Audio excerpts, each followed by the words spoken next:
Hey, what is going on? So, life is good. Shalom, family. What it do, world? Let's I get this thing going on. Happy Sunday. Happy Sunday. So, wow. Gotta clear my throat.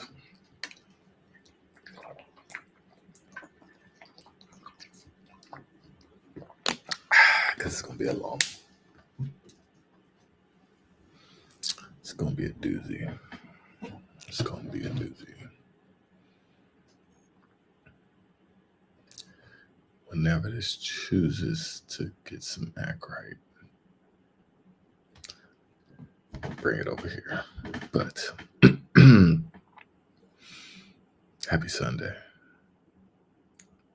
Happy Shemish. It's a good time to be alive. It's a good time to be peaceful and embrace the calm and the serenity and the tranquility. Because it is wild out here. Yes, indeed. Hopefully everybody can hear me.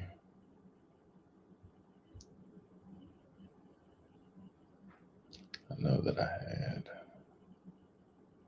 the videos pretty loud. So hopefully we can make this happen today. So I got plenty of stuff for you guys. Plenty. You're going to get a nice little Sunday plate. It's going to be delicious and nutritious. So,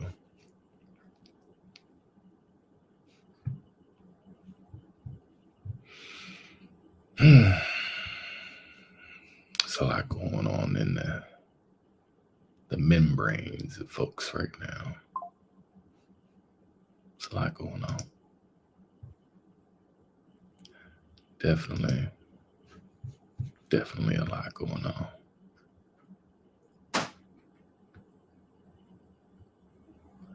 The new movies coming out.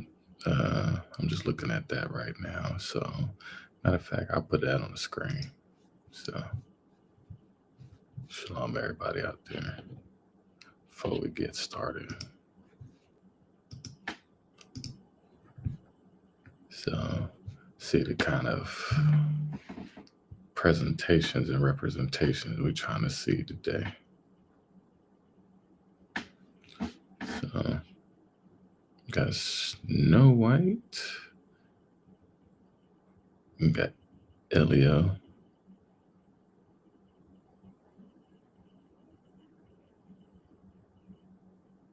We got Elio. Bridget Jones.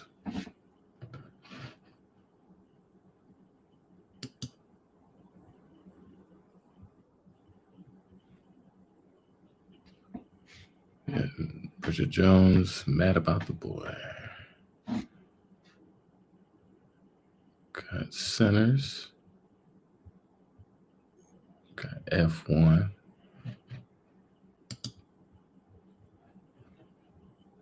Big, bold, beautiful journey.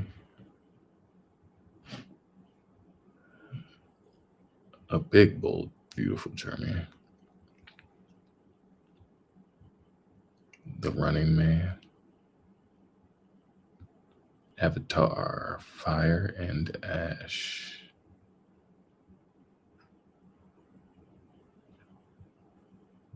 Released December 2025. 28 years later. Releases June 20th in the US and the UK. Mickey 17.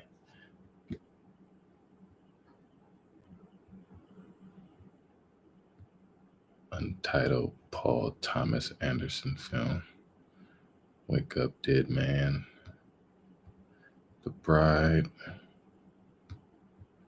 Roof Man, Mission Impossible, The Final Reckoning, Wicked, For Good,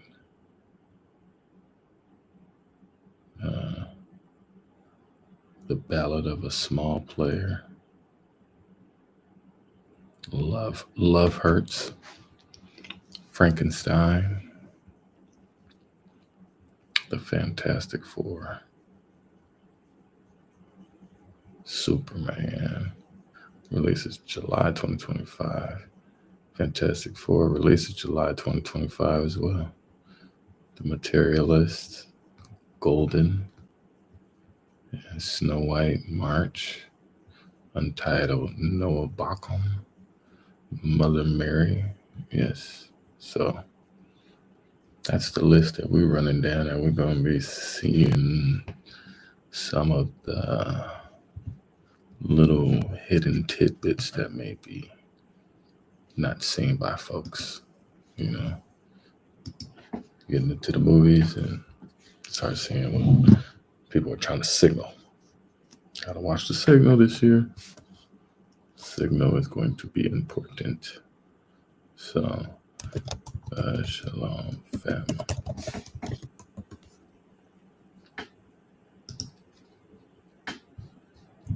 So, yeah.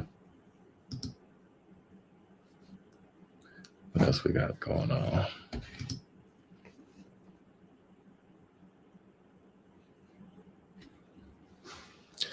It's getting real funny out here.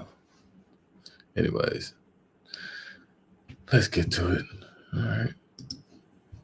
Coming to the United States today and tomorrow, and this is going to dump tons of snow anywhere from the Central Plains back into the Midwest and as well as the Ohio Valley, and then eventually going towards the Mid-Atlantic. In addition to that, we are talking about a big ice storm and as well as the threat for severe weather today, including damaging winds, large hail, and also a few tornadoes, which a strong tornado cannot be ruled out. So in today's forecast, we're going to break down exactly what you need to know about today's winter storm and why we think another winter storm will be happening later this week. We'll begin with what's happening across the country this morning, and for right now, our winter storm continues to organize and ramp up. Moderate to heavy snowfall and as well as freezing rain and sleet are now falling across parts of the Central Plains and as well as back through areas in the lower Midwest. This is only going to ramp up as we go throughout the day today. A lot of moisture right now coming out of the Gulf of Mexico. Again, this is just aiding for a perfect winter storm setup. Back over on the East Coast, things are quiet for right now, but trust me, it's going to get very crazy as we go into tomorrow, especially back over in the Mid-Atlantic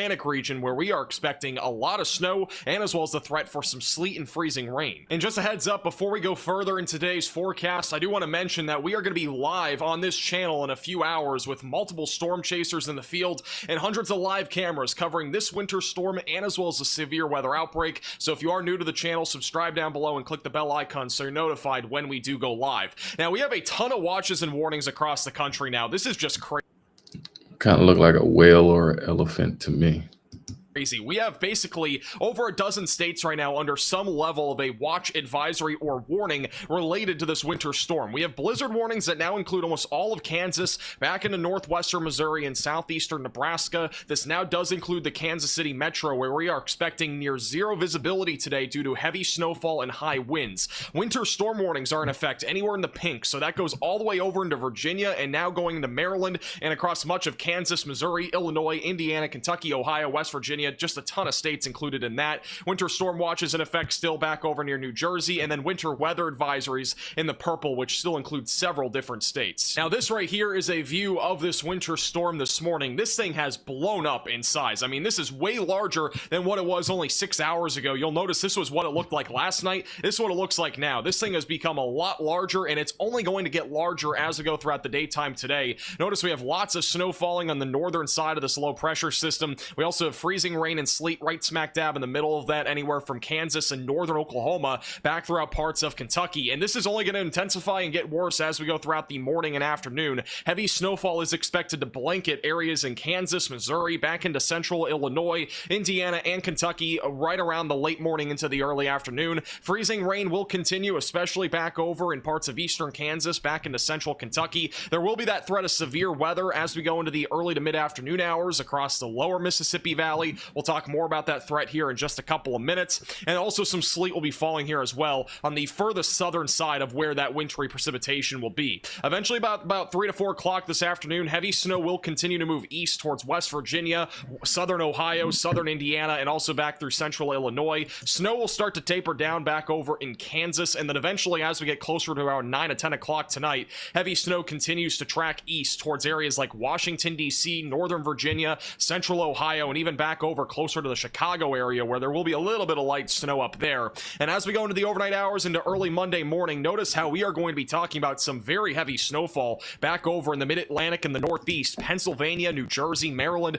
Going to be dealing with mostly snow out of this. So like Washington, D.C., for example, we are expecting mostly snow there. Very little freezing rain or even normal rain is expected in that area. And then eventually by lunchtime tomorrow, that snow is moving towards areas in very extreme southern New England, near Long Island, and also back through Pennsylvania. A little bit of back-end snow will happen out of this low pressure system as well. So back over in Maryland and Virginia and Pennsylvania. By tomorrow night, there will still be some snow out there, but it's going to be much lighter than what we're talking about out of this large-scale storm. And then eventually, as we go into early Tuesday morning, we are mostly clearing out with any of this snow potential. Now, in terms of total snowfall accumulation, it hasn't changed a whole lot from yesterday. We are still on track right now for most areas in the pink, seeing at least 8 to 12 inches of snow today, but we do expect a lot of areas to be over a foot of snow, especially back over near Kansas City, throughout northeast Kansas, northwest Missouri. 12 to 16 inches of snow is a very realistic forecast. Parts of southern parts of Illinois and as well as Indiana, we're also expecting between 10 to 15 inches of snow in those areas. St. Louis, I would also anticipate 10 to 15 inches of snow, and back over in northern and central Kentucky, it's going to vary a lot. Southern side of the state will be mostly sleet and freezing rain, which will lead to ice. Center part of the state will be a mix of freezing rain, sleet, and snow, and then the northern side of the state, areas back over near Cincinnati, for example, are going to be as high as upwards of 10 to 15 inches of snow, with maybe even an isolated spot closer to 18 inches of snow. When this is all said and done, I wouldn't be surprised if we have 1 or 2 locations near 2 feet of snow. Don't be shocked by that. I think there will be a couple of spots that are close to 2 feet when this is all said and done. Back over in the mid-Atlantic and throughout the Northeast, we are also expecting plenty of snow over here. Much of Ohio will see snow. If you're back up near Cleveland, for example, we're not expecting much. Columbus is still on track for around 5 to 8 inches of snowfall. Cincinnati, as I mentioned before, we're still expecting over a foot of snow, more than likely. And then also back over in parts of central and southern Indiana, back over near Indianapolis, anticipating around 7 to 10 inches of snow in those areas. And then back over here near Washington, D.C., we are also anticipating in this area somewhere between 6 to 10 inches of snow. Few pockets will probably get upwards of 12 to 14 inches of snow around and just outside of Washington, D.C. Southern New Jersey as well will likely pick up at least 8 inches of snow, perhaps as high as 12 inches of snow in those areas. Now, in terms of ice accumulation, this is again going to be a big-time ice storm as well. We're going to be talking about some significant ice accumulation, especially in southern central Missouri, back into southern Illinois, Indiana, and almost all of Kentucky is going to be dealing with some level of icing. And so this is going to lead to the threat for some big travel impacts and as well as power outages. Make sure you're prepared for power outages. It's not too late to prepare. If you got flashlights in your home, make sure those are ready to go. Charge up devices. Also make sure you're protecting pets and as well as pipes, people, and plants if you've not already. As we go further to the east into areas like the mid-Atlantic and as well as the Ohio Valley, again, almost all of Kentucky will have some level of icing as we go into tonight and as well as into tomorrow. And then back over in areas like West Virginia and Virginia, we're not expecting really significant ice, as in over a half an inch of ice accumulation, but there will be pockets that even just see a glazing to a 1/10 of an inch of ice, which will make untreated roadways slick. So make sure you're taking it slow on the roadways if you have any intention of traveling. Most of the freezing rain this far to the east will not happen really until either tonight or tomorrow. Now, the threat of severe weather is increasing for today in the lower Mississippi Valley. We do have a very strong southwesterly flow located in the low to mid levels, which is going to create a lot more spin, which will end up leading to the potential for some tornadoes. Overall, this tornado threat today is mostly going to begin around 11 to 12 o'clock and then eventually run through about 6 or so for the most significant threat. Overall, our tornado parameter values, which gives us an idea of where the greatest tornado threat is, are actually low to medium today. We have some values upwards of 3 to 4, which does indicate that there's a pretty good amount of wind shear and there's also a favorable environment here for at least a few tornadoes, maybe even a strong tornado, especially if we see some discrete supercells. I think our greatest tornado threat will ride right between 2 to 4 o'clock, especially near the Mississippi River in southeast Arkansas, northeast Louisiana, and western Mississippi. So be mindful, have multiple ways to receive alerts, and have a tornado action plan in place. Again, we'll be live on the channel, so make sure you're subscribed down below and click the bell icon so you're notified when we do go live. This tornado threat around sunset will start to die down. down, we'll still have maybe an isolated spin up or a tornado embedded in a line of thunderstorms, but that'll be a much lower threat after sunset, and then eventually the tornado threat is near zero as we go into the overnight hours. Now, in terms of the threat and also the future radar here, so again, this is by 1 o'clock, we'll have some of these semi and discrete supercells out in front of the line of storms. These are the ones that could produce maybe an isolated strong tornado, and that's really where our greatest tornado threat will be. The damaging wind threat is going to be the greatest in this line of thunderstorms, and once this line catches up to those discrete cells, that's going to lead to more of just a wind threat with maybe a few tornadoes embedded in the line of storms. That's why this severe weather threat, when it comes to maybe a strong tornado, is a much shorter time frame, and that's why we're only expecting, again, mostly a wind threat today. But there will be a few tornadoes out there, I think, during the very late morning and into the early to mid-afternoon hours. Eventually, this is just a linear line of storms by about 5 to 6 o'clock, so scattered damaging winds will be moving through Mississippi, Louisiana, and even parts of southern Tennessee, before eventually becoming a much weaker system as it moves through Alabama overnight, and eventually by the time we go into Monday morning, it's just some showers and isolated thunderstorms moving into the southeast. Now, beyond this winter storm, we're going to have another chance for another winter storm as we go into the later half of this week. This is going to originate from two different moisture transports, one of which is out of the Gulf of Mexico, the other one out of the Pacific Ocean, and once these two air masses merge in the southern plains, this will lead to the potential for a big-time winter storm. But the GFS model has downtraded on the most recent run, showing that any snowfall would actually be back over in areas like the Ohio Valley, the East Coast, and back over into the Northeast, which is vastly different from what we saw 12 hours ago in this computer model. So until really tomorrow morning, we're not going to have a great idea of what this storm is going to do, since it hasn't really grown up into size in the Pacific Ocean. Once that happens, we'll have a much better idea of what this is going to be doing. So until then, make sure you're subscribed to the channel and click the... Well. The weather is swishing and squishing and swishing and squirming and worming. And yeah, let me take that down. I like showing all these things because I show them for a reason. Show them for a reason. It's cold out there. When it's cold outside, I've got the I need some hot sun on my skin.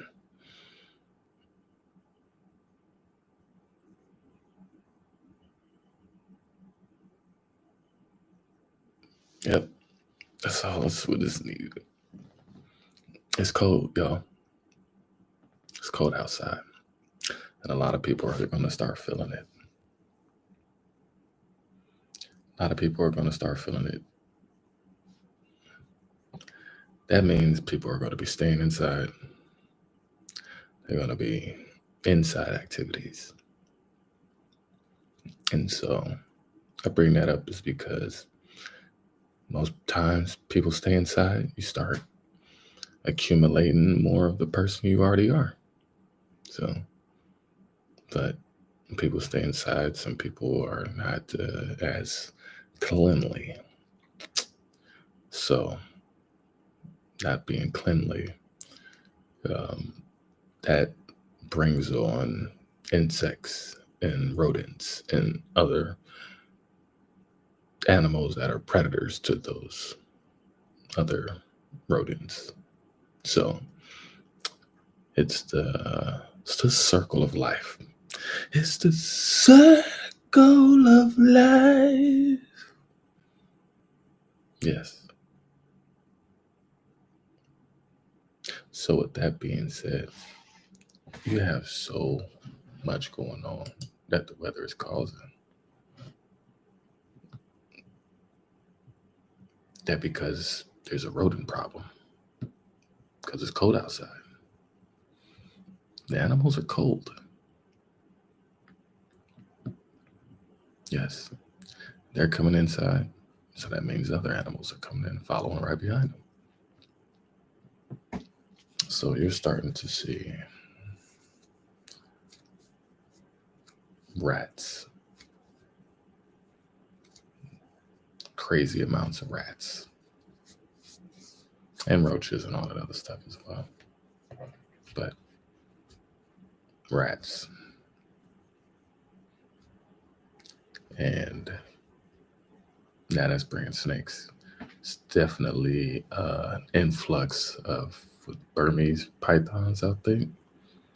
uh, other snakes, but definitely that one.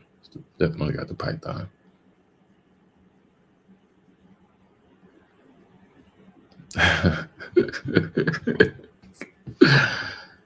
Yeah. It's cold outside. It's cold outside. So now you got people getting bit by all kind of snakes. There's a major influx. The level of kids being attacked by snakes. Wait, what did I just see? The year 2025 in the Chinese zodiac is the year of the snake. Wow. I need to read this. I ain't even hold up. I ain't even gonna before I get to I'll bring that up for a reason. So let's get to it. The video I was gonna show. What's this? Shalom everybody out there. Hope everybody good. We're just getting through the mix. Just getting through the work. Influencer in Florida has gone viral after surviving a potentially life-threatening rattlesnake bite. The star, who has millions of followers on Instagram and TikTok, caught the whole thing on camera and has documented his road to recovery. Today, our Christina Burgess spoke with him. She joins us now. So, Christina, how's he doing? Well, Heather, David Humflett is doing better. He's now out of the hospital and back home in Gainesville, focused on making a full recovery after that potentially life-threatening snake bite. Well, I'm cooked. All right, that right there is a fantastic eastern downback rattlesnake that I just got bit in the leg by. Merely seconds after being bitten by a rattlesnake, David Humflett, or David Oren, as many know him by on social media, quickly caught it all on camera.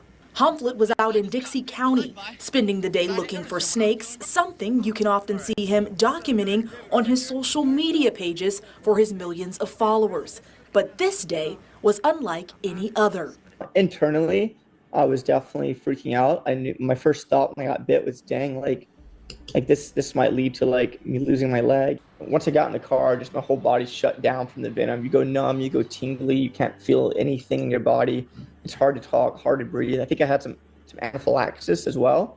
The social media influencer was quickly airlifted to Shands Hospital in Gainesville, where he received 88 vials of antivenom.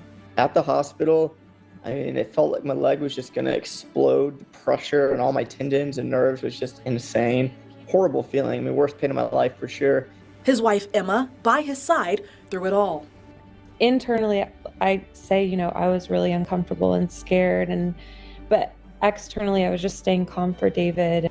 After spending 2 weeks in the hospital, Humflett is now back home working on regaining function in his right foot. It's kind of hard to tell on camera. I have my sock on. It's still a little bit swollen right now. And I have to ask you, I know again you're focused on recovering, getting better. Do you plan on getting back out there and doing what you love? As soon as I possibly can, Christina. You can't imagine. I'm really hoping I'm healed up enough to get back out there. It's a fantastic eastern downback rattlesnake. I'm not mad at that rattlesnake at all. I don't want people to kill snakes. I've been pretty thankful so far. It seems like having set that tone, people have been pretty respectful. So I hope to make some change through this process and get to people and encourage them to be better stewards of God's creation. Absolutely. And Humflett says that he will be trusting in his faith in God as he recovers. And Heather, I have to tell you, David also says that if he is ever in Jacksonville, he has personally invited us to go out and do some herping with him, which is going to go catch some snakes. No, the snakes is catching you. No, ain't no catching snakes. The snakes are catching you. The snakes are catching you. The snakes are catching you. What are you talking about? There's nothing that you can do. You're going outside dressed like this, you're going to get bit. And when you get bit, yes, you don't go out in nature just ill-prepared. That thing was so blended in with that environment. You couldn't tell. Just walking past, your eyes, you're on your phone, You couldn't tell.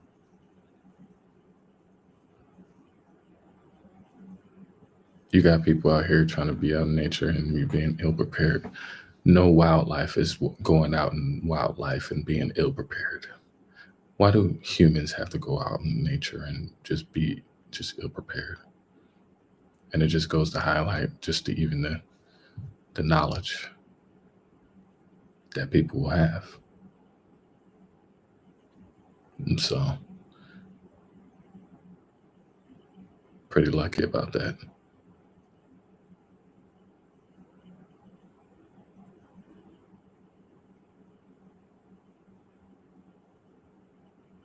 Pretty lucky about that.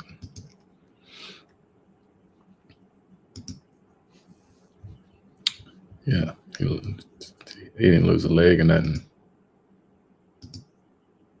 Definitely for sure lucky on that one.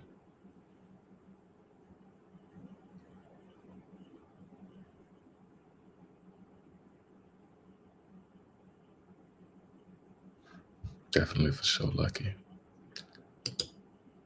I definitely wanted to see this because this was interesting.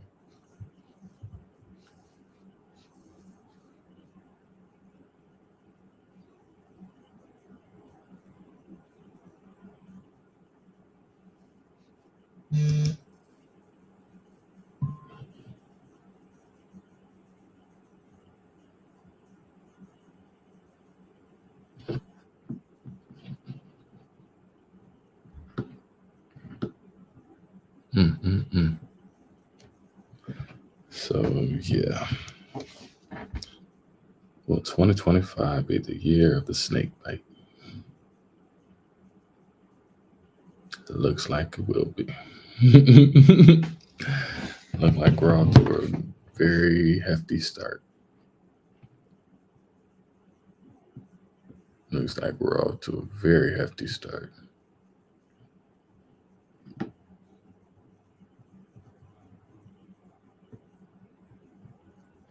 What is this? If a snake had a head like an arrow and your child and your children are near, you beat that thing to death with a garden hoe. Easy. If your kids are not nearby, or if the snake does not have an arrowhead, you may sagely that snakes are a great benefit to mankind. And you have been misunderstood since the apple. In the event you spot a striped snake, you are with a normal head. You must recite a poem to determine where you stand or where you ought to be standing. Red and yellow, kill a fellow. Red and black, good for Jack. It's a useful little verse, even as my wife grabs a hoe and yells, "Who in a is Jack?" because if red because if red stripes touch black stripes, it is clearly a harmless scarlet king snake that will probably keep rats and bubonic plague out of your life. If the yellow stripes separate the red and black stripes, it's a coral snake, native only to the southernmost American climes. For now, it is innocuous looking little gem that will kill you, even if it has to gnaw its way through your boots to do so. Red, black, yellow equals safe. Red, yellow, black equals death. It's good to know. There are things I know and there are things I don't know, like how to predict the future. But look out. The year 2025 in the Chinese zodiac is the year of the snake, specifically the wood snake. I was told by someone who is neither Chinese nor herpetologist to expect great things from snake years. I looked further only to find in my dubious search that the lucky colors for the year of the snake are in this order: red, light yellow, and black. Wow. Yeah, I cannot make this stuff up. This is wow. reach for a hoe. These are the last 9 snake years. 1917, it was the start of the Russian Revolution, the year the U.S. entered World War I, a war so horrible it killed 16.5 million people and was supposed to end wars. 1929, a year synonymous with doom, the stock market crash propelled the world into the Great Depression. Wow, that's crazy. The year that lives in infamy. 1941, the year that lives in infamy, Pearl Harbor, and the U.S. entry into World War II. Should I go on? I mean, those are some seriously snaky years, I must say. Shit. Yeah. 1953, the U.S. birthed the hydrogen bomb, and Nikita Khrushchev began his climb to power. 1965, U.S. soldiers began to ship out to Vietnam. Malcolm X was assassinated. John Lewis and others were beaten to a pulp at the Selma to Montgomery March. That was 1965. 1977, Elvis died. Skinner crashed, and I went to see my favorite band at the time, Boston. They bombed. 1989, I thought the worst thing to happen this year was the brutality at Tiananmen Square. But if you believe the History Channel, it was also the year scientists invented that thing that would snake its way into our lives as the World Wide Web. I'd beat it with the hoe if I could. 1989. 2001, 9/11 changed everything. Wow. 2013, the Boston Marathon bombing, the death of Nelson Mandela, aka and Tony Soprano. Yikes. What was that last year? 2013. So 12 years, that's 2025. Yeah. Yikes. How are we to look at all those snakes and figure out how to step forward?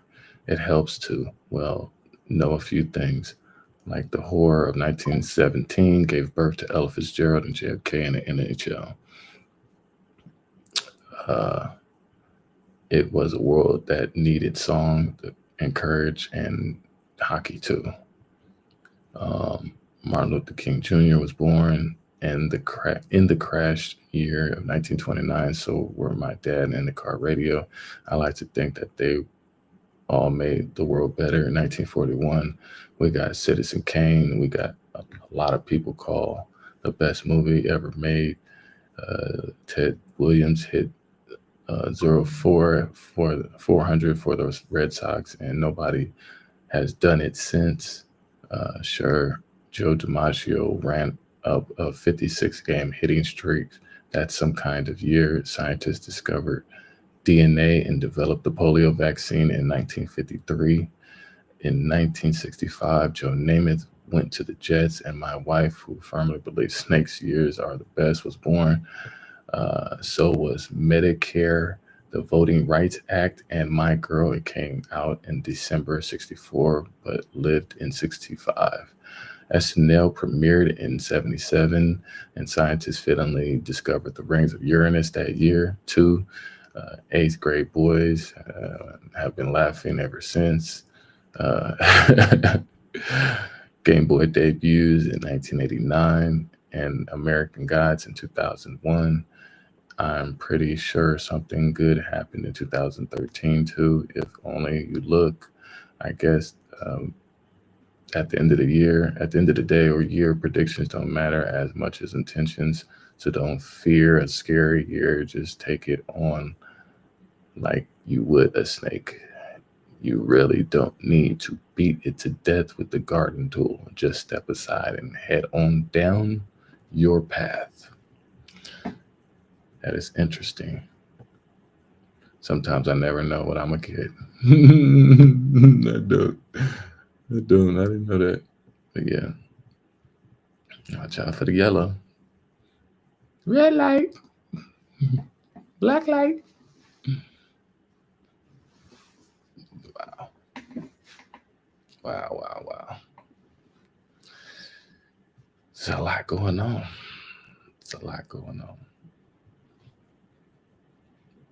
I bring that up for a reason, because there is a lot of that energy. There's a lot of that energy that is about to happen. So the fact that we are paying attention now, I just wanted to bring that up because it is your lucky day.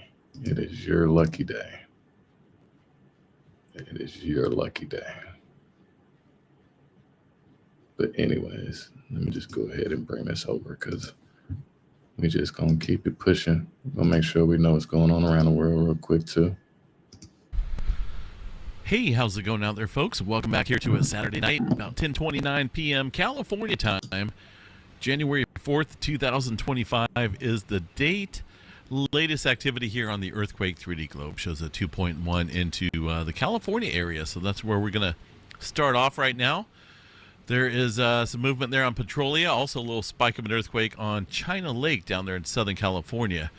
So here is our, well, looks like a 2.2 showing up here across the area of Petrolia within the last couple minutes. That earthquake did show up on the Petrolia station, but not on the Dinsmore station. This is just one of those instances where we've seen earthquake activity like this showing up here and not on the nearby Dinsmore station, and also not being reported. So I've been watching this for a month now, since that 7-pointer stirred up out here, and a lot of earthquake activity going unreported. But for whatever reason, they decided to report this 2.2 within the last few minutes here across Northern California.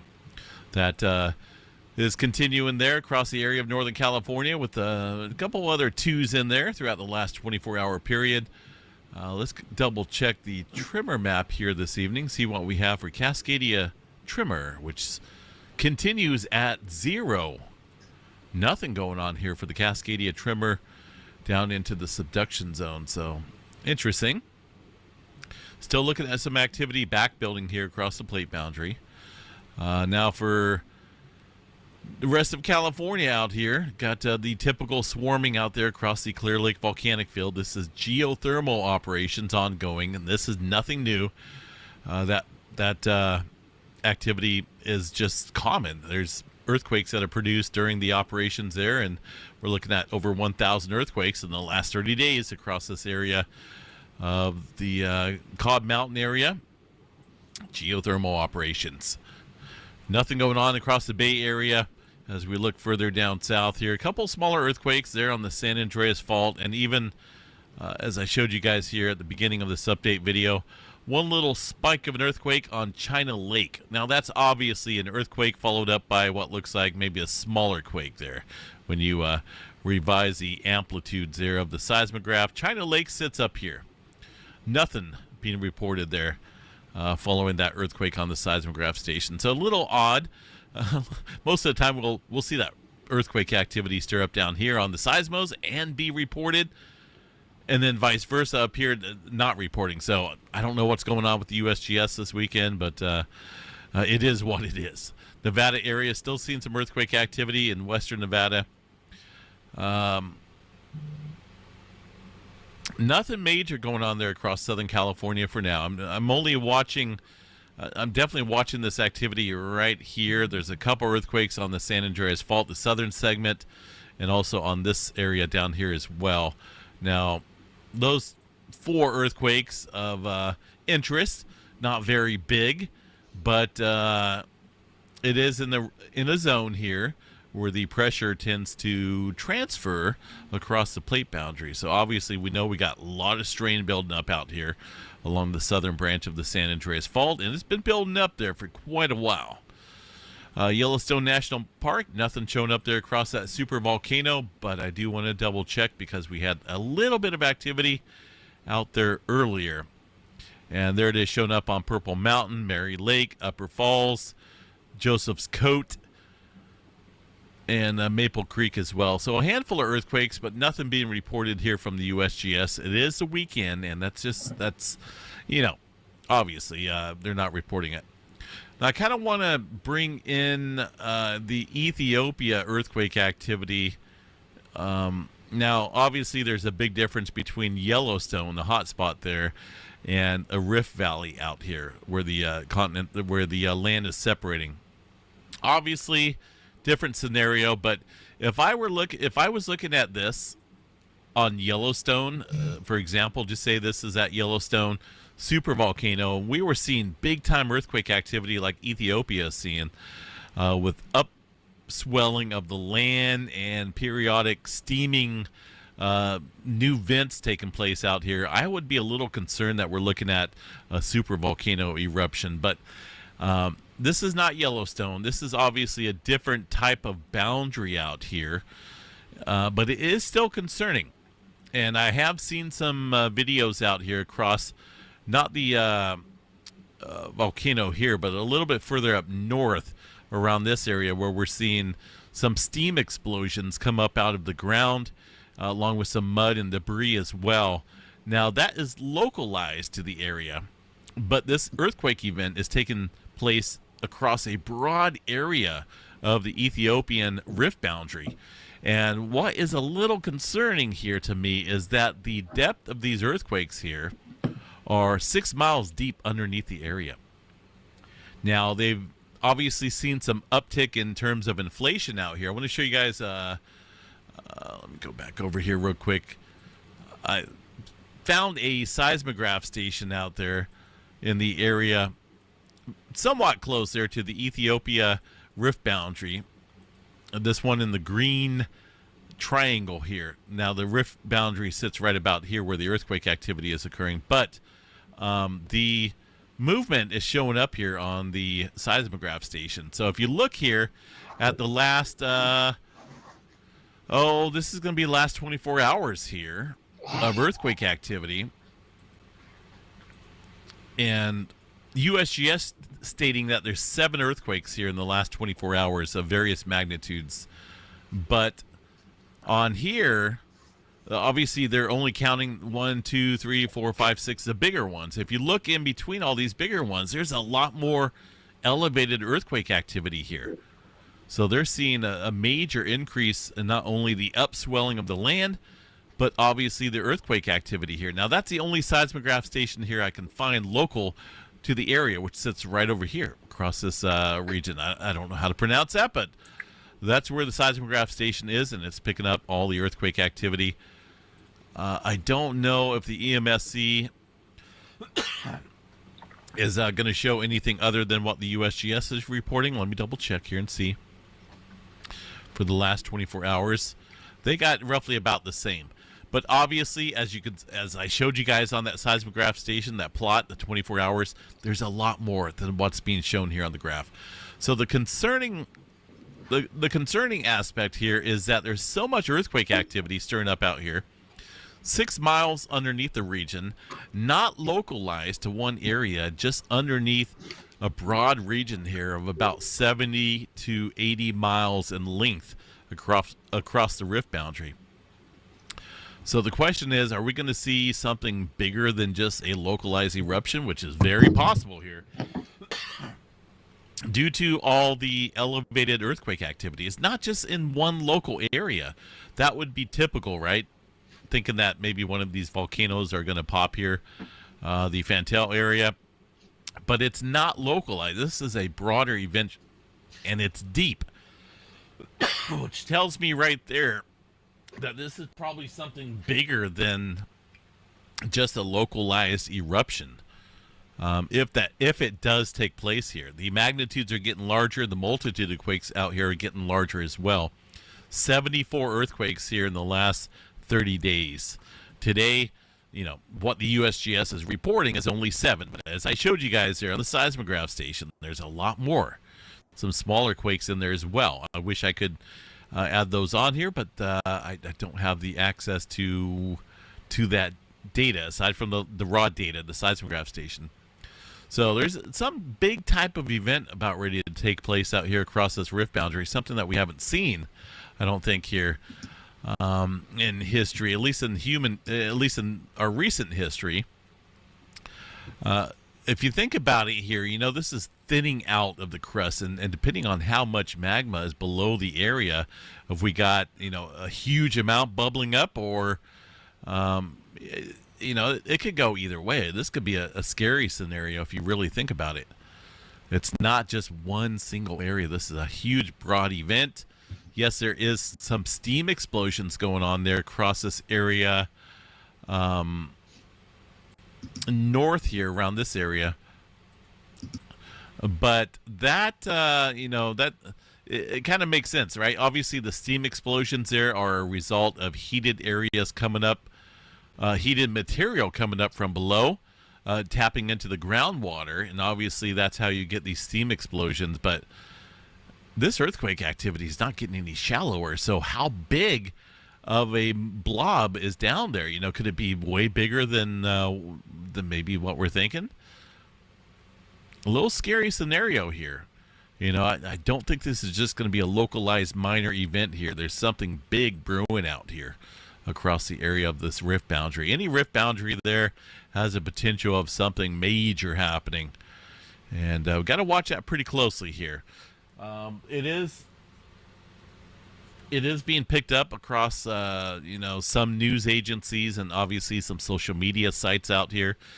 And from what I can see, some of these videos that they're sharing of ground steam explosions and whatnot, stuff like that is legit. But there's been no official word on an eruption out here. Those are just, obviously, I hate to say it, but maybe we're looking at a formation of a super volcano out here. You never know. Very possible and very probable with the amount of earthquake activity, that broad scale out here and with that depth. This would scare me if this was happening at Yellowstone National Park. That's why I brought it up here in somewhat of a comparison. But whether it escalates to something that big or not, we'll have to wait and see. All I know is this is not something minor. So I'm going to continue to watch that and focus a little bit more on that. Appreciate some of the emails out there, some of the folks sending me some links for Ethiopia rift boundary information. But I found, that this site right here for some of the international seismograph stations. And this is about the only one that's working, that's functionable. I wish I had the GPS options here, but I still have yet to find it. So there's some of the earthquake activity in the last 24 hours. They're reporting 7, but these are the 4s and the 5s that are showing up on the USGS map. But what about all these other earthquakes out there? And there's something going on out there. I think this is going to be some newsworthy activity. And if you look further south along this rift boundary, Zimbabwe area, and this is a fairly new earthquake. Burundi region, 4.5 early this morning. 4.4, fairly recent as well. It looks like something big is brewing underneath this area of land. As far as the magma and convection and whatnot goes underneath this area, I think it's something a little bit bigger than we've seen here in a little while. I'm watching it. It's very intriguing for sure to see this much activity stirring up here across a rift boundary. And again, this is if you look on this scale, this is 50, so we're looking at 60 to 70 mile in length here. This is not just a simple magma intrusion or a dike area. This is something much bigger. So we'll continue to watch that, check back on that with a primary focus on our updates, checking that area. Unfortunately, I don't have any live seismograph stations for that area. I wish I did, but I can't tap into it. A couple of smaller earthquakes there in Southern California there outside of Corona, 1.7 and a 1.1 here within seconds of each other. So a little bit of activity out there. Nothing big going on there across Southern California for now. In fact, if we look at the last 24 hours, the Vanuatu area, 5.3, seeing the largest earthquake here. But notice this cluster, cluster of deep earthquakes going on there across the Tonga area once again. This region, man, when things really stir up out here, we can expect some big-time activity to stir up across this area of the plate boundary. So watch for some further escalation here. I think we may already be seeing that with that Vanuatu earthquake there. A lot of deep quakes here across the Tonga region. 300 plus miles below the circus. Below the surface there. Not the circus. I don't think we're on the circus yet. So showing up there on the USGS and the EMSC earthquake 3D globe as well. Got a lot of activity stirring up here at the southern end of the Kermadec Trench as well. Looks like some threes. So fairly active for sure. Typical crunch activity there across the Philippines region. A lot of earthquake activity and a little bit of swarming here across Japan. Some 4s and 3s stirring up out there roughly across this area. Nothing being reported across the USGS map, but it's stirring up there on the earthquake 3D globe. Nothing going on across the eastern portion of the country. Quite a bit of activity stirring up in the Middle American Trench, but that's fairly active. I mean, that's fairly normal.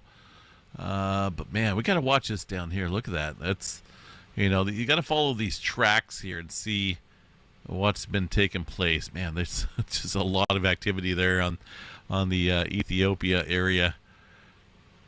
But we'll watch for that. See if we get further migration along this rift boundary here. Something's definitely forming underneath that region.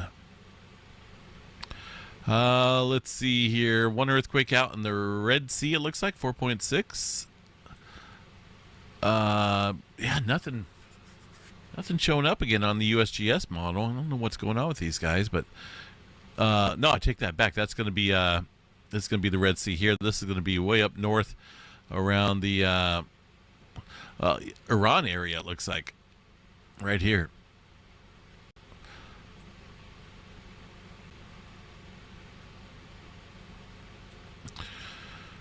All right, well, let's see what else we got for space weather activities. Double check this here. We got a minor radiation storm due to all the solar flares here recently. Just been popping off a lot of protons, mainly affecting the solar polar regions there. This is not the aurora forecast. This is just a radiation storm there across the polar region, mainly focused, again, on the south. A little bit coming in here to the north. That could amplify throughout the evening. With a large number of flares that have been produced and possibly could be here in the forecast. A lot of M flares, a couple X flares as well. In fact, we've seen 3 X flares so far this year from the sunspot number 3947. Here we go, is the culprit of all this activity. And unfortunately, I don't have the color image here to show the complexity of the magnetic structure. Kind of have to take a guess here, but I mean, if it's throwing off X flares and numerous M flares, obviously it's quite complex, and that means we need to keep a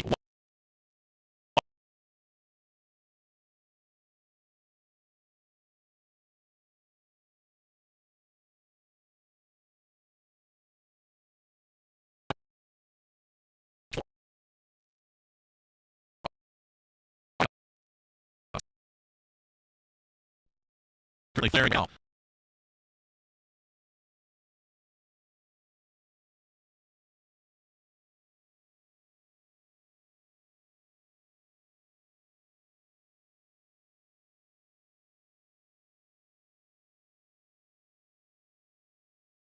Flaring.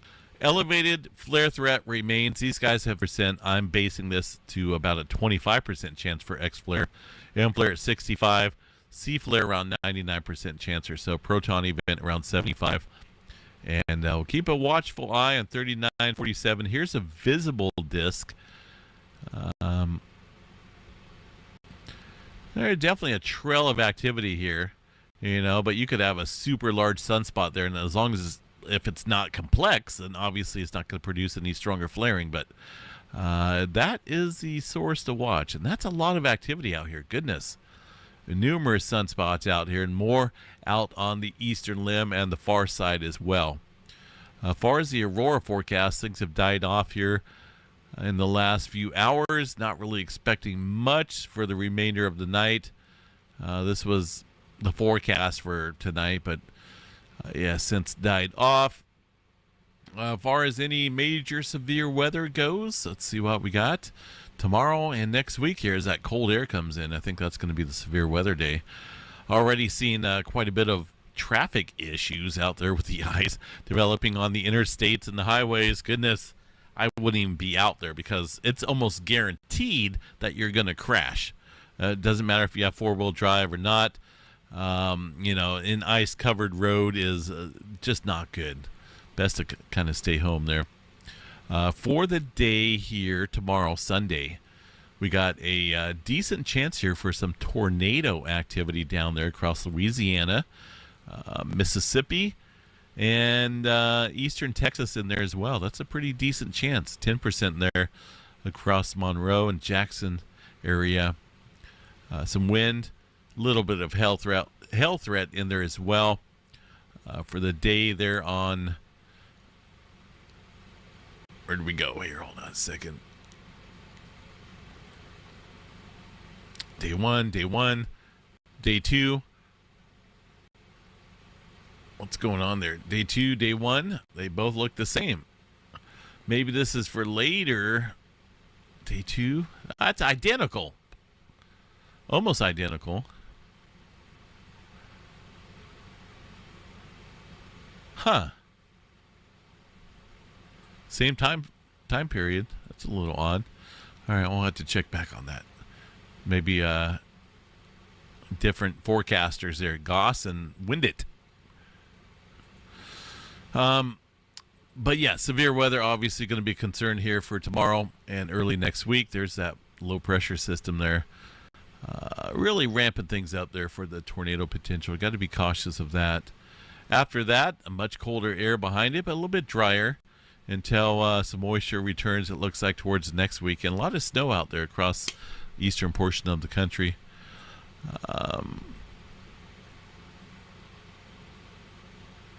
And it looks like a stuck pattern out here with a lot of cold air coming down from Canada. East of the Rockies here is where it's primarily focused at. High pressure ridging out here across the west coast is super boring. I'm tired of it already. I'm ready for some more rain. But the rain, it just doesn't look like it's in the forecast here for California. If we look at the total accumulated precipitation here, I'll put this into motion. Yeah. Oh my gosh, look at this. California, the only dry spot on the map.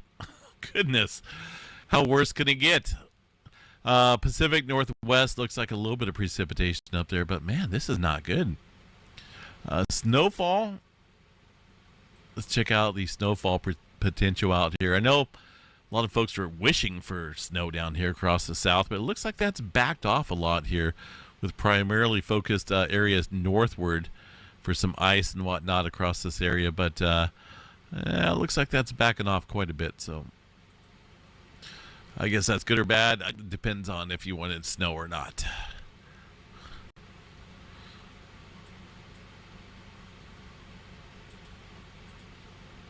See, there's a couple more earthquakes there on China Lake. There's another one, excluding the one that I had mentioned at the beginning of this update.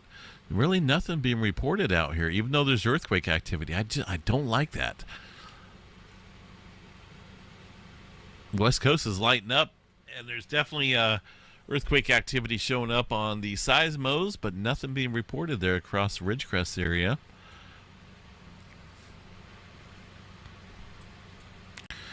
Big Island of Hawaii, 2.3 coming in, it looks like. This area, that's from earlier, it looks like. Let me refresh this, see what we have. A couple hot spots out there. Obviously, maybe some backfill happening from the recent eruption. Let's go ahead and check this out there across the Kilauea volcano. Yeah, when I was reading this earlier this morning, I thought that was wrong. They mentioned here that the eruption paused at 8:40 a.m.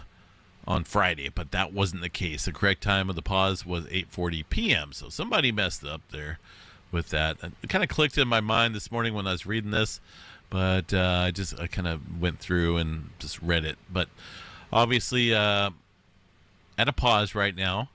That means that we should be looking at the inflation activity rising, right? Would that make sense?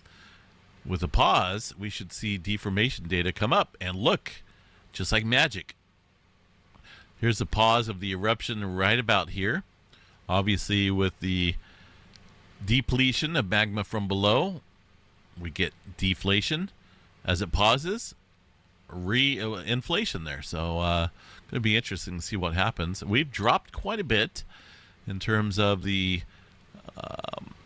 this is the yearly chart, but if you look at the past eruptions there, we're a little bit past in terms of deflation here compared to the last one. In terms of the total amount, we're still elevated, but be interesting to watch, see what happens here across Kilauea volcano. Either way, it looks like it's on a little pause, and we'll check back on that very active volcano.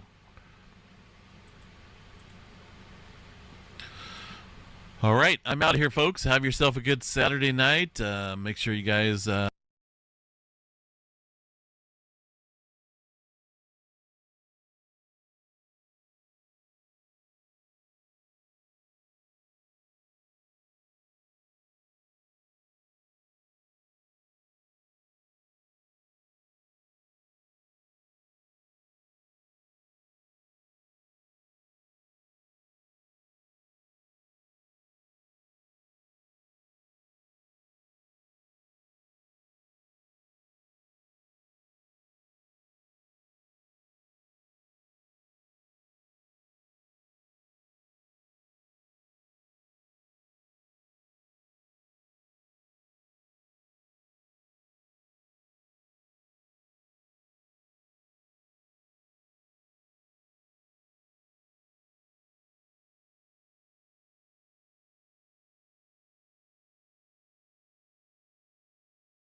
I sometimes look at the buildings and I will imagine them having a heartbeat and a brain. The heartbeat is all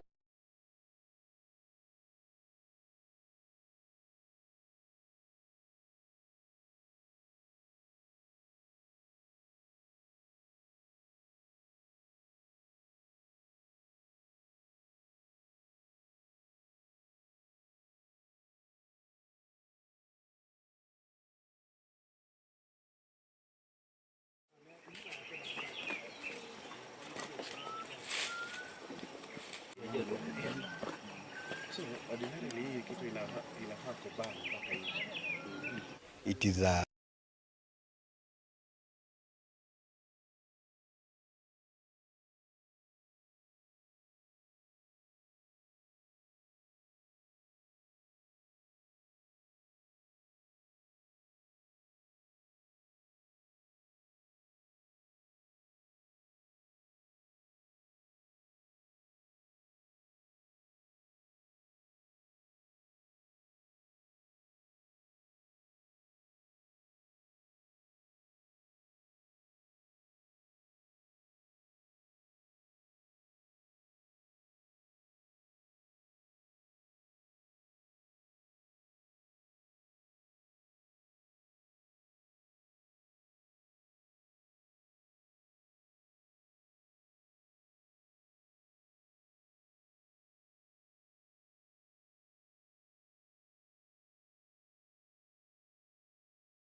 part of a space object, which is in form of a ring, a metallic ring, possibly from a rocket separation stage.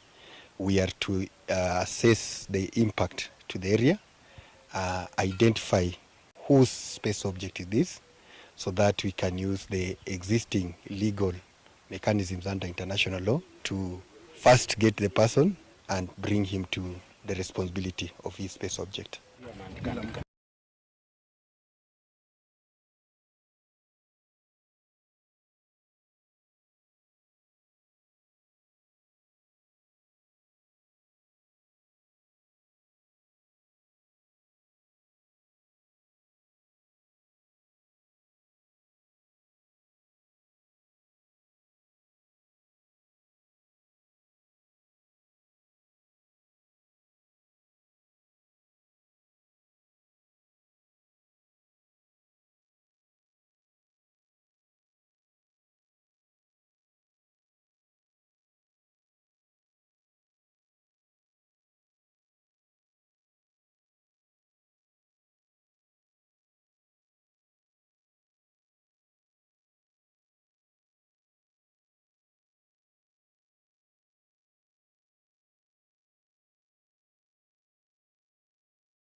mama kuna ka interview ndendo imeenda huko.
My bad. This whole time I've been talking and I ain't been.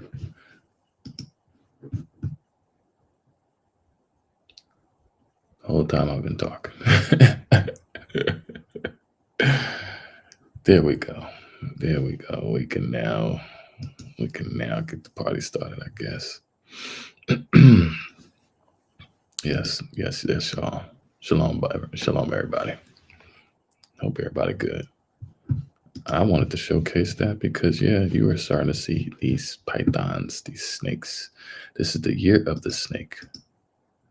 I was just talking about that earlier, that the winter storms are getting bigger.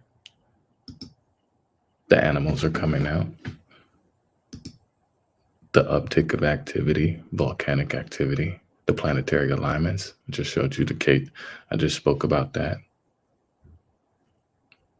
where the 4 planets will be in alignment. Venus, Mars, Saturn, Jupiter. At a far distance is Neptune and Uranus, if you have a telescope, but it can't be seen with the naked eye. But you have a cosmic racetrack going on. And all of these different planetary alignments, these different planetary bodies in the vicinity of Earth has gotten people going cuckoo for Cocoa Puffs. And a lot of people may not understand, like, oh, why is this going on?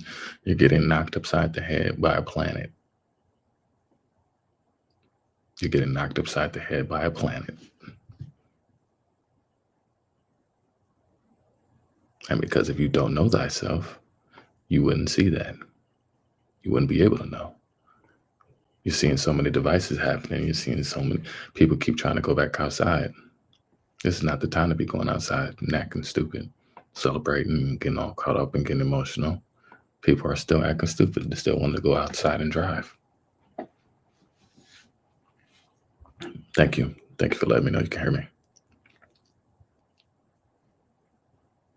Let me make sure I cover all the weather before I get to the other goodies, because I got a lot of goodies for y'all. But that's what's happening though. Let me make sure I got all my goodies from out there. Because all of the outside stuff is affecting everybody on the inside. See what I'm saying? Everything that's a macro is a micro, micro is a macro. Everything that's micro is a macro, and everything that's a macro is a micro. What is this?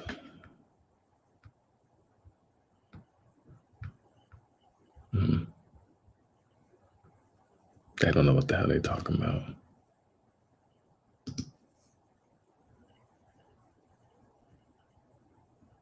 But that's what's going on.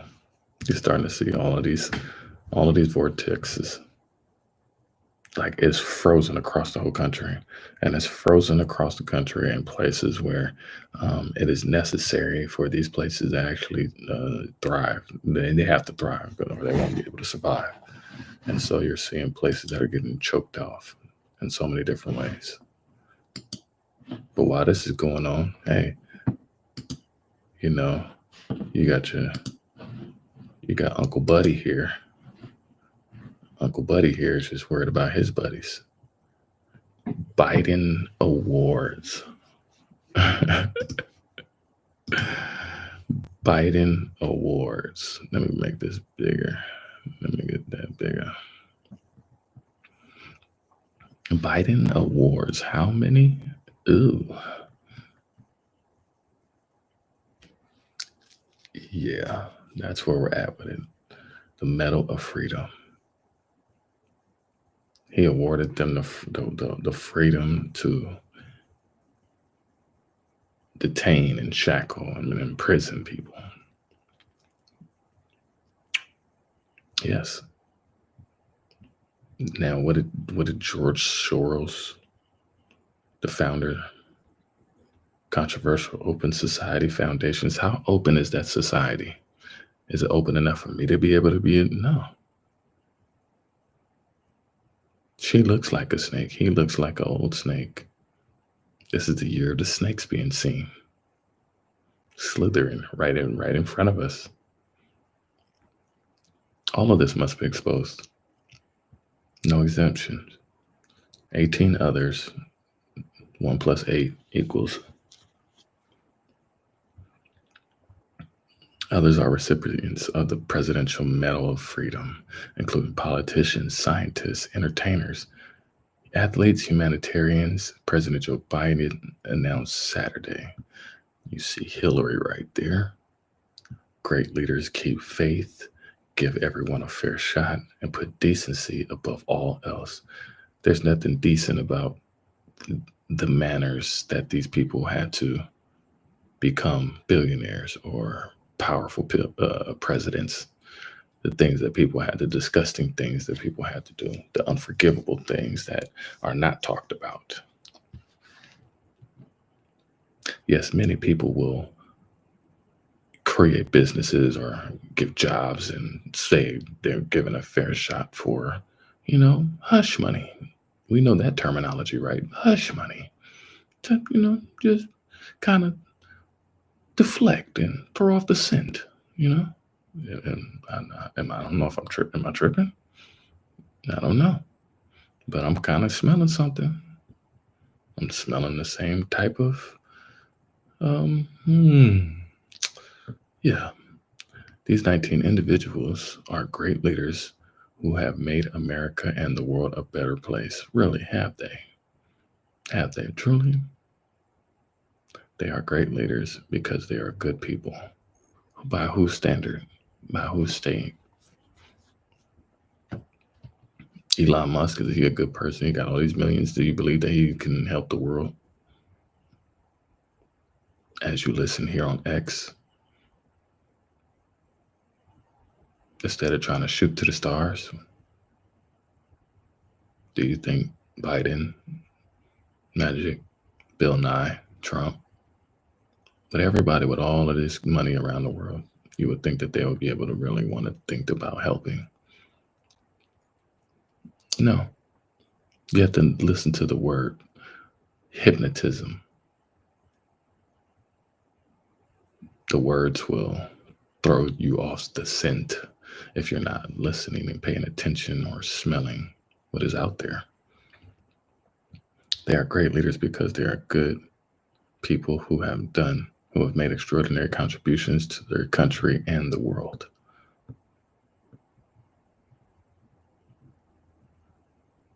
Even when you say that, it's like to your country, it's like I'm picking a team. Like as though you're already the beginning of the compartmentalizations of the cubicles starts with race, skin, nationality, whatever you want to say. Starts going man, woman, starts going all these different boxes. But yeah, he brought these people. If anybody don't know Soros, research him. You got Denzel.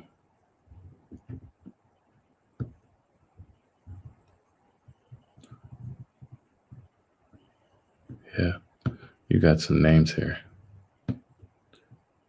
If y'all don't know who George Soros is, y'all need to look this man up.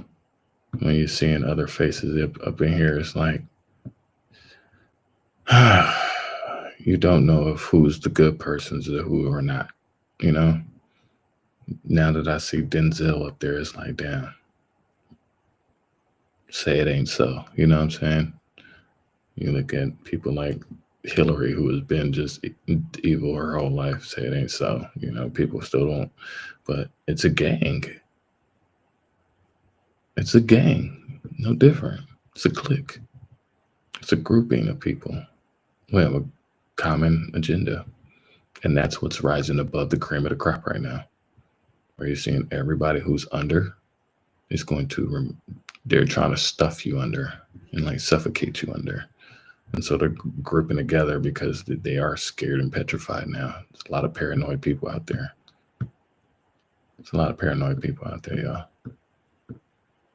And so while that's going on, yeah, while the world is shaking and baking, and these people of the world could have actually came together, like not open foundations that really have not done anything. I've never heard of no open society. I've never seen them in the hood doing anything. None of that, y'all. All of these people that have all of these different groups, all these people getting all of these accolades and getting their narratives cleaned up. That's what's happening right now. So many of them are no more right now. And they're working hard as hell to try to clean up their narratives. It's so much going on, y'all. That's just barely tipping the iceberg. I'm just looking at everything I got here. They could be helping, but they choose not, because the world is coming. There is some stuff happening right now, and they can't explain it. But as much as that going on, yeah, keep your eyes out. But as much as that is going on, you're looking at major airlines are being fined for chronic flight delays, and passengers may get a cut of the money. Yeah, they say that. Yeah, they say that. But understand that they have to keep the airline system and business going, regardless of how much this may freeze and damage. All of their items and all of the machines are getting damaged right now. You gotta look at the fact that you have a lot of volcanic activity. Ash can fly very long, very far. Even if this is what's happening right now. And you have a fog, and you have people who don't know how to fly, or just starting to fly, or never have flown in this type of weather. And the weather is like, you're looking at so many different obstacles for these industries. You see what I'm saying? Like for the flights, it's posing a major problem for the flights. For the ships ain't been able to go doing their crab hunting in the Bering Sea, and cruise ships, and just, yeah, people ain't been able to enjoy themselves on vacation spots because it's just the mosquitoes. That alone. So yeah, insects and pestilence and animals, beasts of the land, are not making it okay and comfortable for anybody out there. Truly not. So anyways, the Transportation Department said Friday it will hit JetBlue Airways with a $2 million penalty for chronically late flights along the East Coast, and half the money will go to passengers who were delayed. The agency said it best the first time it has fined an airline for chronic delays on specific routes, which it blamed on unrealistic scheduling. Illegal chronic flight delays make flying unreliable for travelers. Today's actions put the entire airline industry on notice that we expect their flight schedules to reflect reality. Transportation Secretary Pete Buttigieg said his department has led the Biden administration in criticizing airlines for poor service and an increase in passenger fees. JetBlue said the government, which operates the air traffic control system, shares the blame for late flights. You see, now they charge you passenger fees because they're taking on human lives. They're assuming the liability to be able to transport you. They're saying that them as a business are effective of transporting said product from A to point B. That's what they're assuming the liability for when they put people on these planes.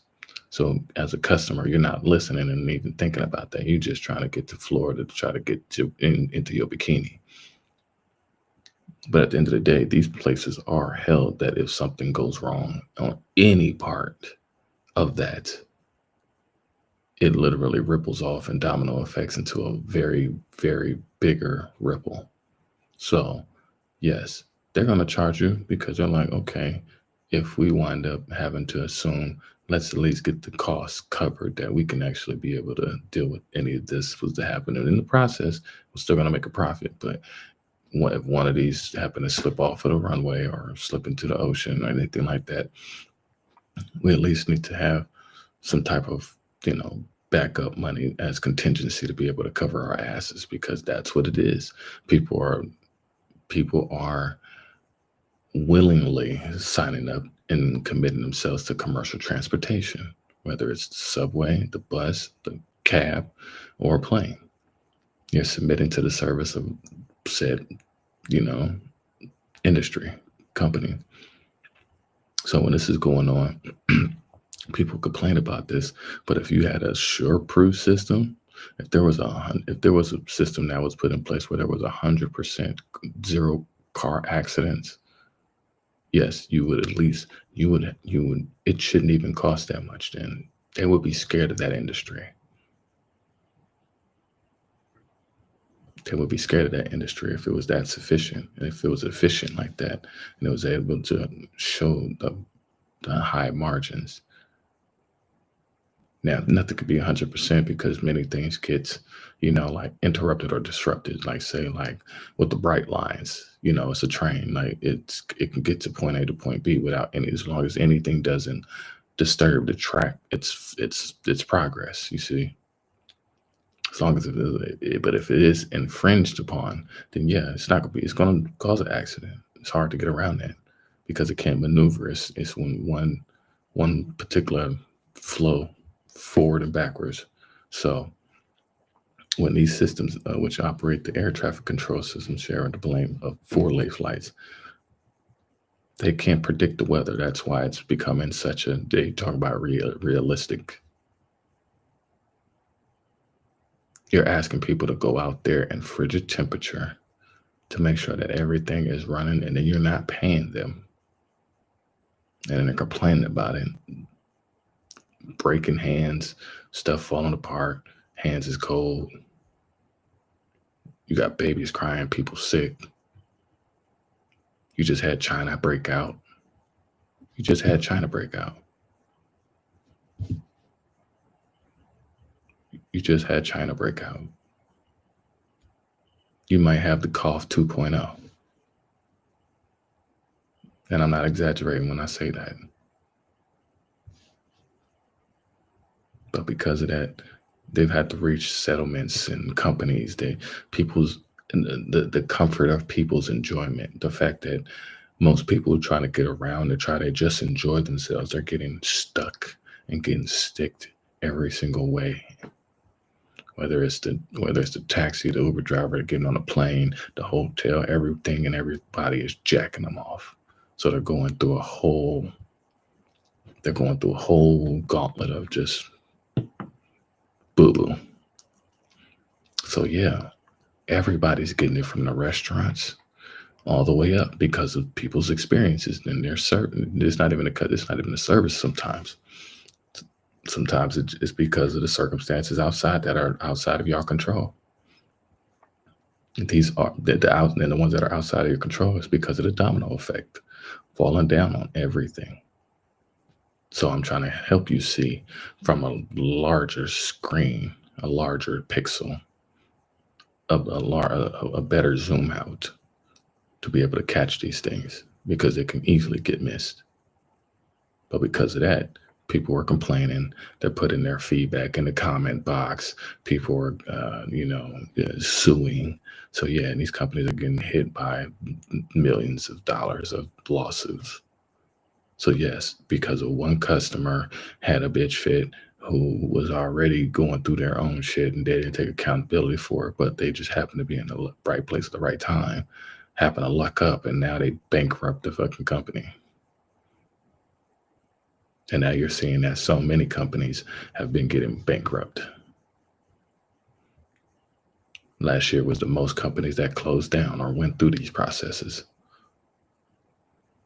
So as much as they keep trying to say, oh, everything's good in the economy. No, how's it okay when everything is empty everywhere you go? Everywhere you go is empty. Make it make sense.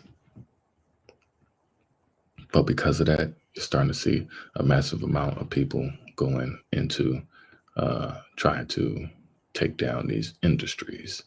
And people are trying to find an easy come up any way they can. because it is hard out here for people. They don't know where their next meal is going to come. You got a lot of people going through stuff. And they happen to sit at the airport, seated in those seats. It's very uncomfortable. You just can't, plop down. Staying overnight, delays, cancels, delays.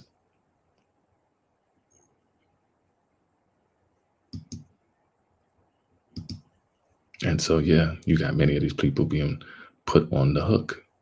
You got many of these places that are ending up super congested. People that can't get back home. Truly can't.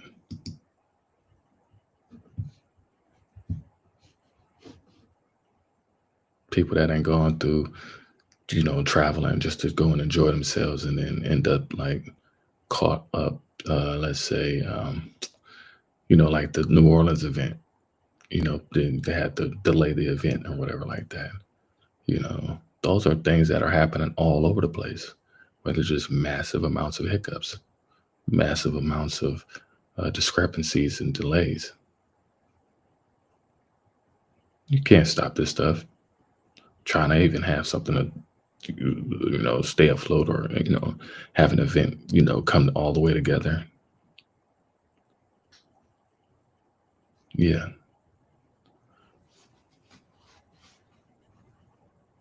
Because of that, now you got people having to stay inside.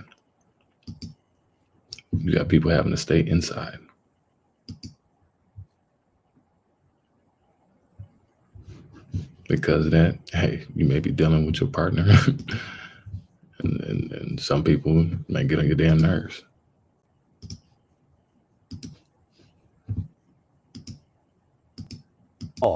Today, a package of bills are now in effect across California to support survivors of domestic violence and strengthen safety. Action News reporter Brianna Willis joins us now live in the studio with a breakdown of some of that new legislation and how advocates believe it can help. Brianna? Well, Warren, many of these reforms signed by Governor Newsom make it easier for survivors to have access to protections. They also help provide more funds to what we say often. Help is available around the clock for anyone who needs it. This year, California is expanding protections for people experiencing domestic violence.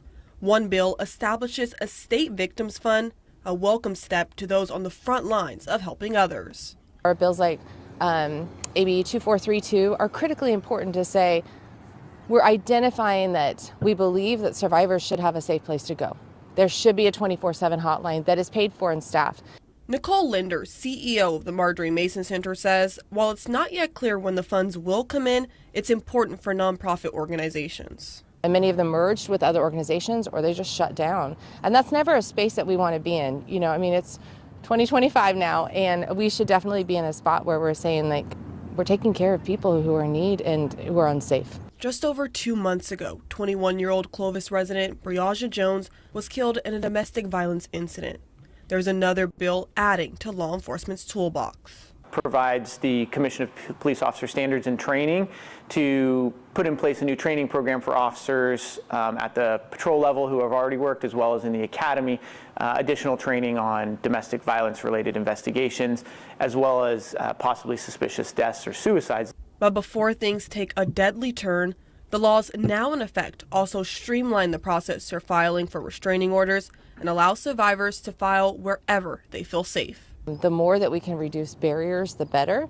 I'm hopeful that this legislation allows for some additional safe supports, but right now it's a step forward. There are also more emergency room protections going into place, meaning trained professionals will be available to help at any emergency departments across the state so people can connect with needed services. And again, a reminder, support is available around the clock for anyone experiencing domestic violence. The numbers are listed right now on your screen in Fresno County. You can call. Yeah, we'll go ahead and keep that number there because, definitely don't want to see domestic violence happening between families. We're trying to keep the families together. That's what we're trying to do. We're trying to keep everybody's hands to themselves and everybody's hands together. instead of on each other. And so we're getting into that time where we're in a global insecurity temperature check. And so she may be screaming at you, you may be hollering at her. It is a time where you just need to just close your mouth and just be quiet and calm down and walk away. Just walk away. Walk away, brothers. Walk away, sisters. Life and death is in the power of the tongue. And I say this because many have had these experiences, and now it's starting to get much more hostile in many people's houses, in many households around the world. People are dealing with very, very real life situations, having to face real life decisions. So because of that, it's having people react. What comes after that reaction, or what is in the manifestation of that reaction, is what is being showcased out here. So for a good portion, in a lot of these videos, I want to get knocked out, but there is a lot of domestic violence going on right now. There is a lot of cheating and arguing and people putting their hands on each other. And, it's tough out there, And sometimes we get with people that we may not completely know them 100%. We didn't know that this person was dealing with an even deeper anger issue. We didn't know that this person had this type of trigger or trauma until we wind up finding out on the end of that experience that makes you question, like, oh, do I, what is I need to reevaluate the nature of this association. That kind of was a red flag. That kind of frightened me. That scared me, And that's where our mind goes when we deal with circumstances like this. However they come. Most of the time, people don't want to end up in no argument with the person that they love or care about. I always try to tell people, if you both are arguing, just hold each other's hands. For one, because life is short and you may not be able to have that genuine moment again. So in the midst of an argument, breathe and hold hands. I know it may be a hard technique, but try it out, especially this year, if you ever get triggered in that capacity. But I want our brothers and sisters to not be triggered by, my sisters to not be triggered by any of these reality shows. I want my brothers to not be triggered by these video games. And that's the thing, it's the outside sources. It's never truly that true essence of the person personally towards you that got you reacting to them. It's the stimulation from whatever before that makes people deflect and fling their monkey shit on everybody. And that's what we consistently do, is fling our monkey shit on everybody, on each other, on ourselves. Not realizing that it takes split seconds. It's always going to be the inevitable disappointment. The first people that hurt you that when you came into this world is your mother and father. So all they doing is just trying to help you get used to it. The quicker you get used to the disappointment of everything around you and everybody, the sooner you'll be able to have very low to no expectations. And you'll be at calm and be at peace and knowing that things are what they are. It is what it is. You have to accept things as they are. The Most High is the one that is in control. You are guided by the Holy Mother, who is wisdom, who sends downloads to tell your ass to stop, to keep your hands to yourself. To matter of fact, hey, lady, shut your damn mouth. Quit talking about his dick. Hey, fella, quit talking about her kids. So, yeah, we get triggered because we got ammunition to want to pull triggers, because we get trigger happy because we are triggered.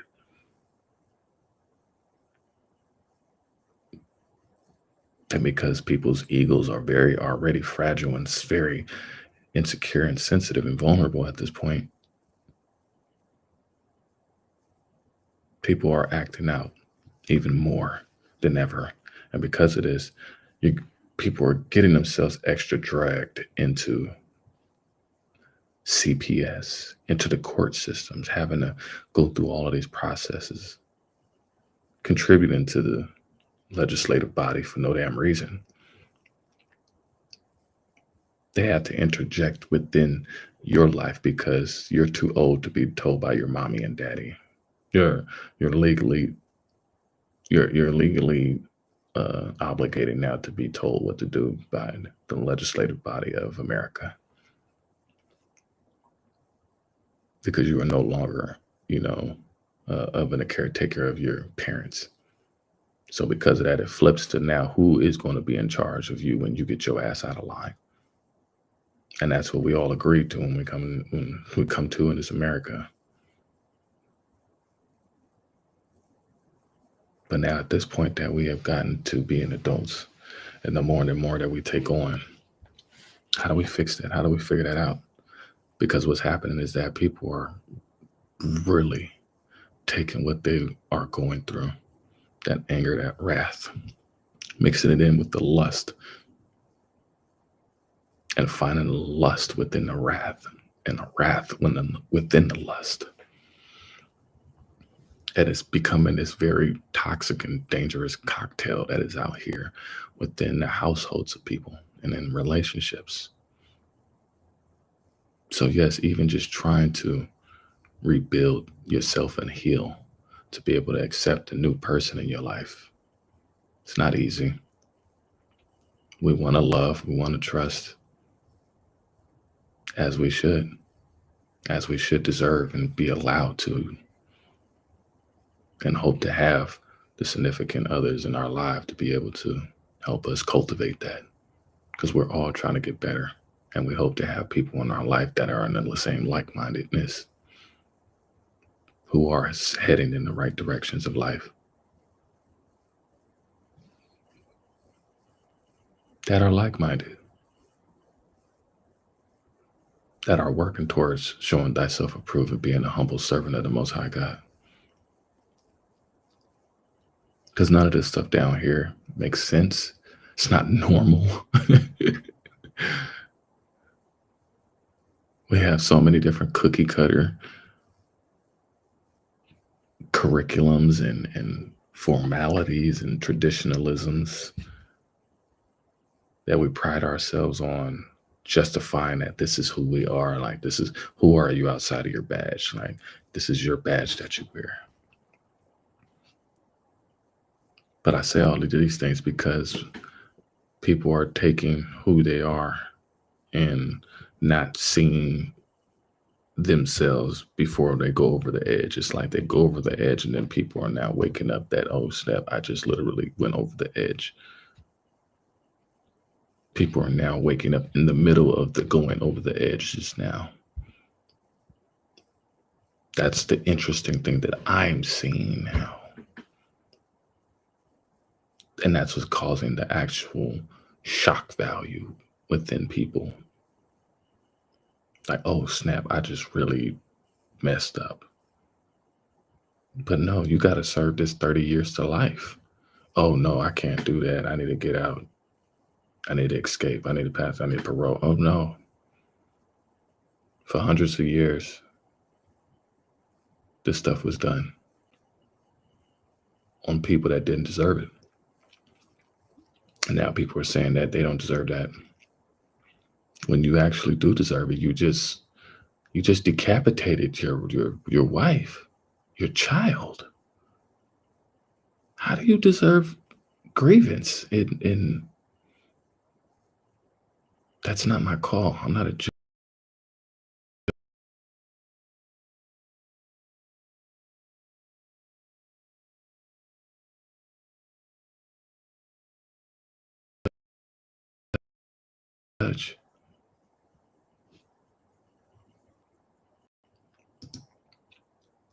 This is what, and I know even for me, hey, I've made mistakes and I'm sorry and apologetic too. But look at here, we can't choose our consequences.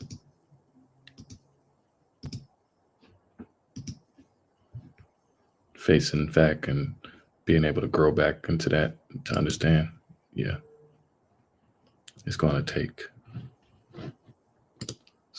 a lot to get back to that. It's going to take a lot to get back to that, y'all. But that's what we're going through. That's what we're seeing, is the amount of people getting pushed over the edge and realizing that, hey, it's already too late. But hopefully, all you can do is make some peace with it. But you got people who are still ending up like this. Powerful message from a local judge. Violence is never the answer. This as a man faces consequences for shooting and assaulting his own girlfriend. 19's Katie Tursig is at that courthouse with this emotional story.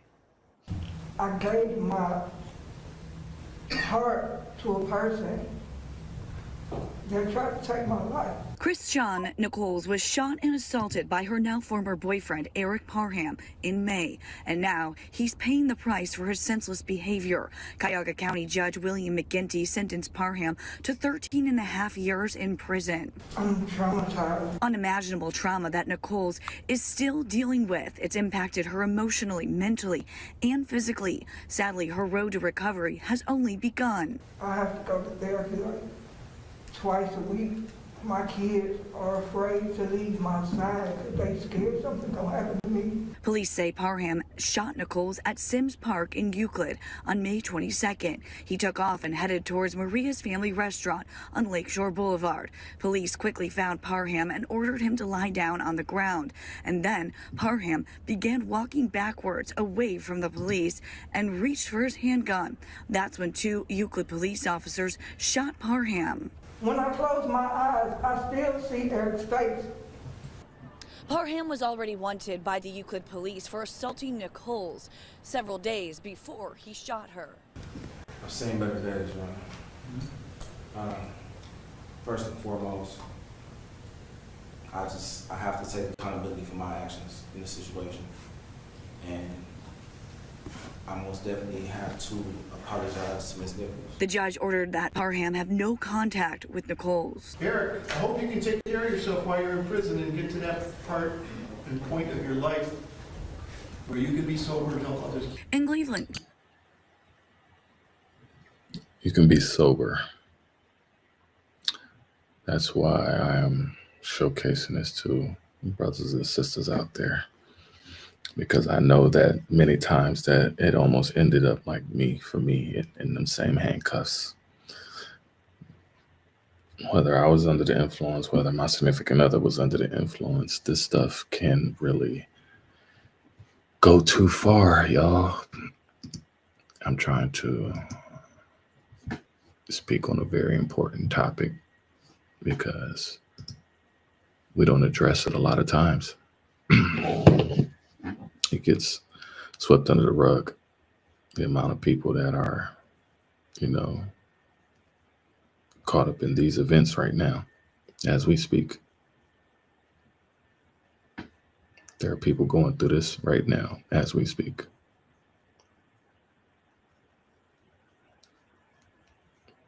And a damn show ain't easy. Can't imagine having to walk in the house and go through this and go through that. And yeah, everybody argue. There's no perfect. But for it to escalate, and most of the time it happens because you're under the influence of some other stimulation, whether it's alcohol, drugs, video games, porn, you name it. They inhibit the acceleration of any of your 7 deadly sins. whatever your appetite is for. It's going to tap into it. It's going to cause you to act and react. And when you do got a chance to sober up, you start thinking clearly. You start realizing, oh, damn. And sometimes you can't choose your consequences to where you got to actually serve some time. You got to have some sit down.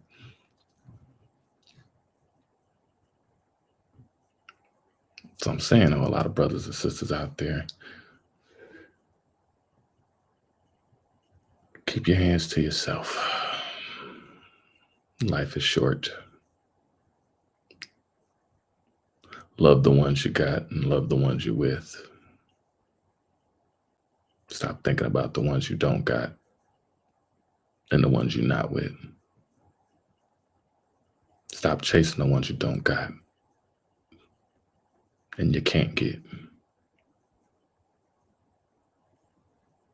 And stop holding on to the ones you do got, that you do got, that you ain't supposed to have. This is the time to take a nice reevaluation of the nature of yourself and your association with yourself and everything in and around you. This is time for you to start doing the work you need to be doing. Because right now, you got people wilding out because in any of these cases right now, people ain't getting away with no crimes like that no more. People are getting shown that you can't get away with this stuff. And having to find out the hard way is that these cases are getting much more intricate and that the laws have changed. The laws were definitely placed in line for a lot of Black folks to get locked up. But because you see the pendulum of, crime changing and me showing you,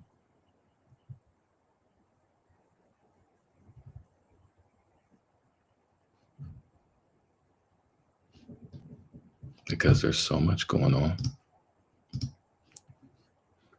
Can't avoid it. Can't avoid it. Can't get away with it. There's cameras everywhere. Listening devices everywhere. They're even getting more intricate. Just go be in peace. Go live your life. Be happy. Smile. Go do something fun. What is your purpose? What are you great at? Who are you? What day were you born on? What is your gift? What is your mission? Who are you? Where do you come from?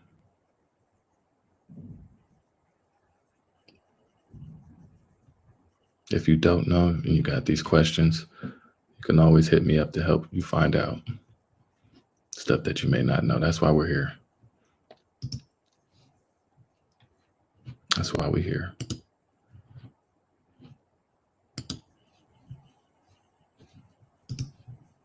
A Broward judge peered through a virtual reality headset. These people are coming into his space, right? And he's backing up. And he's backing up. So as not to be injured like his wife. For an immersive experience an artist designed to illustrate this defense expert's opinion. As we back up and are being approached, and it's like a chest-to-chest encounter, no matter where you look. That based on his review of depositions, a site visit, and sworn witness statements to police. Now this is where the vase was broken from the chair that had been thrown previous.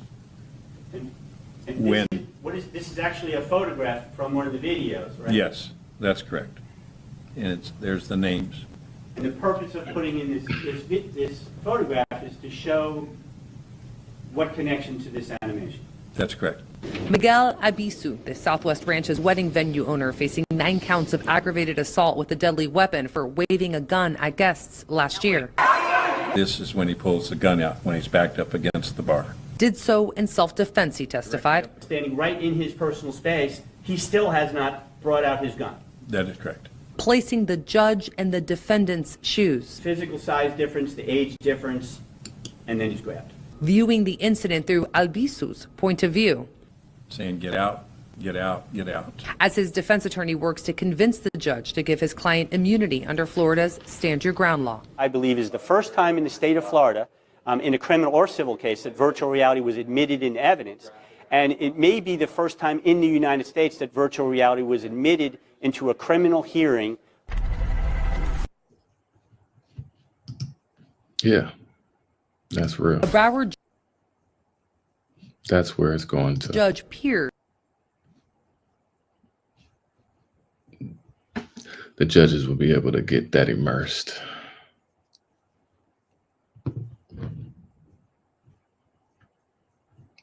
Shalom, brother. Happy New Year's to you too. You won't be able to hear what I'm talking about or see the video unless you go to my YouTube channel and subscribe at YouTube at Prime Blaq, PRIMEBLAQ. You'll be able to see I'm doing the news on a regular basis, literally every day now at noontime. So everybody who's out there who's listening, you'll be able to catch this stuff on my channel live whenever we can, God willing. So I wanted to bring this up because the laws are changing, y'all. The laws are changing. This is the stuff that's coming to pass right now, where the ability to see into many of these cases that have been around, even, there's so many cold cases that are coming back to be seen again. So many cold cases. You got people who have committed stuff long ago.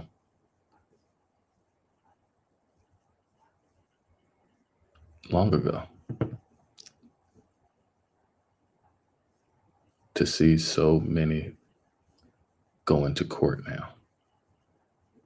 And when going into court now, they're going to have a whole minority report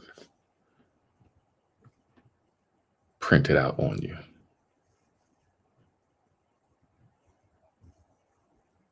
All of the devices are catching everybody trying to do whatever they think they can get away with.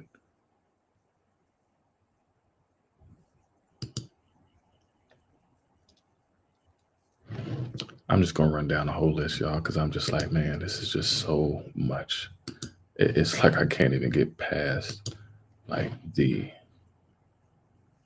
just looking at everything because how much is really going on. Shalom, beloved sister. But I got to bring it to everybody's attention.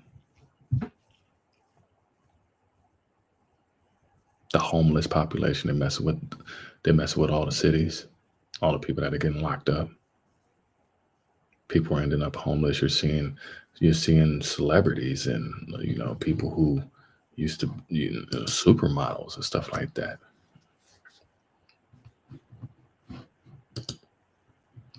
You're seeing a lot happening right now.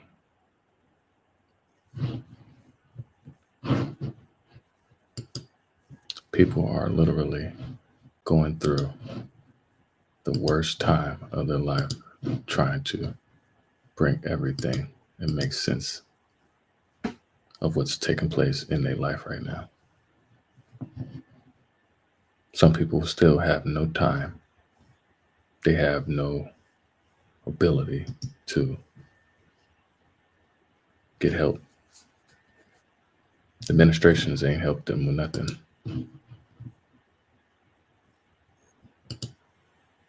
None of these administrations are helping.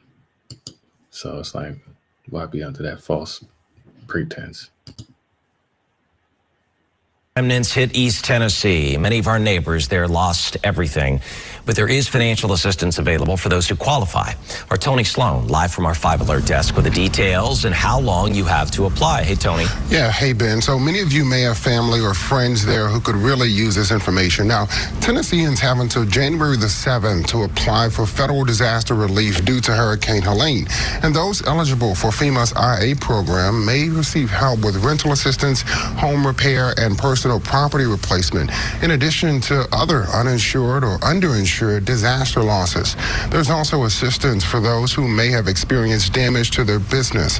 Now, if your job was impacted by the flooding, you can still apply for state unemployment assistance as you navigate recovery. But you can see from the photos and videos here, the damage was extensive. Now, to apply, you can visit disasterassistance.gov. You can use the FEMA mobile app, or you can call the FEMA helpline at 1-800-621-3362. And we'll have The news stations is hiring brothers and sisters. We are the ones that are reporting to you live. As you can see, it is nice and chocolatey on every news station. No joke, y'all. It's no joke. It's definitely hiring. But anyways, still people ain't been able to recover after all of that. People are still not to be able to recover after all of that. With all the time running out and how much they even put people on a squeeze, and like the amount of squeeze that's put on people to even try to survive any of these events.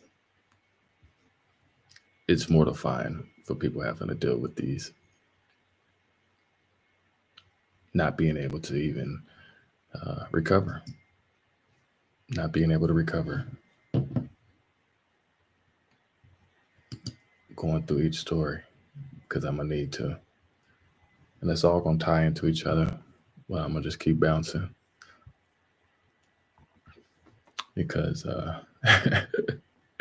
we ain't finna avoid nada. Time now is 5:04. The suspect arrested in a 1978 double murder cold case is scheduled to be in court today. 22 News reporter Claire Overton is live in Springfield with what we know about the case.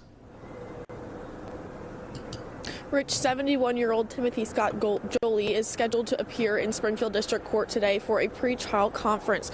Jolie is accused of killing 18-year-old Teresa Marcoux and 20-year-old Mark Harnish back in 1978 at the old rest stop on Route 5 in West Springfield.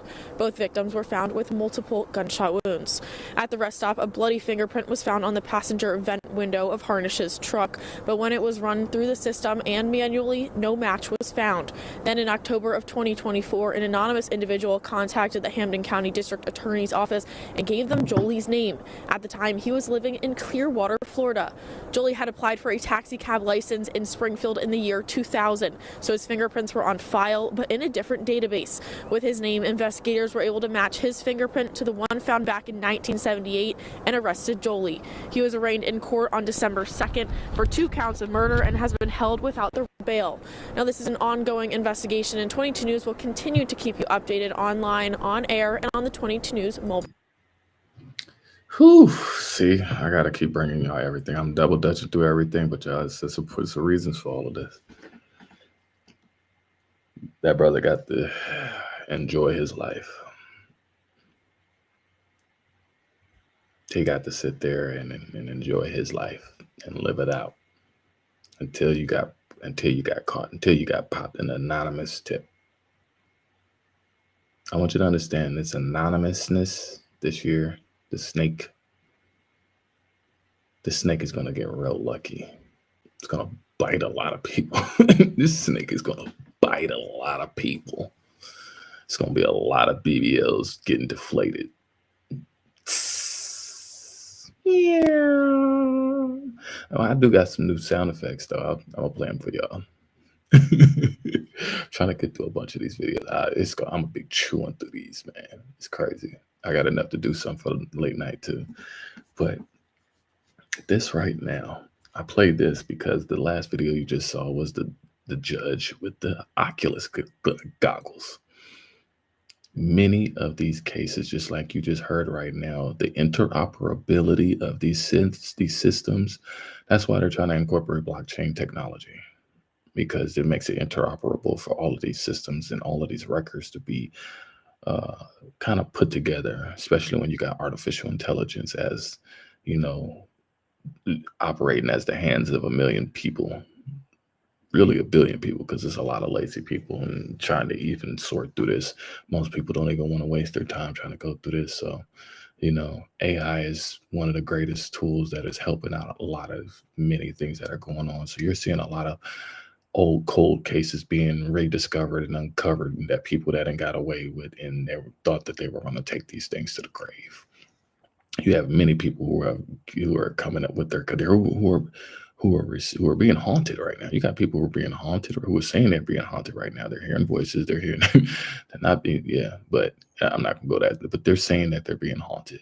They're saying that they're hearing things, and these voices are telling them to tell the truth, be honest, and whether it's them negotiating them into the pearly gates, I don't know. I can't speak for that.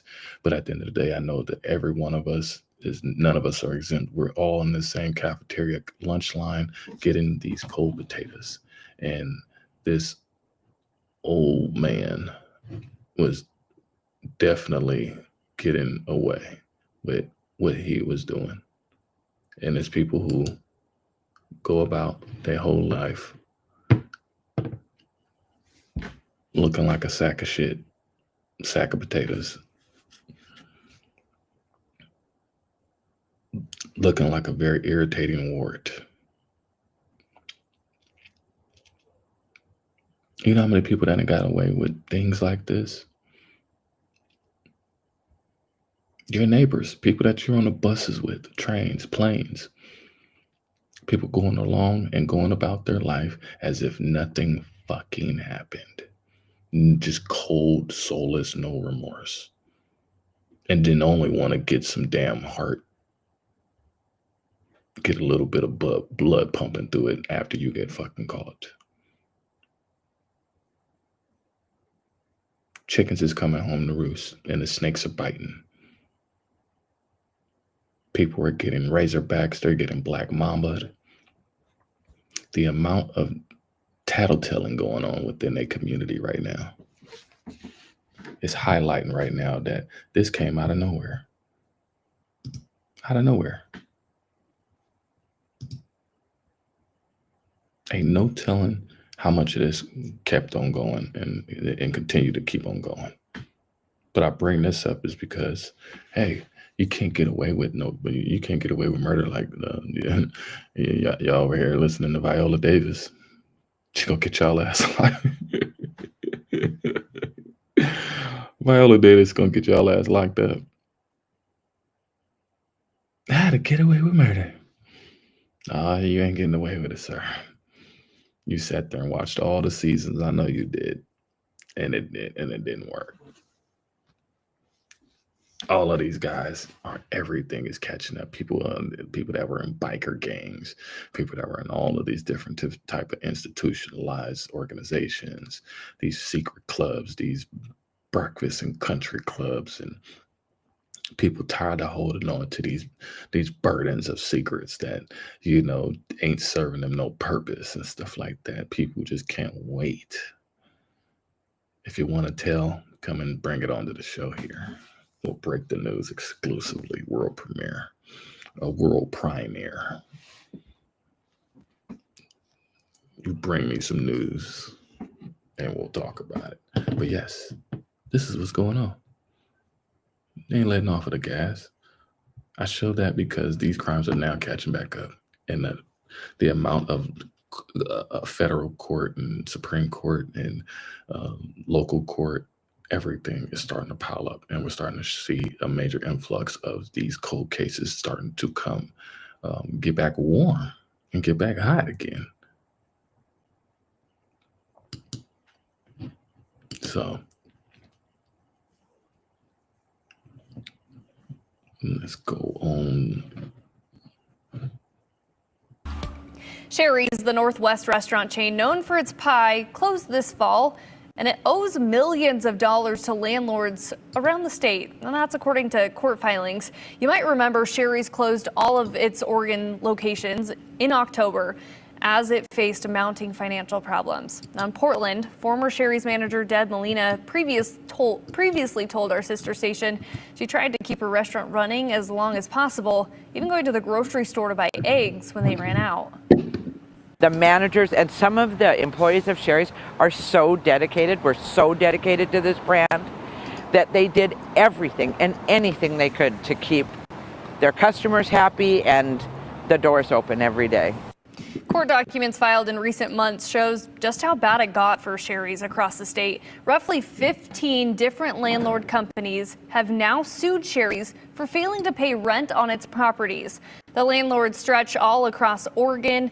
Those lawsuits KGW uncovered.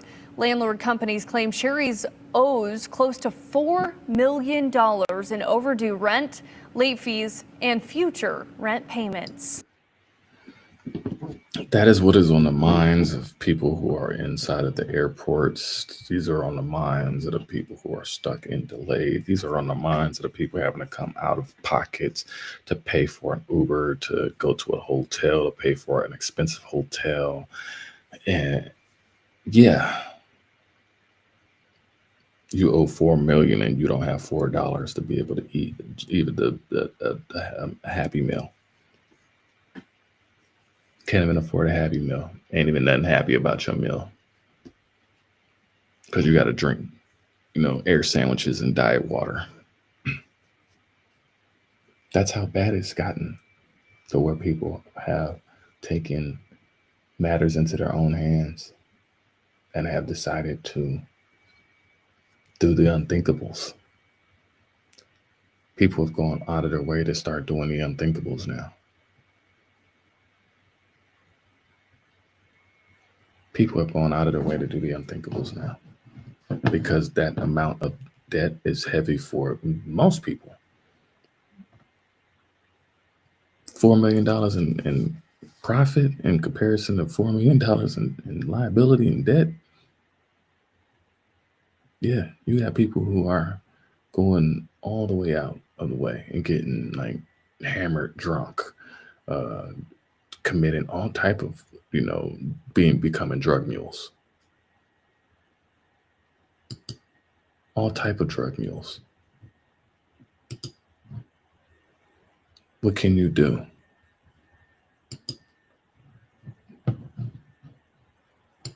A woman arrested in Garvin County after authorities say they found tens of thousands of dollars in drug money. Court documents state when a drug task force stopped 48-year-old Christy Molinaire of Fort Worth on I-35 yesterday, they found $50,000 in cash. She's charged with possession of drug proceeds. At noon, a woman arrested in Garvin County after authorities say they found tens of thousands of dollars in drug money. Court documents state when a drug task force stopped 48-year-old Christy Molinaire of Fort Worth on I-35 yesterday, they found $50,000 in cash. She's charged with possession of drug proceeds. At noon, a woman arrested in Garvin County after authorities cannabis, according to the latest state Supreme Court ruling. The decision came down last week, but it raised concerns among some state lawmakers. In this ruling, the court says the odor could indicate illegal possession of the drug. But back in September, the court said the smell of burnt cannabis doesn't give police the right to search a vehicle. Police in Illinois can search a vehicle if they notice a smell of raw cannabis, according to the latest state Supreme Court ruling. The decision came down last week, but it raised concerns among some state lawmakers. In this ruling, the court says the odor could indicate illegal possession of the drug. But back in September, the court said the smell of burnt cannabis doesn't give police the right to search a vehicle. Doesn't give them the right to search a vehicle. Man, they used to search your shit just cause. Police in Washington Township are investigating what was in this takeout order. Detectives say an Uber Eats driver called them after noticing a strong smell of marijuana coming from a burrito meal that they picked up in Lindenwold. Instead of a burrito, they found more than an ounce of wrapped up pot. The department says if you know anything about the order, please give them a call. Smell more than an ounce of wrapped up pop. And if you know anything, give them a call because they need some. Ooh, these are the resorts these are the measures that has gone down with people around the whole country, the whole place. It is gotten people down to where it got people really doing some stuff out here. All type of stuff. The most unthinkable stuff now.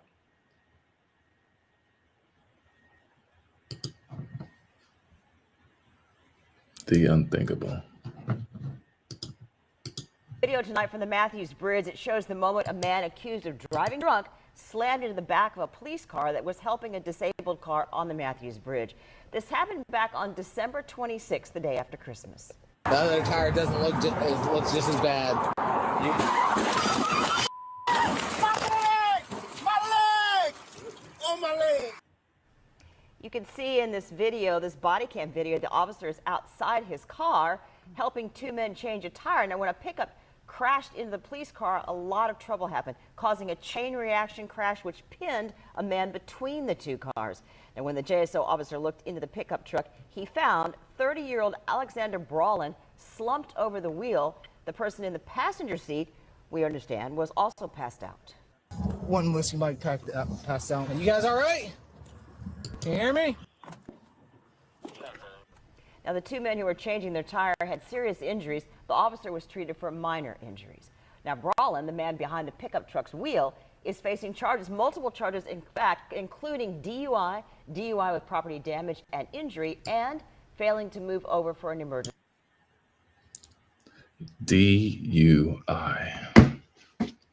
I am telling you guys the amount of DUI activity, the amount of excessive drinking. I'm talking about drinking, brothers and sisters. I know you might be out there stressed out. I know you might be out there going through something, but be at peace. Be at peace. The rest of these folks got some really heavy issues that they're dealing with. Some really heavy issues. And to be able to go under the influence and drive, stay at home. I tell my brothers all the time, like, what are you doing? Get an Uber. If you can't do that, stay at home. And if you can't do that, just stop. There's no reason to be able to get out and go and you can't remember shit. Or under the influence and you're sitting here transporting all type of narcotics and illegal firearms.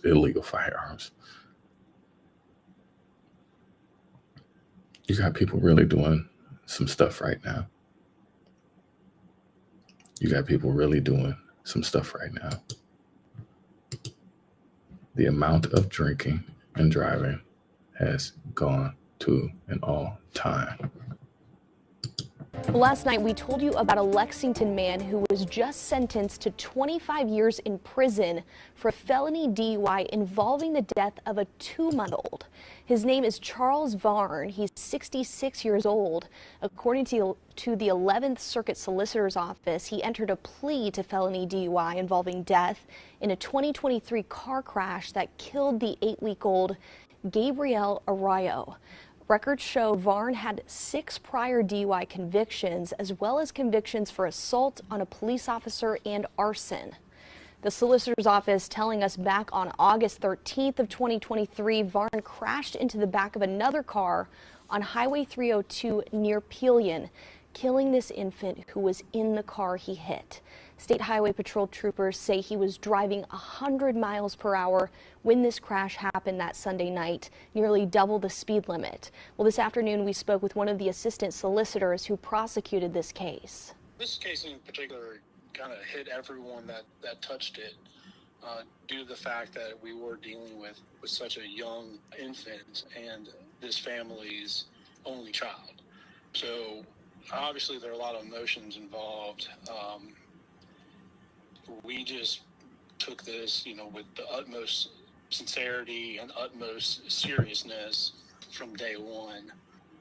Now, Varn initially denied that he had been drinking, but later admitted to it after troopers found an open container of alcohol in his car.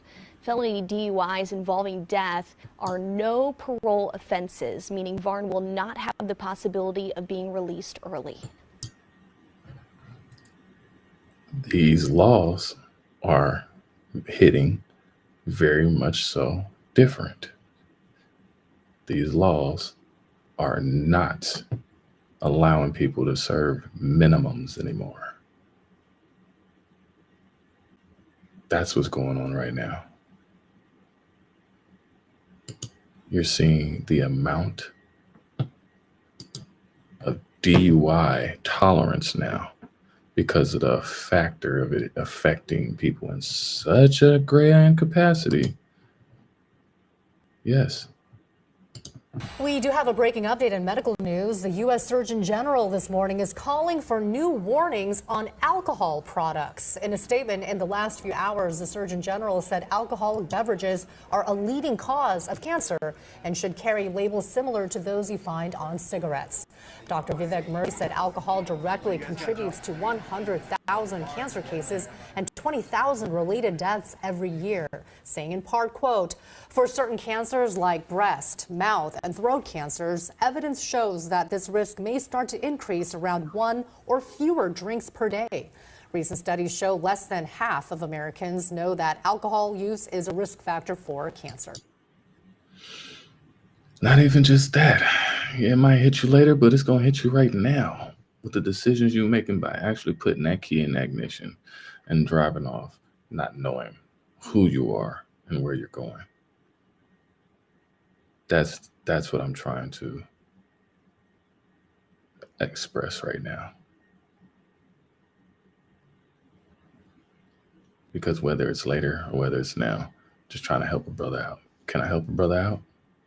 Can I help a sister out? Hopefully it's going to help you get yourself together. Hopefully you get it together. I would like to see you doing better. Living at peace and doing your thing, doing your thug thizzle. Being the best and greatest version of yourself.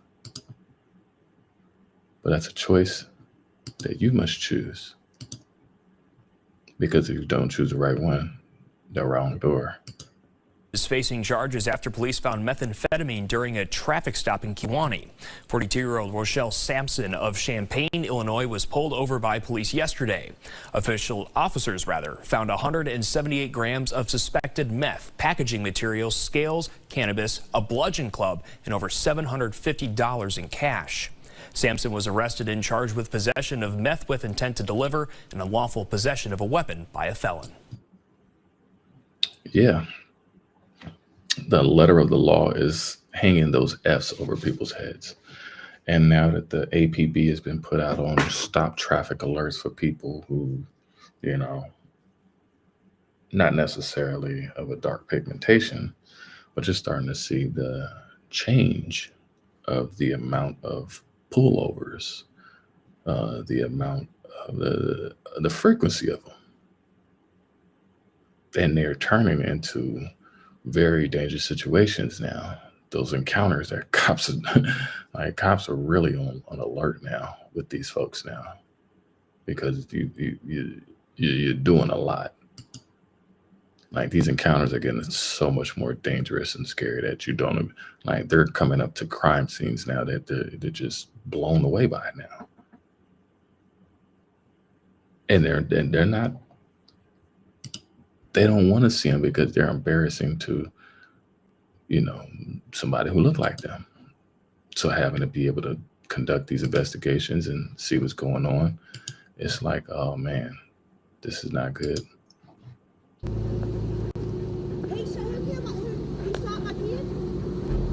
Where's my kid? I don't care. Where's my kid? It's a blur. Will y'all tell me something? Well, where's my kid? Where is she at? I didn't know anything. I just wanted her to be okay. She's alive? Huh? Come here. She's not alive. I want to see my child. I just needed to know, is she alive or is she dead? Libby Lewis, where is she? Where is she at? You don't want to sound cliche, but Livy was a perfect child. She was kind and loving. That's why she went into nursing. She obviously had something about her that she loved to take care of people. She was selfless. Where is my child? I told you where your child. In this car. What car? She's in this car right here behind us. I didn't know if I wanted to believe that she was in that car. I didn't want her to be. Because if she wasn't, then it was real and she was gone. How y'all doing? Who was the one that actually drove by? You saw it first? So I pull over and I seen throughout my passenger seat, and I was like, she must be just slumped over. Maybe she's just drunk, you know. The door was already open. And I was like, hey, it's like I shook her. And that's when I called 911. 911. No, somebody's dead. So what it looking like yelp? Yeah, it's gunshot wound. 6 o'clock in the morning, I'm at home when my telephone rings. Sheriff wanted me to come in, sit with Matthew at the hospital. All right, Matthew Edgar, right? Yeah. And while I was there, I interviewed him. I had no clue why I was. No clue. None. You have a girlfriend? Yeah, kinda. I have a girlfriend named Livy. He was found in the fetal position behind the vehicle that Levy was found in. When's the last time you saw Livy? Tonight. He remembers drinking on his porch, and the next thing he remembered, he was waking up in the back of an ambulance. You don't know how you ended up on the ground behind the car? I think so. With the dead girl in it. I don't have a clue. There was a rifle, some shoes, and a hat, also on the ground. That's his boots, and he was laying there beside him. How'd you get all the blood all over your face? I don't know. Because the hospital said you don't have any injury. What are you thinking? I'm thinking that he's not telling me the truth. He's just basically telling you a Texas fairy tale, right? Correct. I'm gonna be flat out honest with you. But unfortunately, there is a deceased female in that vehicle that's in front of yours. And my job is to find out why she's dead. Who is the dead girl? Did they tell you a name? Libby. I informed him that Miss Lewis had passed. He started with this, what I would describe as forced crying. Did you see any tears? Not a single one. The world seems to think that Matthew Edgar is a murderer. Do you believe that? I do not. Do you believe that someone else pulled that trigger? I do. I believe it was someone that was close to Matthew, someone that was involved in events of that evening. We got all the DNA results back, and there were some holes in the case. There were no fingerprints taken or DNA lifted off the gun. There were DNA samples from Livy that showed there was another man. I have no doubt, and I'm going to make this perfectly clear. Matthew Edgar killed Miss Lewis. And you put your reputation on that? Absolutely. Well. People are definitely invested into what's going on in their communities now, because this is tragically knocking on everybody's front door and ended up on their shit list.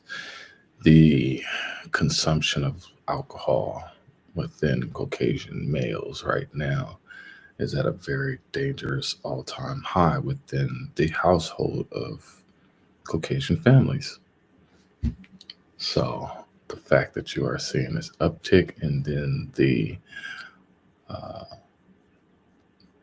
fallout or the remnants of the event are starting to showcase and highlight that, yeah, cops are coming to encounters in situations that are shocking them, that are leaving them with PTSD, that you have states and cities now that are trying to invest into that, because now it's a major influx of people that look like them that are now showcasing that these are some very serious matters that we need to address.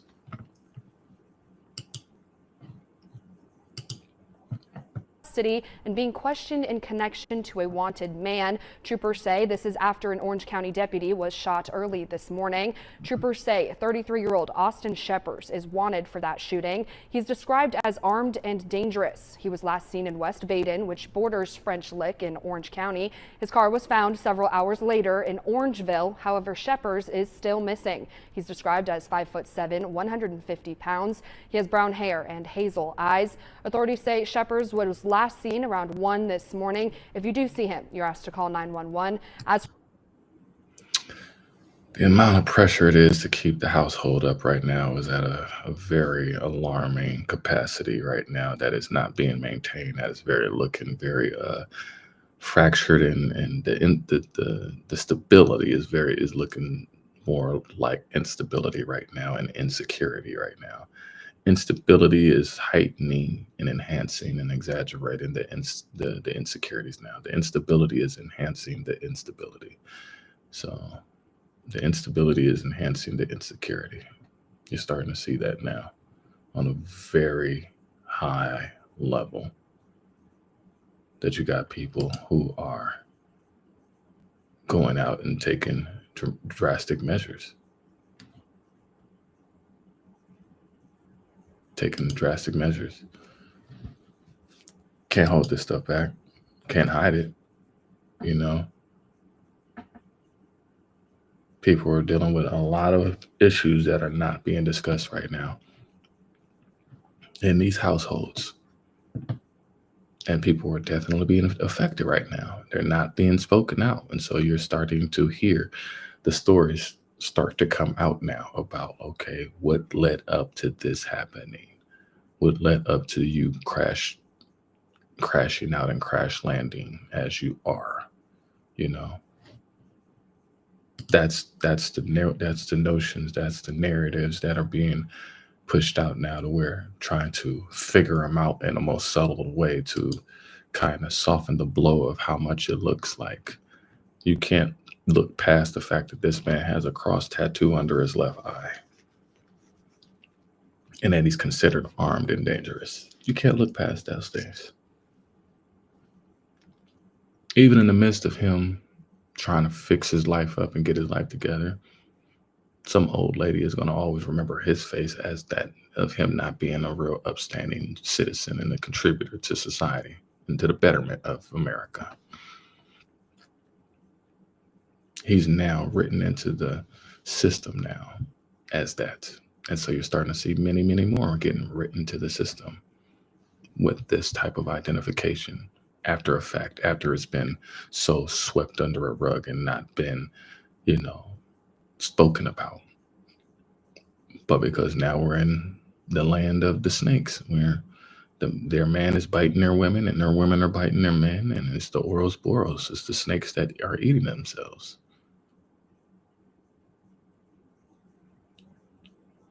Because things have not been addressed, and because they've been swept so far under the rug, they're exploding now. And it's for your own doing. Everybody got choices. But this is what you've been showing. This is what you're showcasing. It's a lot of domestic violence. Well, tonight we're learning more about a woman that was found dead at a home on the south side. It was this week that police determined that the 24-year-old was killed. Our Chase House spoke to the woman's mother, who says police believe an on-again, off-again boyfriend is responsible. That's right. According to her, police were about to turn their evidence over to the Marion County prosecutor this week to see if they had enough evidence to charge him. But before any formal charges could be filed, it's believed the man shot himself inside this home behind me. I love all of you else who are watching this. Brooke Ruffeisen is known to be kind, a nurturer, and a light to many. She said the Lord's Prayer, and then she believed in crystals, and she just had the spirituality that I had never seen in a human before. But in October, that light was taken from those around her after she was killed. The fact that I saw her 2 weeks before was amazing. The last text I sent her, the last words I said to her is, "I love you, kid." While Ruffeisen's boyfriend was never charged with killing her, Jolie Thompson, her mother, says a detective with IMPD told her they believe he did it. So I looked into the 22-year-old and found out he was on house arrest for a prior domestic incident. Court documents show that he strangled and ripped his ex-girlfriend's nose and lip ring out of her face. There is a very, very high possibility that they will reoffend either with the same partner or with another partner, depending upon the situation. Karen Burton tracks homicides related to domestic abuse cases. She says from January 1st to October 31st, there have been 74 killed in domestic incidents. Strangulation is one of the #1 predictors of a domestic violence homicide. If there is a single incident of non-fatal strangulation in the history of a relationship, the likelihood that that person is going to die at the hands of their partner goes up 750%. Burton says many people ask survivors why they don't or didn't leave sooner. And she says because leaving the abuser could lead them to being killed. What they need ultimately is our support and our lack of judgment.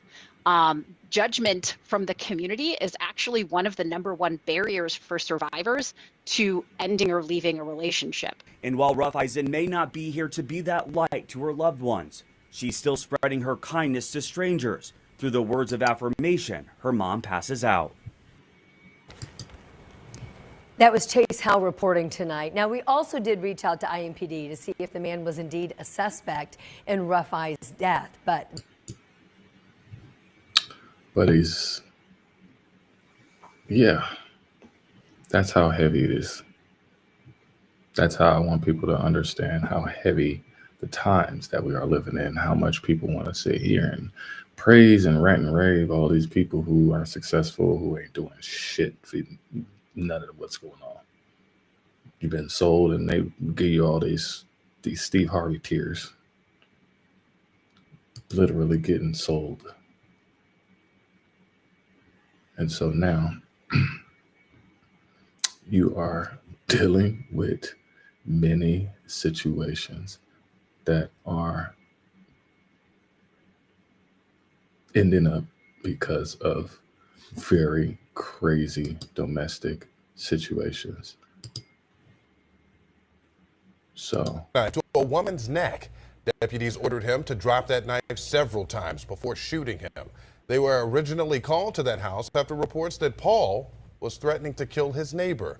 After arguing, he went inside and Paul became erratic. The deputies involved in that shooting have been placed on administrative leave. And tonight, body camera video showing a chaotic scene at a Tampa home. Deputies acting quickly to save a life. And I want to warn you, too, you're about to see some unsettling video.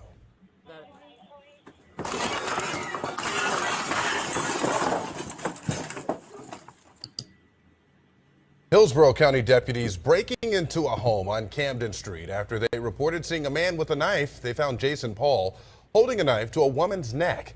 Deputies ordered him to drop that knife several times before shooting him. They were originally called to that house after reports that Paul was threatening to kill his neighbor. After arguing, he went inside and Paul became erratic. The deputies involved in that shooting have been placed on administrative leave. Yep. That is where we're at right now, where it's that bad. It's that bad. Where you got to want to be able to, you're trying to hurt your own kids. That's the crazy part about it. Like, that kid ain't got nothing to do with it. I keep trying to show these videos. The family in Mebane shared the terrifying moments that someone tried to kidnap their teenager. The family says their 13-year-old daughter was riding her scooter with her younger brother and friend when a man tried to take her. She fended him off and got to safety. Her mother immediately called 911. Officers searched the neighborhood off I-40 and did not find anyone. The young girl told us she's a bit shaken up. Scared of going out alone back riding in the neighborhood. I did tell them when we were riding back that I am not going again unless I have something that I could contact parents, family members, or anything. Police did not share a suspect description. If you know anything about the incident, please call police. A family. So I bring this up because all of these stories tie into each other. And that one's pretty self-explanatory, but you are starting to see very harsh trends. Stepdaughters and stepsons and things like that, you know.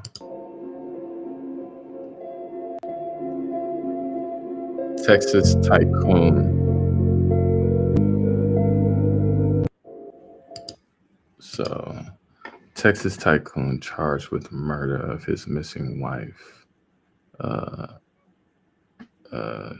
after daughter's accusation. So, yeah, you're starting to see many of the things that were in the dark, starting to come to light. We cannot avoid having these conversations about this. That one incident happens, it goes down and affects everyone. It goes down and affects everyone. It's a trickle-down effect. You gotta understand, like the moment that one person makes a mistake, it messes up everybody. Look at Luigi Mangione. His stupid ass decisions mess up now. It's bringing light and it's bringing just destruction to everybody else around you. That's what it's coming down to with a lot of people now.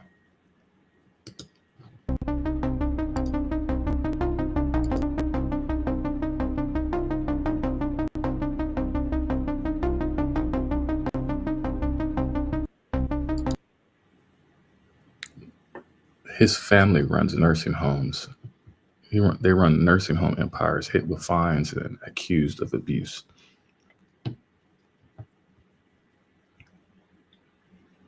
For every action is a reaction. For his actions, it trickle down as a reaction. So you have to be mindful of the things that you say and do. I'm just reporting it as I see it. This is what brings open public scrutiny when people have, something to say about or an opinion about it. But I'm just showing you the after effects of what these things happen to do to families. This is the effects of what this does to the families. Just like this young little fella who we all remember not too far off in the distance, where this little kid shot up a school and his mom and dad was the first case in America to be, it's interesting for this to be the first case. That is so interesting for this to be the first case. They could have done that to every single Black person if they wanted to during Jacob's trouble.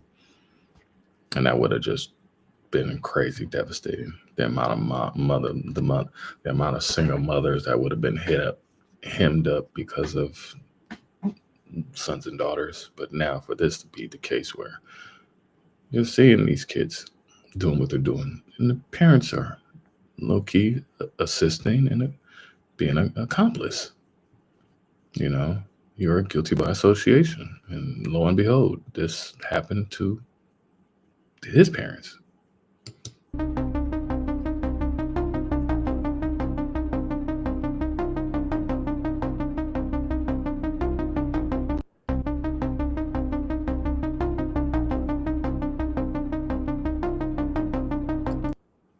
She wants,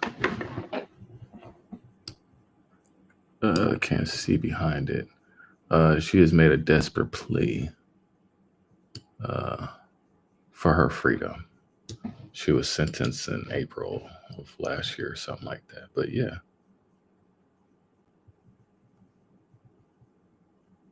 She wants to be free. She wants to be free of what her responsibilities of what she created. She wants to be removed from the responsibility that she created. So that's interesting that people are doing the crimes, but now they don't want to do the times. You've been doing the crimes, but you don't want to do the times now. What's going on now? That people think that they can just slip on by. She could have intervened in so many lives. People have so many comments about these videos. I haven't even showed you the comments to these videos because there's just so many videos that I gotta just keep it moving, y'all. I just gotta keep it moving.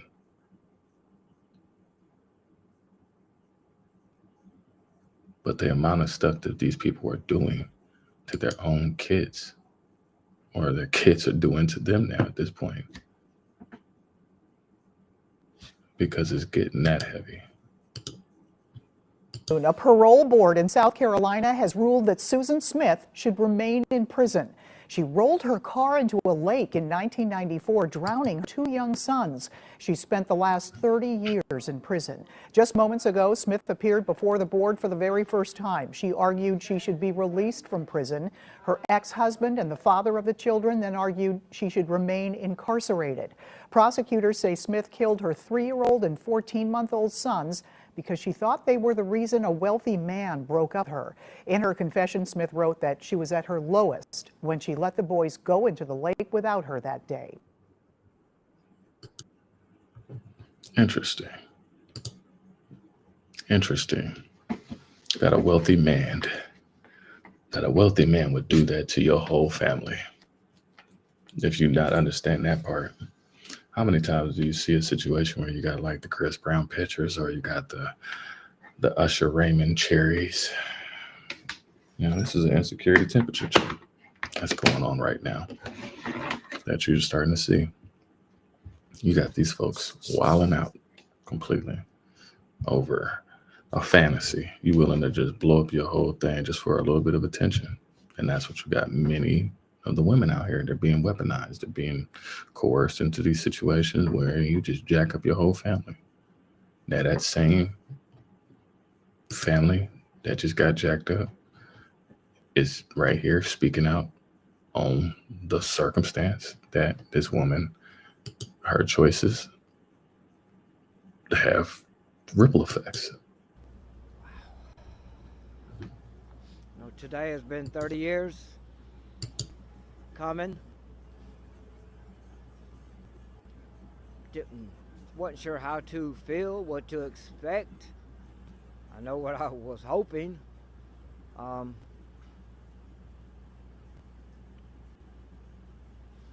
think,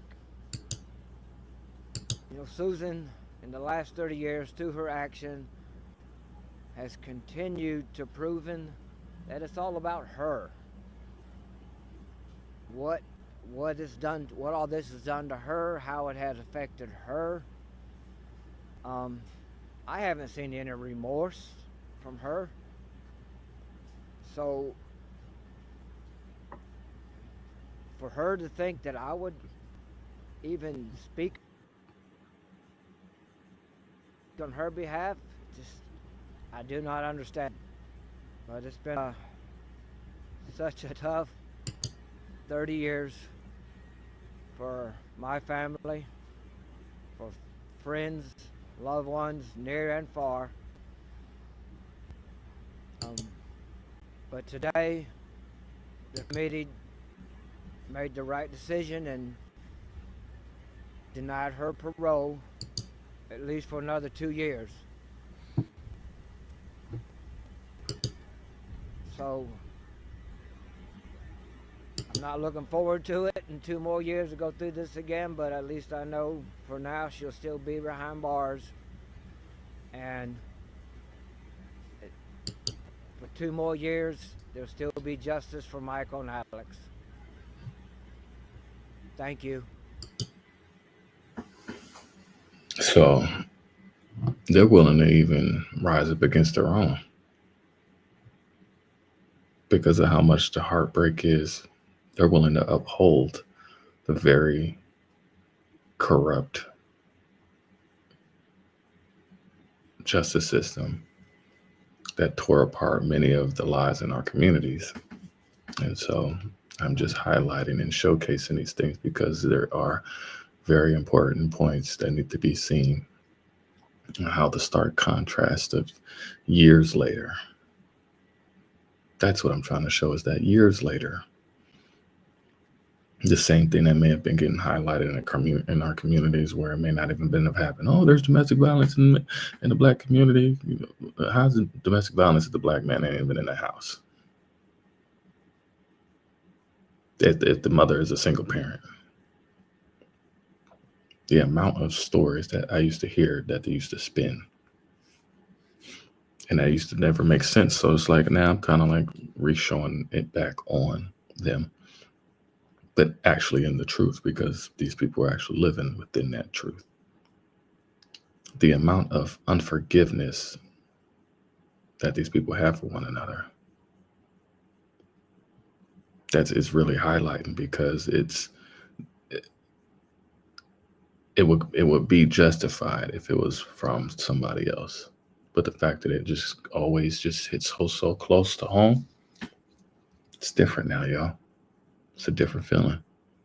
But that comes down to the desperation that people were willing to feel.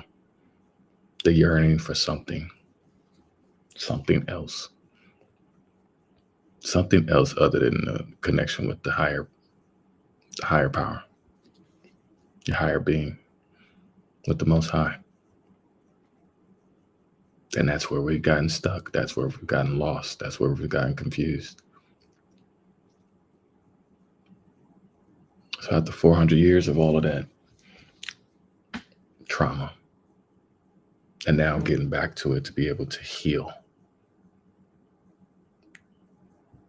to be able to adjust to all the pain, and to be able to take it in and be like, you know what, I'm gonna work myself through this. But that's crazy that you're just seeing people do that to their own children. Investigation has arrested a man connected to the death of an infant in Belleville, Kansas. 23-year-old William McLaughlin was arrested for first-degree murder and felony abuse of a child. The charges are connected to the death of McLaughlin's 3-month-old daughter. The infant was initially brought to the Republic County Hospital in Kansas on Christmas with fatal injuries and was pronounced dead 4 days later in an Omaha hospital. McLaughlin was booked into the Jefferson County Jail here in Nebraska. The investigation is ongoing. Why is all of this happening? Why is all of this happening? To where people are just trying to hurt the kids, do something to the kids. It's just like taking everything out on the kids. Sick. It's sick. But that's why it has to be shown. The old and the young are getting it right now. The old and the young are getting it right now. To be able to be doing this, hey, you got to be shown. A man is going to spend the rest of his life in prison for sexually assaulting a child over the course of 5 years. Yesterday, a Williamson County jury convicted 61-year-old Robert Jamerson from Burnett. A judge sentenced him to life in prison without the possibility of parole. Authorities say he started sexually assaulting a girl in 2017 when she was only 9 years old. The victim reported it to a family member in 2022, who then went to law enforcement. Williamson County District Attorney Sean Dick commended that victim for sharing her story, saying in part, quote, her bravery has not only brought justice for her, but has also protected countless other children from harm, end quote. He also says this verdict and sentence sends a strong message that the sexual abuse of children will not be tolerated in Williamson. Yeah, it's being shown now that it's not being tolerated from a massive scale right now. The treatment of children right now is just definitely being showcased as like, yeah, this is not okay. So. Wife Edward Altum was convicted of second-degree intentional homicide and aggravated battery in the case. He was found guilty of killing his wife Peggy in December of 2023. Altum was previously charged with first-degree murder. 71-year-old Newton man heading to prison for killing his wife. Edward Altum was convicted of second-degree intentional homicide and aggravated battery in the case. He was found guilty of killing his wife Peggy in December of 2023. Altum was the least suspecting people. Off in the distance, you don't think about them. From young to old. These reasons are enhanced because of influence. The times that we're living in got people shifting. It's definitely got people going cuckoo for Cocoa Puffs because of the alignments. Got people going really cuckoo for Cocoa Puffs. A 7-week-old baby in Lincoln County. She was exposed to an excessive amount of drugs in August. Thank you for joining us. I'm Ann Allred. And I'm Mike Bush. A sixth suspect is not yet in custody. The charges these men and women are facing range from child abuse and endangerment to felony murder. Our Megan Kernan just got back from Lincoln County a few hours ago. She joined us in the newsroom with why law enforcement believes this tragic incident could have been prevented. Megan. Well, Mike, officials tell us the infant Tyann Kurtner overdosed on lethal amounts of meth and fentanyl. On top of that, the 49-day-old baby girl was physically abused with several broken bones and brain bleeding. Police say the amount of fentanyl found in the home where she lived and died in was disturbing.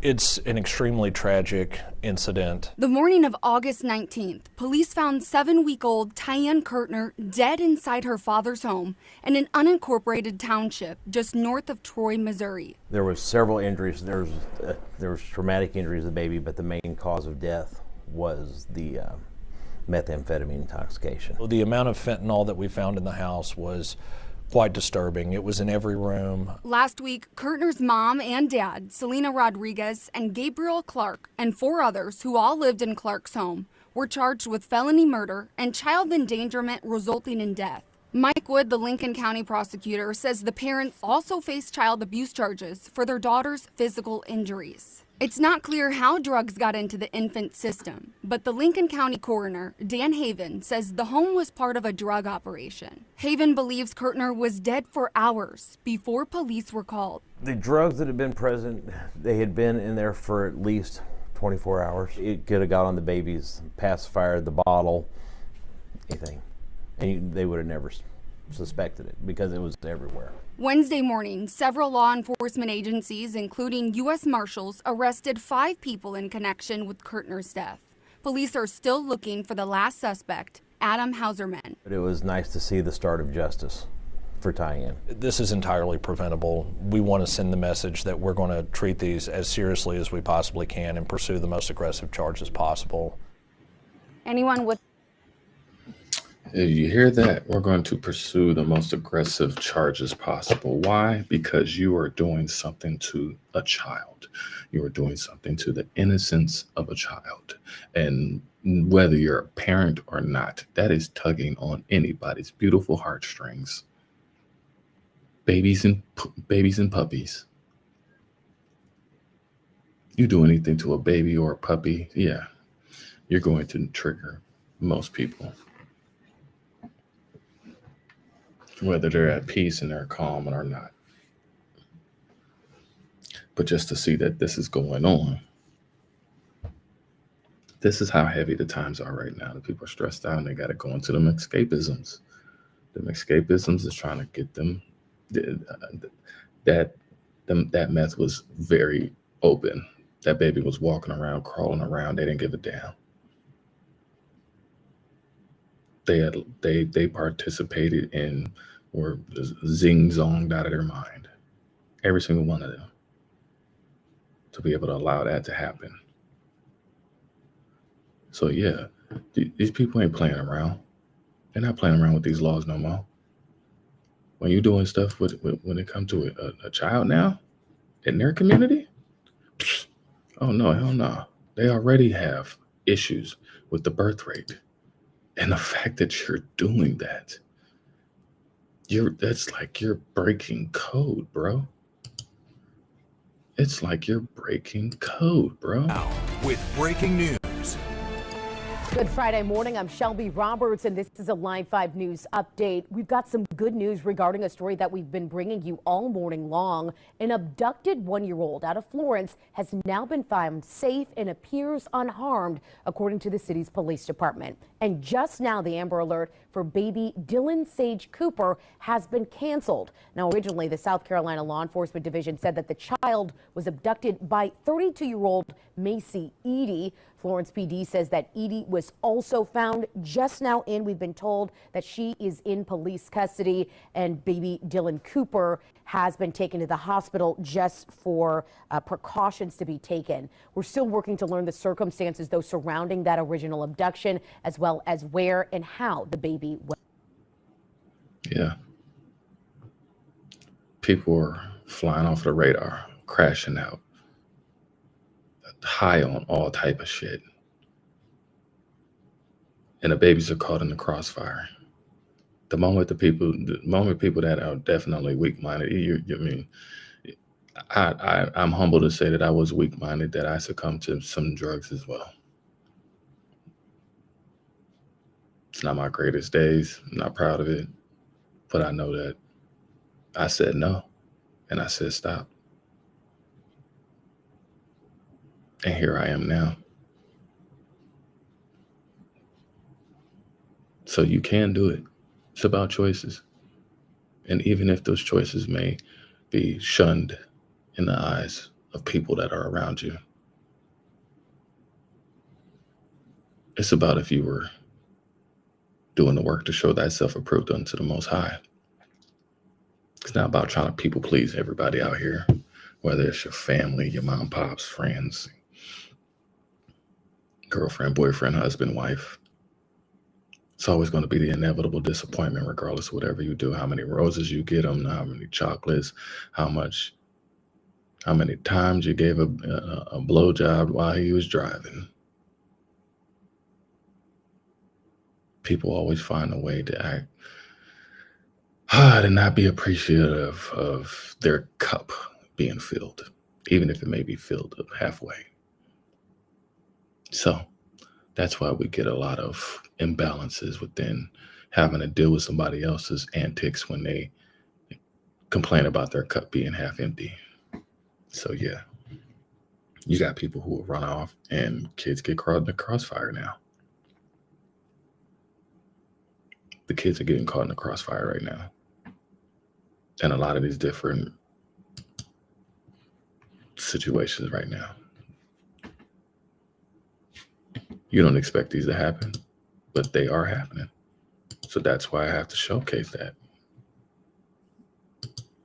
Collins pinned the gas pedal on December 8th and then drove 90 miles an hour straight into a tree. It might have made news in Alabama, but it wouldn't have made the national news. To be certain, Stephen was killed, but so was his 2-year-old daughter, Riley. Riley's mom was in the car. She was rushed to the hospital, badly hurt. But the youngest member of the family was nowhere to be found. 1-year-old Caleb. He had just seemingly vanished. Police searched everywhere, but there was no sign of him. Not at the crash site, not at the family's home, not even with relatives. And that is when the details started to emerge that little Caleb actually hadn't been seen by anyone since September, months before the crash. And that was just the beginning of a parade of disturbing facts about this family. It turned out that little Caleb's big sister, Riley, wasn't wearing a seatbelt when she was killed in that car, wasn't even in a car seat at 2 years old. Again, dad's driving 90 miles an hour. That's when mom in the hospital started talking, and police started drawing up criminal charges against her. Court records show that the missing boy, little Caleb, was severely abused before he vanished. He was beaten, even tied up and suspended by a rope in photos. Police say they found text messages making it clear that dad was the abuser, but that the mom, Wendy Pamela Jean Bailey, the one badly hurt in the car crash in the hospital, that she let the abuse happen and did nothing to prevent the eventual death of her baby, Caleb. Wendy Bailey is facing aggravated child abuse, first-degree domestic violence, and abuse of a corpse for Caleb. She's also been charged with criminally negligent homicide for the death of little Riley, the 2. What the hell is going on between the sheets in my home? Baby, let me explain before you start to point your cane. What the hell is going on? This is how it's getting. It's getting real turned up and active now. Y'all doing the most with these kids right now.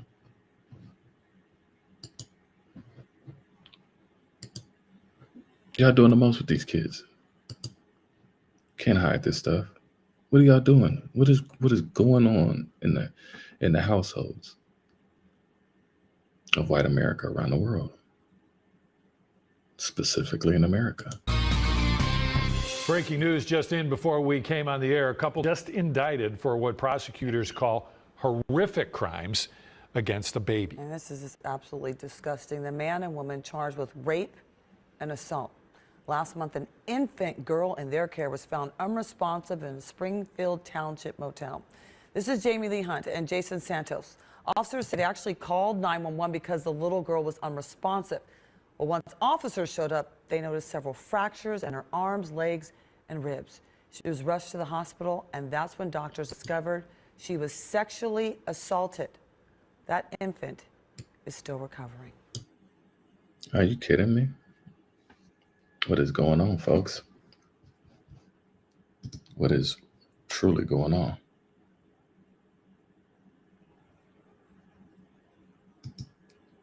This don't make no damn sense.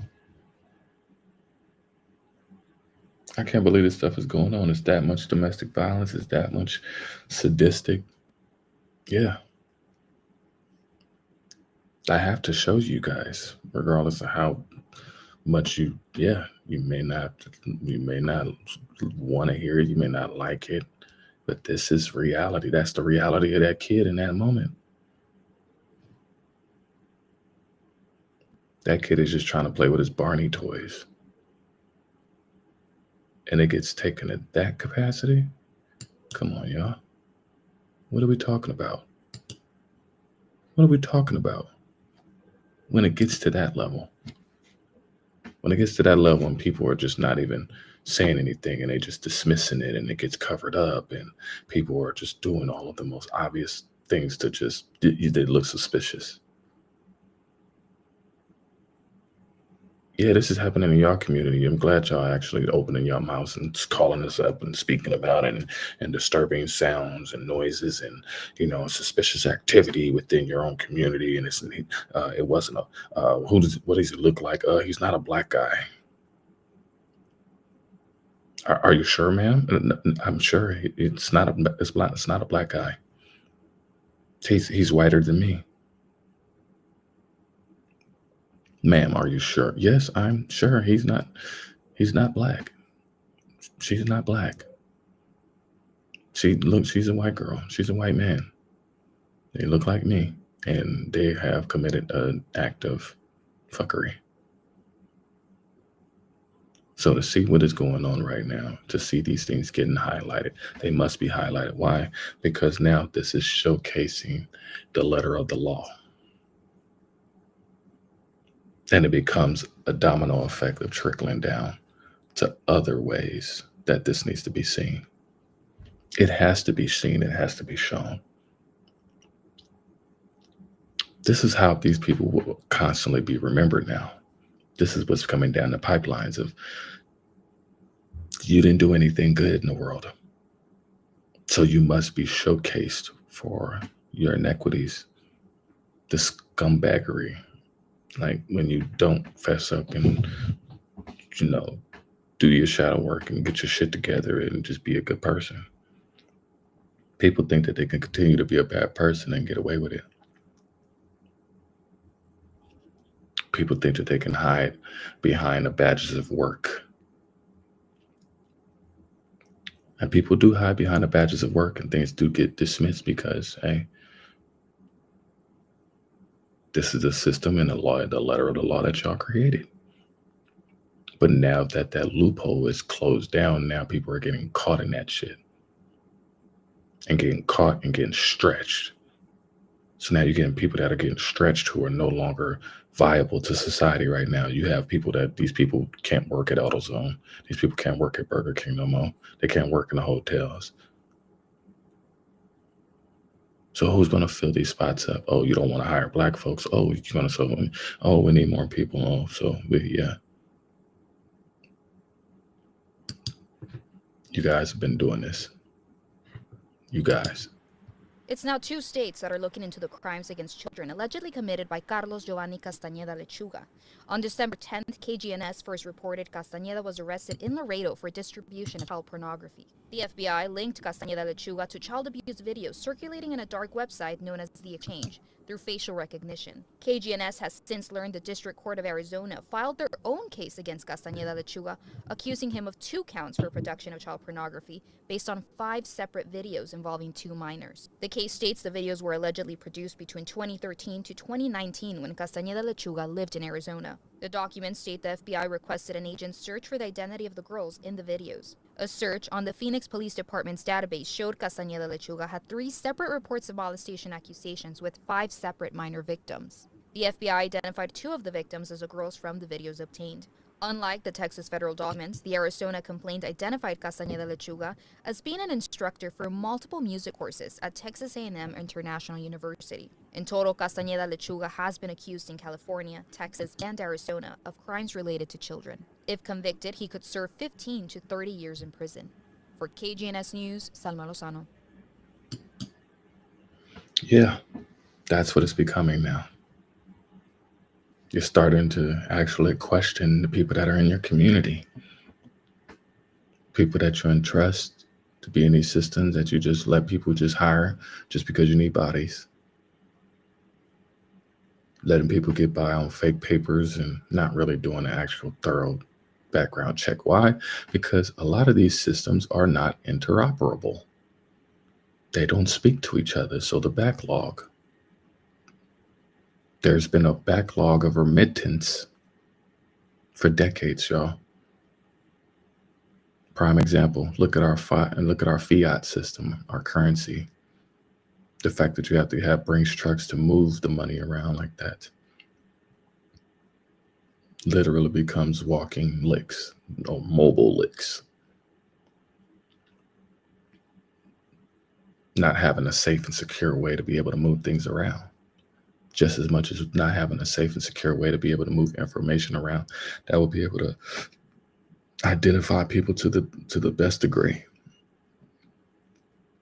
Because it was such a laser microscope on us and not even thinking about the people that live next door to you. Do you love that neighbor if the devil's next door? The devil's been next door the whole time and you just were apathetic to it. You were just oblivious. You just turned a blind eye.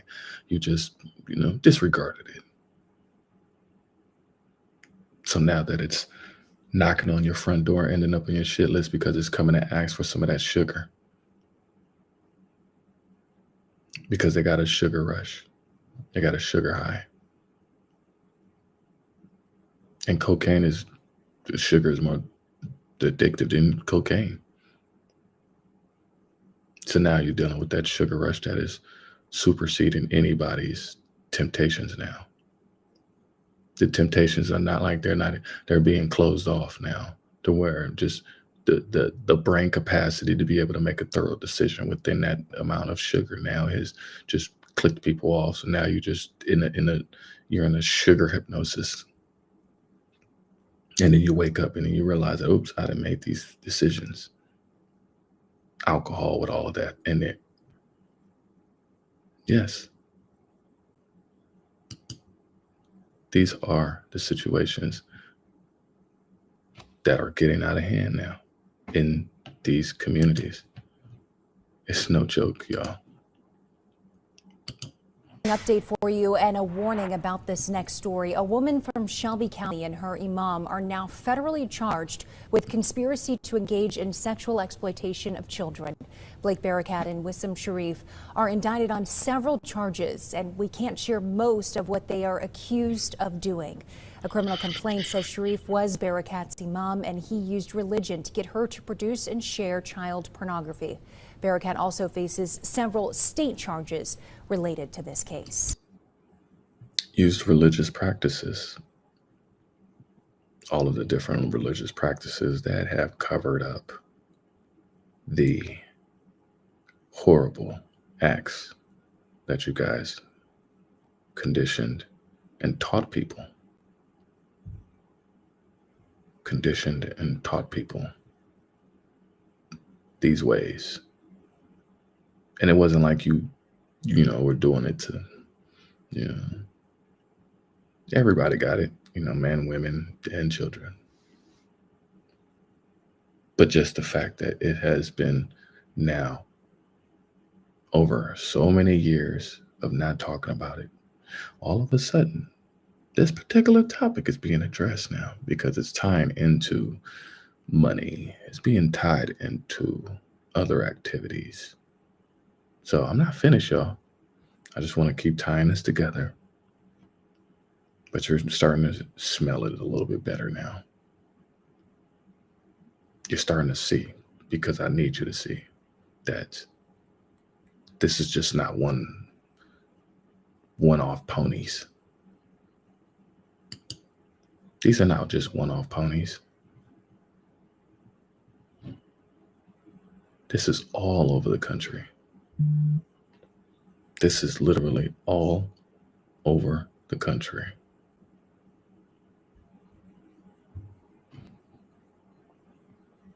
We're not finna not speak about this, the amount of stuff that's going on with these kids and the amount of drug use that's going on and the amount that it has affected all of these communities. Yes. Even the most sweetest and lollipops of faces destroyed. You're seeing people's lives being destroyed on a massive scale right now. Might not want to accept it, but people have gone out of their way now to really ruin their lives.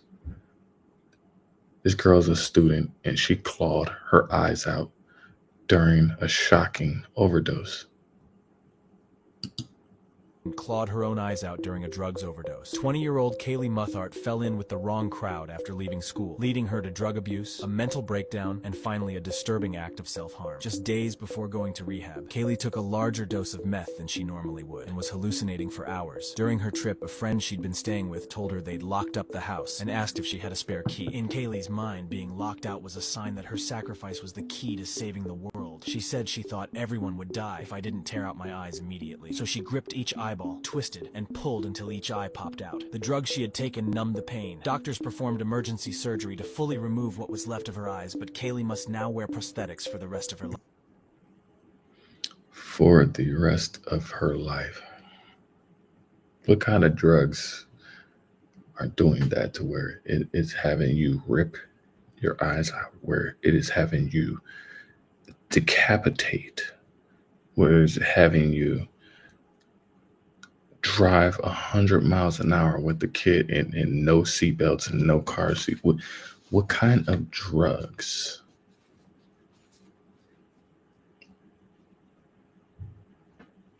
have you reacting like this? Somebody tell me.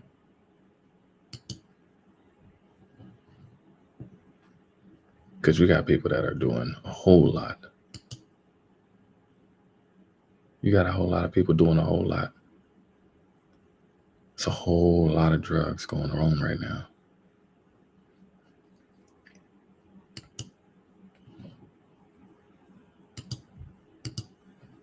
Our newsroom, a missing man from Henry County is dead. Toledo police confirm that John Oakley was found dead inside of his vehicle in an alley off of Walbridge. That's in South Toledo this afternoon.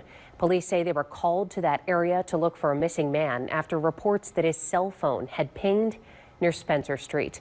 The Henry County Sheriff reported that man missing from Holgate back on December 28th. A cause of death has not been released. That case is still under investigation. He died in the alley. He didn't die in no alley, y'all.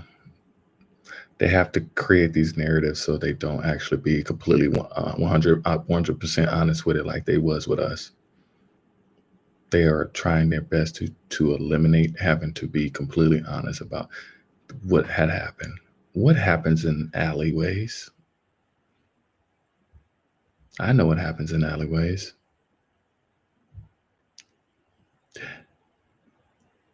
Great job, class. Ding, ding, ding, ding, ding. Drug transactions. This man got a nice car, and he ends up in the back of an alley, and something's going on.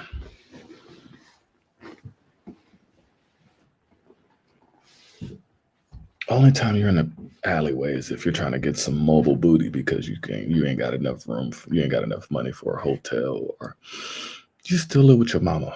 You just luckily happen to have a car that you can actually get some midnight mobile booty. But that's not the case with these right here, y'all. I'm trying to say something. I hope you're listening. I hope you're catching me, because this is the reality. So I'm not, whether you're scared or you're butthurt about what I'm showing you, it don't matter if I'm showing you or not. You can't get mad at the messenger and get mad at me about because of what I'm showing you. It's already been, it's already written. It is written as is. Whether you want to assume and presume me as a person to be able to facilitate that, to be able to help you in the comprehensional aspect of it, yes, I'm flattered. Thank you for tuning into the channel, because that's what you're going to get, is that these are not going to be turned out to be soft and subtle, but you're seeing multiple activity. You're seeing so much activity with just the vehicle aspect with these folks now, because they can't stay at home. They can't be, you can't sit still. So fidgety.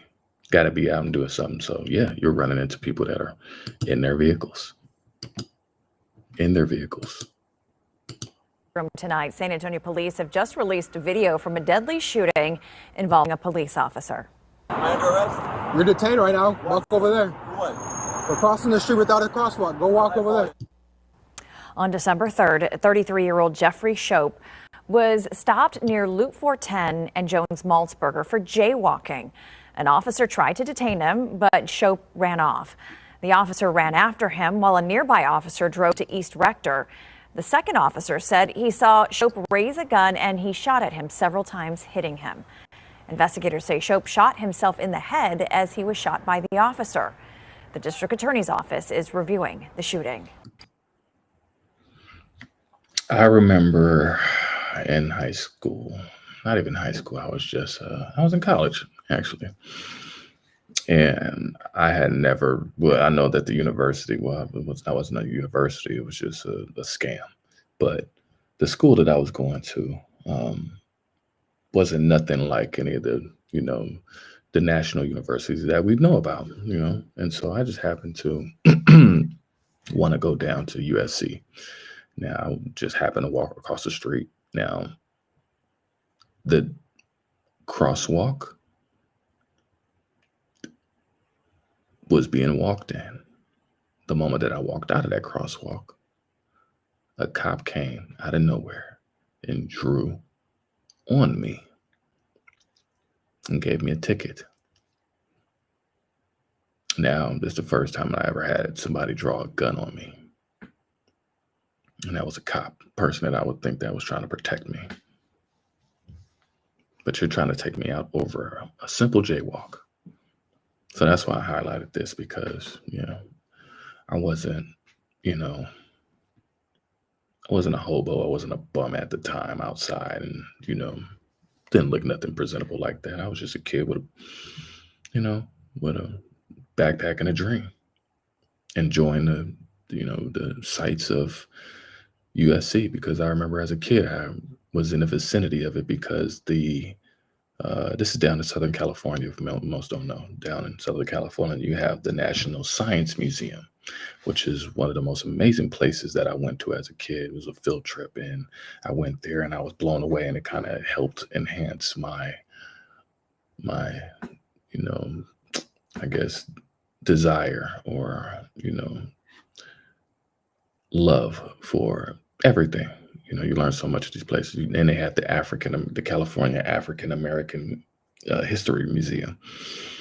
And so just the prestigiousness of the USC, campus and stuff like that. And I was drawn on, and I was embarrassed in front of all of these people. That's embarrassing to have guns drawn on you like that, not knowing if you are literally going to be alive or dead.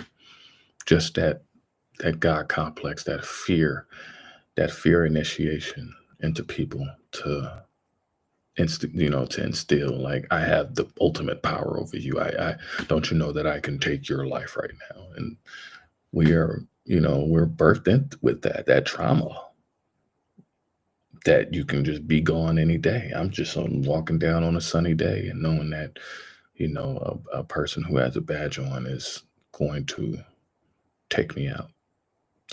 Not giving any harm, no threat, but this is what you can do. I didn't cuss him out. I was compliant. I had my hands up, took my backpack off, but the whole time it was a gun drawn on me. So to see that the reversing of that is happening now, or just even seeing people just getting disrespectful and loudmouthed, now being shown that, hey, you just can't do and say what you thought you can do and say. And because of that, it does get crazy out here. But now that you're seeing that people are being shown the same treatment, it's like, wow, I didn't expect to, see this. But when the pendulum of Jacob's trouble swung in a whole different direction, that made me be at peace and be at calm to be able to highlight these things because they needed to be. Because I'm like, okay, this is not happening like it used to. So I think I need to start changing my perspective and perception about what is really out here. So to be able to showcase this is like, Now I know people may be like, oh man, it is happening. It is happening. So, no, show me where it's at, because I'm showing you what shows up with me. You may have people that may have a question, may have something to say about it, but hey, you're more than welcome to chime in and have you and give don't be a fucking troll. If you disagree with what I'm saying, you have no problem being able to speak your mind. But this is the reality, whether it's in these people's lives or it's in one of your coworkers, your friends, your family, or even yourself. To some extent of what I am showing you is showing up in your life. And the fact that it's being highlighted right now should provide some type of humility, of aha moment. AHA stands for AHA, accountability, honesty, and apology. Because with that humility comes apology for you actually pointing the finger at people that you have been for such a long time.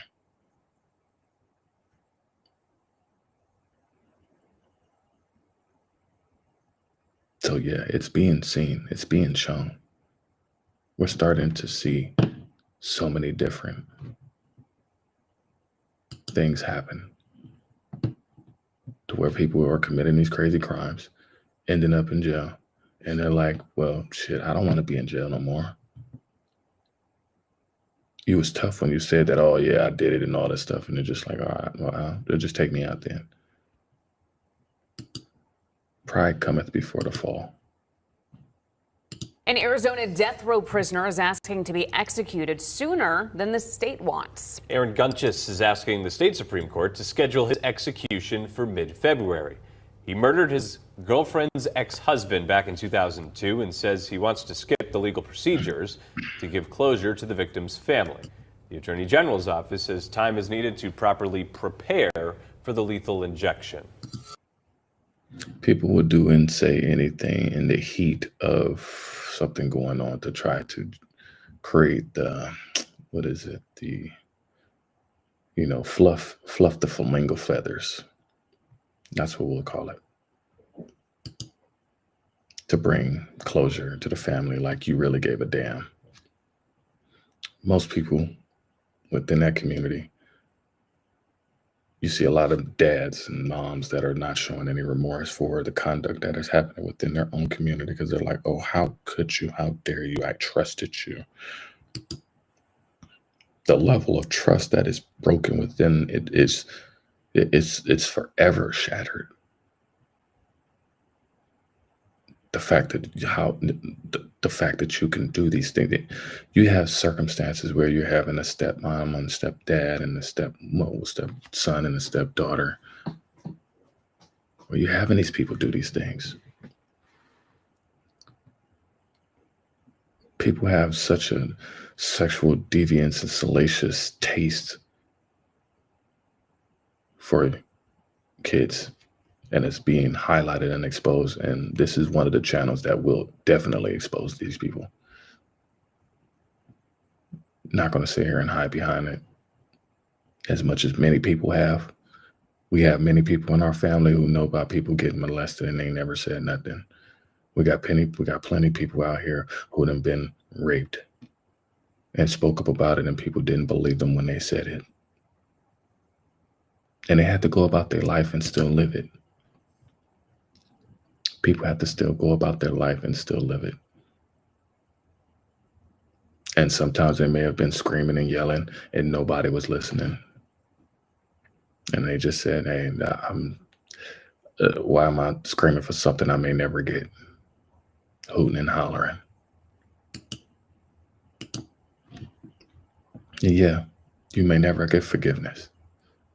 That's why you need to stop and pray and repent right the fuck now. Because while you're on this earthly realm, most people don't have no levels of forgiveness. Most people's forgiveness is cold to the heart. It's stone cold. It ain't breaking. And that's because they're damaging. I know a lot of people may be like questioning, like, man, I know I may have it, but how can I warm it back up? How can I get through all of this? Yeah, well, you keep staying in touch. Ask questions. Don't be questioning. Questioning is trying to insult the intelligence of somebody. Like you know more, like it's not being inquisitive. You're trying to demean or diminish, undermine somebody's, say mastery of a craft. You've never knitted a quilt, but you're sitting here judging a person on how much difficulty it is to knit a quilt, or somebody to make a song. The amount of sugar that we have intaked has us with the very short processing of anything that may actually be nutritional. Oh, the nutritional tastes bad. Oh, it just takes too long to get nutritionally fulfilled. Oh, this sugar rush is so much more tasty and delicious. Oh, it just sucks. It's so exciting. I know it's for a short time, but it's just so satisfying. The satisfaction is just, I can't bear it. I need more. And that's what we turned into. You're a stupid mother. You know that? You dumb mother. You dumb mother. Think about, God preaches forgiveness, man. Yeah, I'm gonna preach forgiveness when I put my hands around your throat, you stupid mother. You're a stupid mother. You know that? You dumb mother. You dumb mother. Think about, God preaches forgiveness, man. Yeah, I'm gonna preach forgiveness when I put my hands around your throat, you stupid mother. Yeah, so that is what it is now, y'all. There is no peace. There is no forgiveness. There is no compromise. There is no moving on. There is no letting go within these communities. It is full out Ice King now, at this point now, because of the level of what's happening now. It's just so much tragedy. And I'm not speaking in a tragedy where it is nothing to learn from it, because all of this is something to learn from. And that's why I'm putting it out here, to be able to tie all of these things together. I want it to be seen. You have people who have been committing crimes for a long time ago. And now you're starting to see them come to the forefront. Now you're starting to hear about them.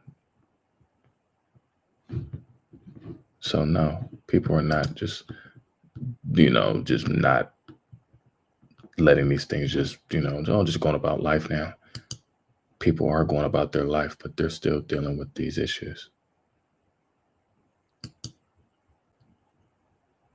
People are still dealing with these issues at a high capacity, a high rate.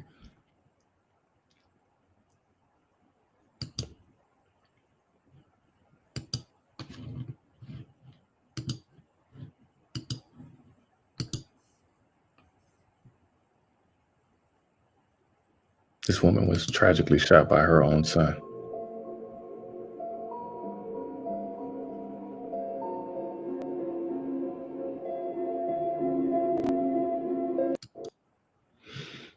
I play that because these kids are smart, y'all.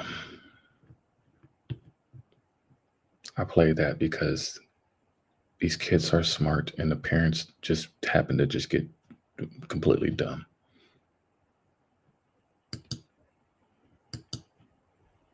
Not only the parents that are up to date, but even the parents of the parents. Of the parents. Just a whole generation of just dumbassness.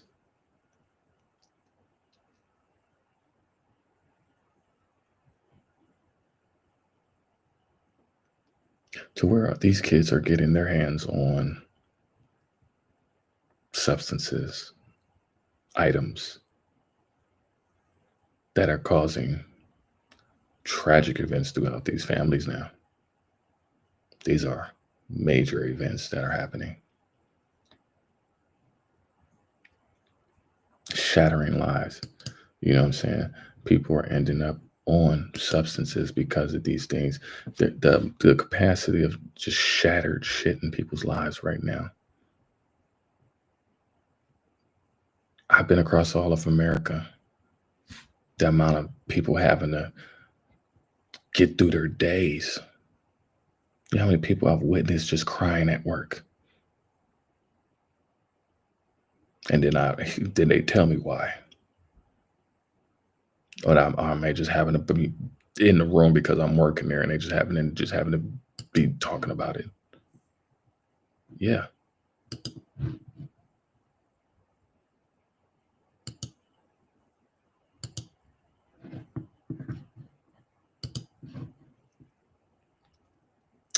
Hold on, that one. Let me bring that one back. Because it is sad out here. I want everybody to know that it has not been ice cream and cake out here. It has not been ice cream and cake. Now been named as a person of interest in her homicide. As CBS News member Larry Seward reports, her family is devastated and desperate for justice.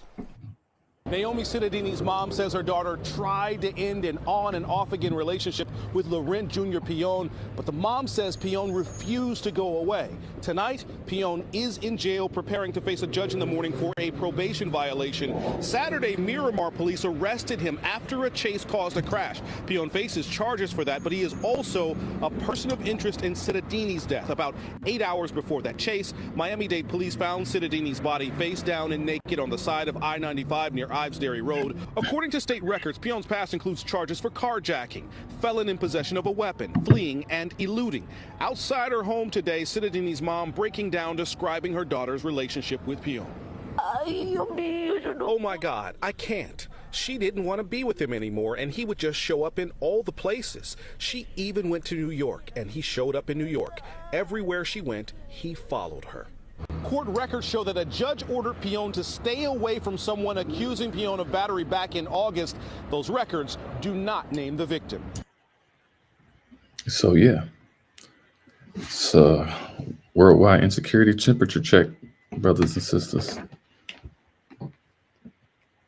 If she don't want you no more, let her go. Simple as that. If you don't want her no more, brother, let her go. And don't let people go in the most fucked up way. Let them go, send them in peace. The women I dealt with, I didn't want to argue with them no more. Just let them go, send them in peace. I didn't go smacking the shit out of them and hitting them and taking it just crazy. It may have, sometimes it gets heated, it gets boiled over, and that's where you have to reevaluate the nature of the association and the situation. Because once you cross those lines, you can't cross those lines back the moment you even have those thoughts. Even when you put it in thought, you're sinning. So that's why I'm trying to help you to get out from that sin, because there's something in you that is triggering you from way back when that you may not know nothing about. that now you need to reevaluate what the hell, what the hell happened to me that got me to act like this right now? You see what I'm saying? I need y'all to be able to digest that. That's deep. You got people getting into these relationships and doing crazy shit for people that they say that they love. You shouldn't be having to do no crazy shit for people you love. You shouldn't be having to do crazy for yourself. Stop putting yourself in these crazy situations that you don't need to be crazily in. Because we fiending and lusting and just can't be alone and just thirsting. When you provide the crack pipe for the person, hey, sometimes we enable the dishonorabilities. We enable the dishonorables.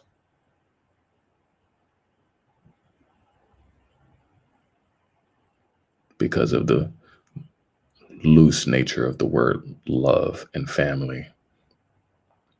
We hold up high honor for people that we know is just dirt scumbags. And a lot of times we still choose to even deal with these people in our lives.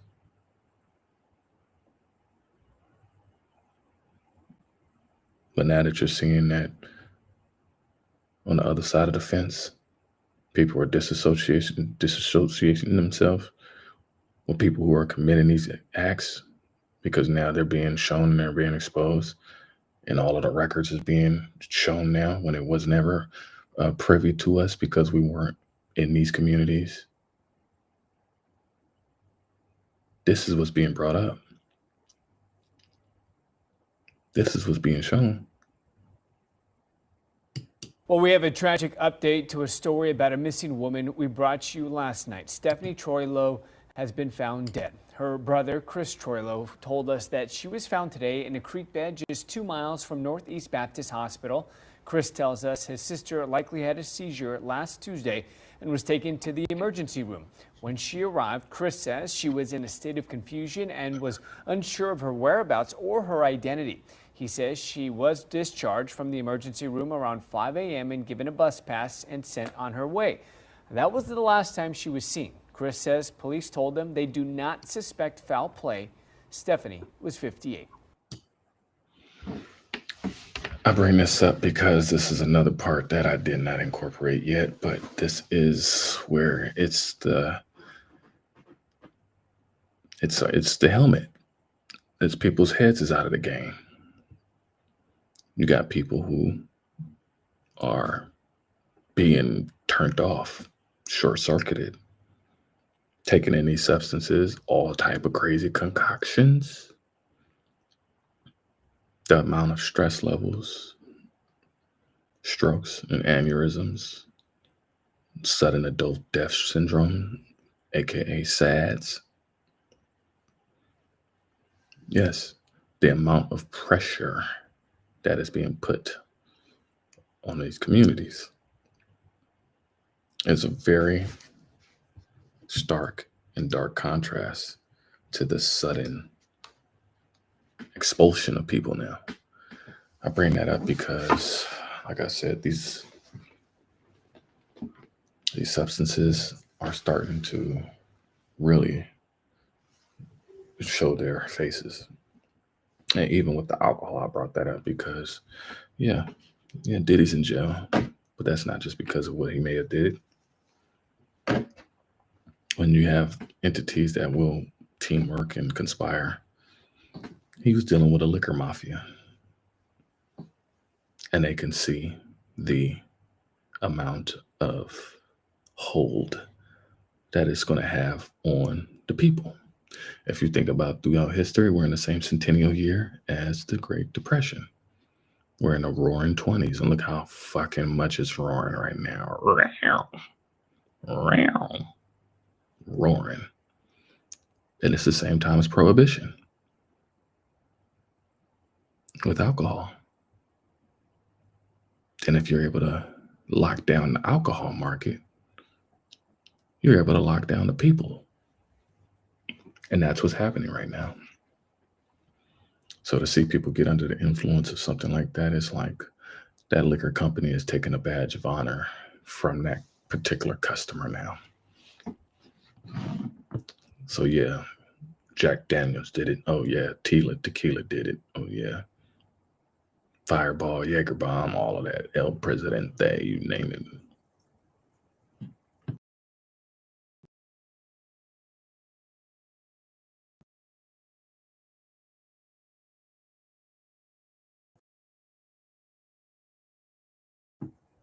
It's putting people on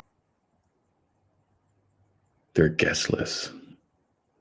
People who can't sleep, they're restless, they're tortured, they're traumatized, they're paranoid about everything. Just showed you the video of the guy thought he's seeing predators and shit in his trees, dropping tree trunks on his roof and shit. He's never going back to sleep again. The amount of mental health illness to be able to handle any of this stuff is very, very real. The fact that it is overthrowing and taking people to the brink, to where no matter where you are around the world, yes, everybody's feeling that burden. Everybody's feeling that pain.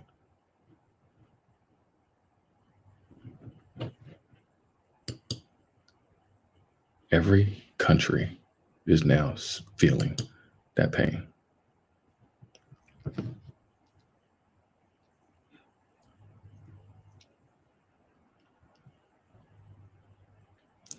I wanted to bring this up. Wait, it's tripping now. Hold on a second, y'all.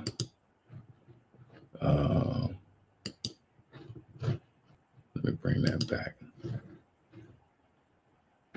We good. We got you. But this is the life. This is the reality of many Americans in this country. As many Americans voted Democratic and Republican, Independent, and all that stuff, and gave your energy away to some people, some evil energies and entities that you have no clue about. And now you're saying that nothing is going to be done. I'm showcasing it to you, how this is going to be unraveled. And the reality is just going to be so fucking sickening to you that, oh man, y'all co-opt. And the fact that you're going to feel duped. I'm just letting you know you're going to feel duped and embarrassed that you put all of your eggs in one basket, or you just pushed all your Texas Hold'em poker chips up to the table, having faith and believing into something that lied to you this whole time. And you never wanted to listen to Black folks, as much as we've been trying to say stuff. So why listen now? Why listen now? Because it actually is happening now. Record number of Japan teachers on mental illness leave. That's a big thing right now. It's already 0.07% kids, 0.7. These numbers are crazy, y'all. The number of teachers who took leave due to mental illness at public schools in Japan climbed to 7,119 in the fiscal to 2023, the record high for the third straight year. A government survey showed an increased workload cited as the biggest possible factor. The figure for the year of March 2024 was up 580 from the year earlier, accounting for 0.77% of all teachers at elementary, junior high, and high schools, as well as special needs schools, or 1 in 130 individuals, according to the Ministry of Education, Culture, Sports, Science, and Technology. When including teachers who took sick leave for over a month, the number rose to 13,045, or 1.4% of the total. The number of teachers taking leave due to mental illness had fluctuated at around 5,000 in recent years, but surged in the previous 3 years. The Education Ministry said it would implement measures to support teachers' mental health while working to reduce workloads by increasing teacher numbers. Of those who took leave due to mental illness, 2,786, or 39.1%, had returned to work as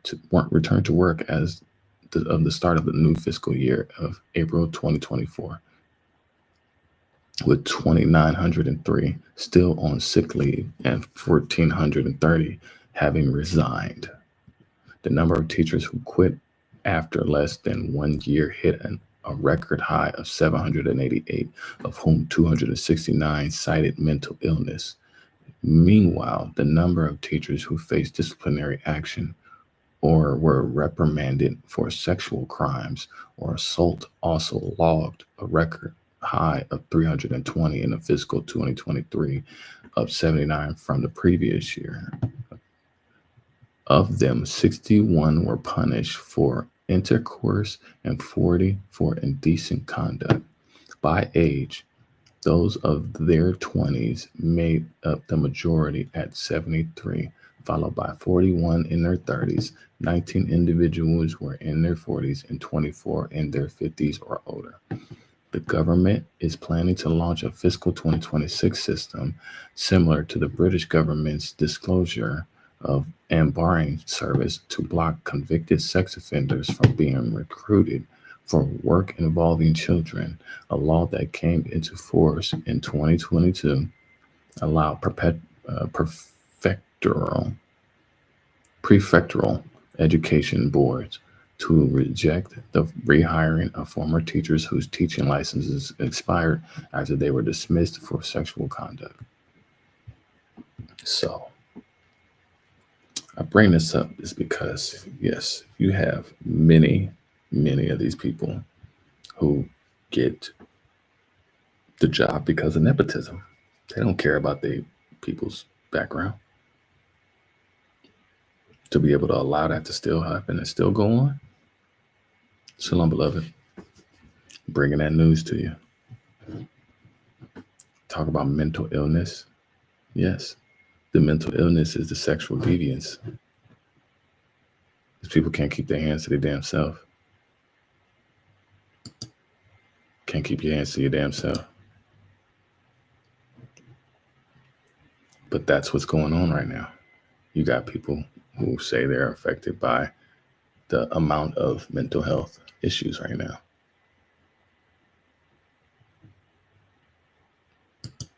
Very much so.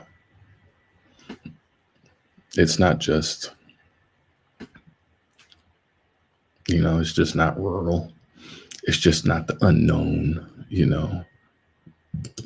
It's just not people that we just don't see on a typical, You have many celebrities that are out here who are jacked up on meds, having to go through these. Take it on any of these celebrities that have been out here that we know about. The amount of mental health struggles. Now everything is a different schizo. Everything's a diagnosed that stuff that we ain't never heard in our community like that. We ain't never heard about no damn schizophrenia like that in our communities like that.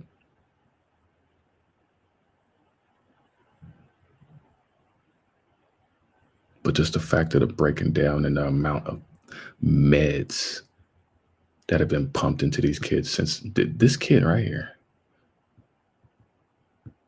Jake Lloyd, breaks silence on mental health struggles and schizophrenia. How do you go from being very qualified and able-bodied to now just, them Epstein tapes.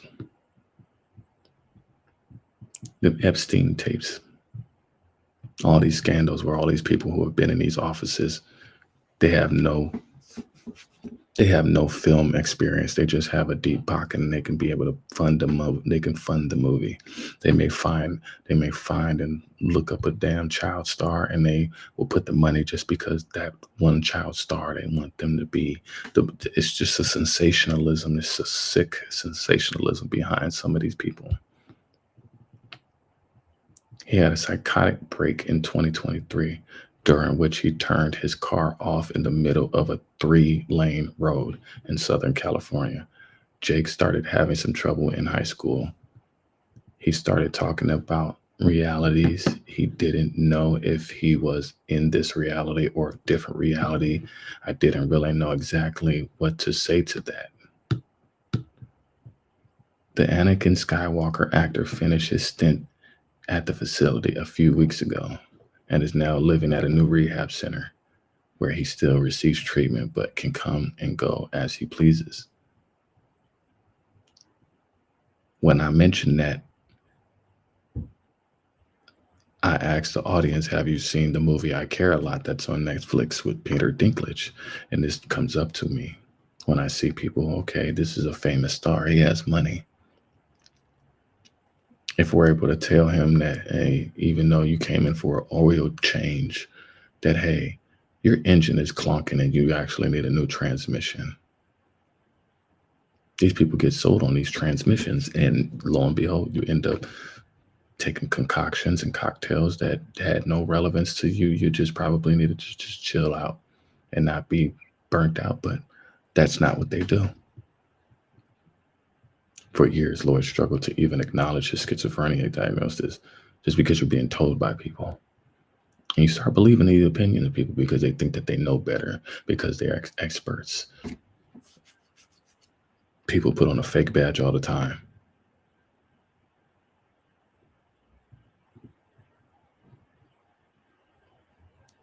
The neurological condition in which someone's brain can't recognize one or more other health conditions you have. Now that he has overcome that condition, he has been able to better understand why taking his medication is important. It's always about medication with them. It's always about having to take some type of substance that is not of this world. Everything that can cure you is grown out of the ground. God told us to plant the seeds plentiful. In our body and outward our body. The Most High needed us to be able to pick the seeds, to put the seeds in the ground for him. To show that, hey, we're doing the work to help plant the seeds and plant the babies.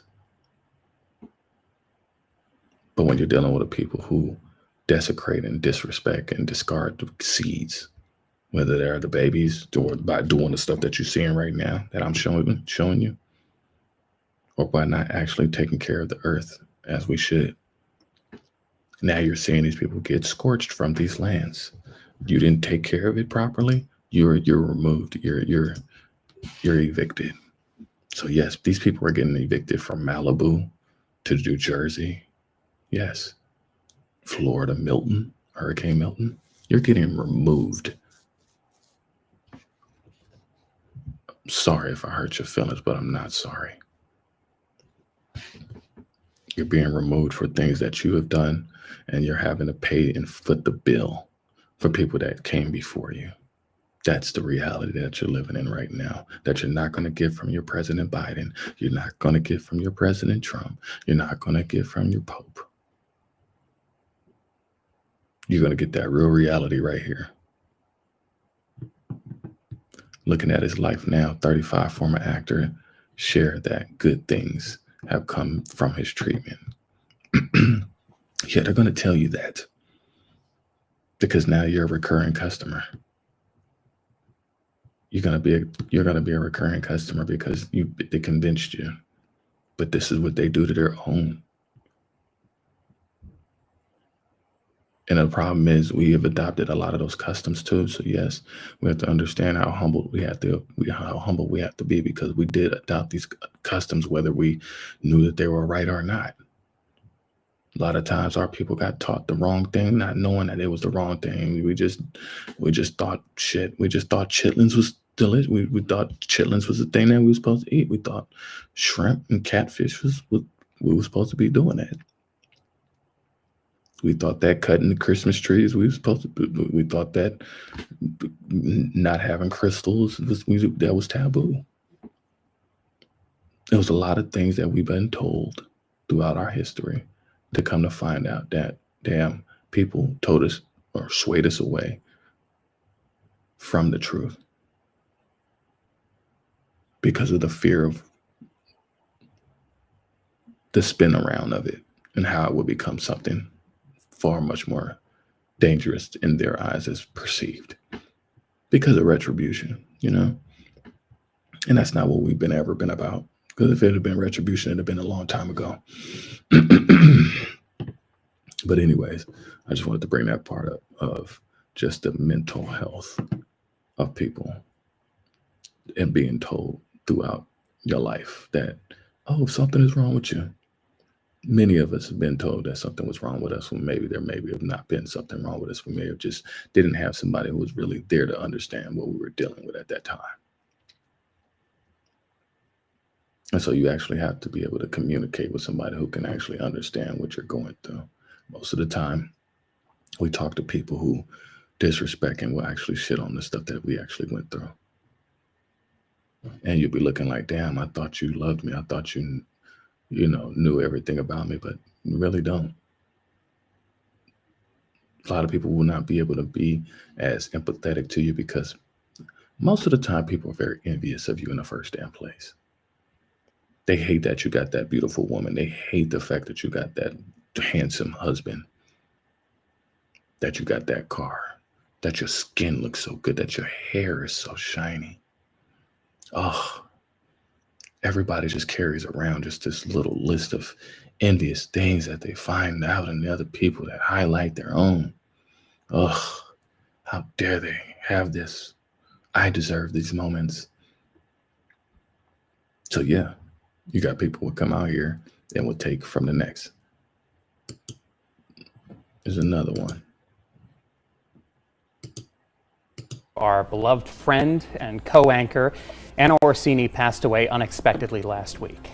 Anna had been here at 13 News since June of 2023, and we are devastated by this loss. News anchor Carson Currier breaking down in tears, announcing the death of colleague Anna Orsini. It is wonderful to have Anna Orsini next to me here from here on out. Yeah. For the long haul. Yeah, forever. We're never leaving. We're just going to be matching together every single day moving forward.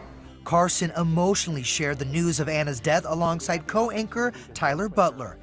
The journalists all work for a Tucson, Arizona CBS News affiliate, KOLD 13 News. We had the opportunity to work with her every day, and we do want you to know that what you saw with her on air, the funny, crazy person she was just like that off camera and more so. Tyler revealed on his Facebook page Anna died of a brain aneurysm last week. She was 28 years old. Of course, we're wearing pink just for her. While there's no perfect way to remember the life Anna led, we do want to honor her by sharing some of our favorite Anna moments with you. What do we say all the time, Tyler? Let the women do the work. Yes, sir. We're beginning with an unexpected loss right here at CBS. So I bring that up is because there is a lot of just brain malfunction. There's a lot of brain malfunction. Speaking of brains, this fool got a big ass brain. Got a lot of brain going on right here. What's going on, brother? You thinking for everybody. What is going on here? You are soaking up everybody's thoughts. Your head looks like a Hawaiian roll. You look like Pluto's sidekick, Pluto the dog. Anyways, I'm just cracking jokes, y'all. You know I got a clown on everybody. Nobody's exempt. Not even me. Not even me. Megamind, thank you. That's the one. I couldn't think of it, but thank you. Thank you. Pinky in the brain. He looked like one of them lab marsupials. Damn. Leave a brother alone. Leave a brother alone. Let him go. Let him go. But yeah, had to bring that because that is what is happening on a massive scale is the short circuiting. The short circuiting. People are not being able to handle like the small things in life, and it's gotten people like freaking short circuiting right now. And it has people committing all type of crazy crimes across the whole country. You got people taking crazy concoctions of medicines because they need help. And they're not getting help from our people no more. Because you guys have gone out of your way to not help, to not listen, to not consider nothing. So there's many of y'all that are just short-circuiting now. So I wanted to bring that up because it ties in with everything. These are the whole concoctions that I'm showing you. It's the whole cocktail. It's the whole gumbo pot that is just not being just taken off of the table of why all of these things are manifesting in the kind of way that they are. As much as these stories are very different, they're very much still the same. I have some breaking details to tell you right now. We've just learned Cleveland police have arrested another suspect in connection to those street takeovers in Cleveland from last September. Authorities arrested 25-year-old Samantha Olafson yesterday. What? Hell no. Hell no. Am I tripping? Brothers and sisters, am I tripping? She says Sam or Samantha? Did she say Sam or Samantha?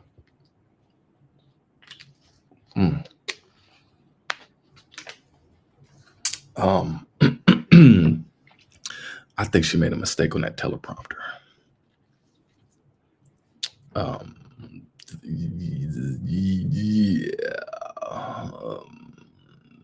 Is that how you doing it today, Samantha? She's now charged with aggravated riot, tampering with evidence, and fleeing and eluding, among some other charges.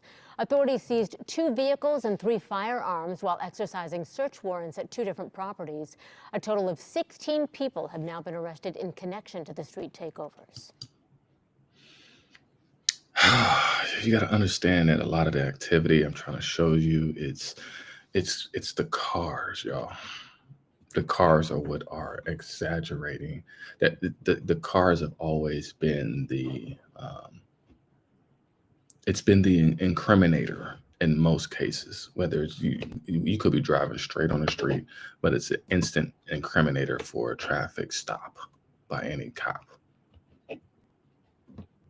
That's what I'm trying to showcase, that regardless of how it looks, they tried to make it very easy to be able to just pull over any and everybody. And so now that they're realizing that, okay, these black folks ain't really committing that many damn crimes. As a matter of fact, there's a whole laundry list of these white folks that are committing all these damn crimes. We need to actually address these things at the time that we need to right now. And so now that they're drawing their conclusions, now they have already made their investigations very possible of looking and executing and showcasing that, okay, we need to strategize on this now, because this just can't be no longer not, addressed. And so because it's being addressed, the thing that is opening up these Pandora boxes is the pulling over or the getting stopped, or it's the vehicles that is like enhancing the pride exaggeration, whether it's driving drunk, driving crazy,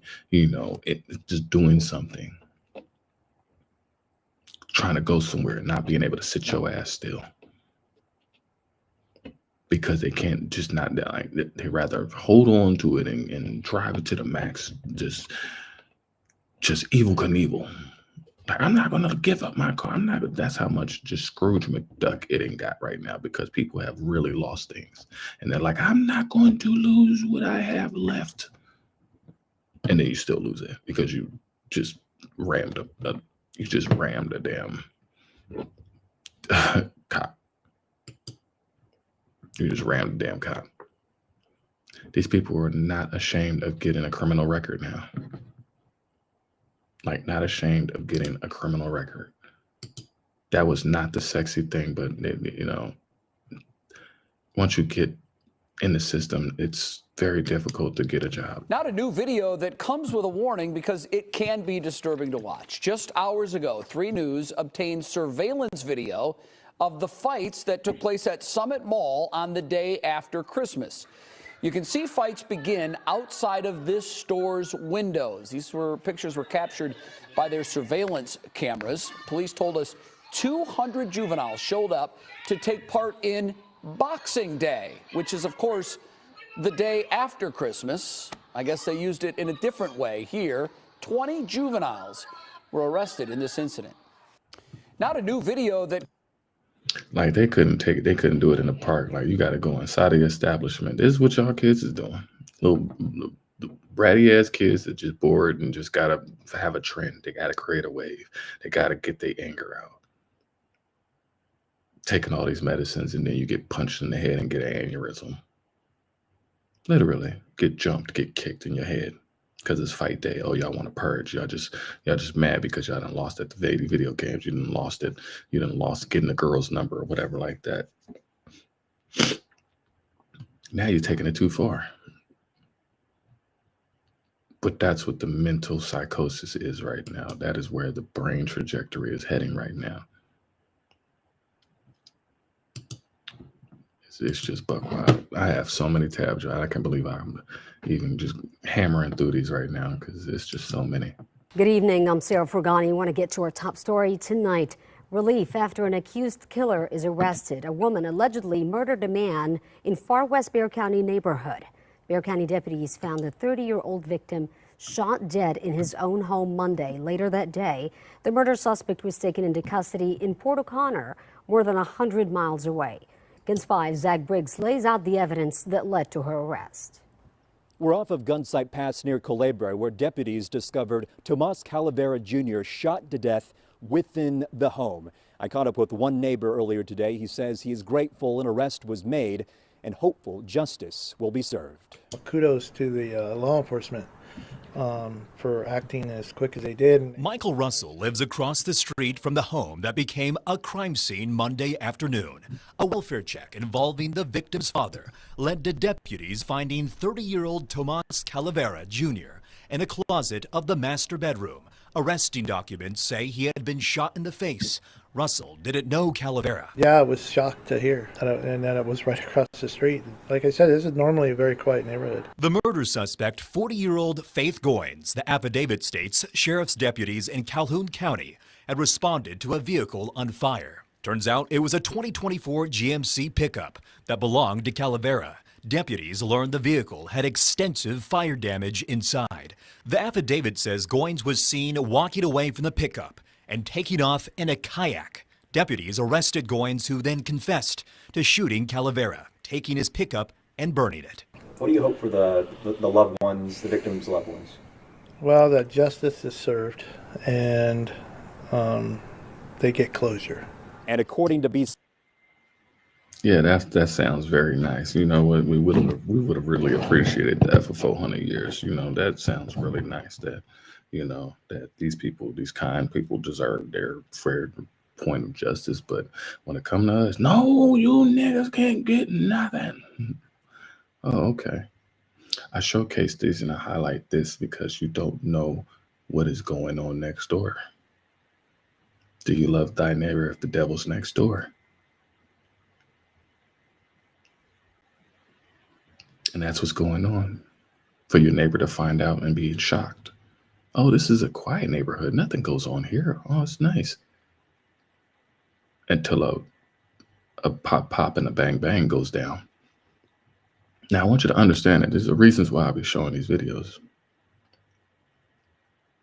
Now, many states, because of these events are happening right now, the real estate is affected because of this.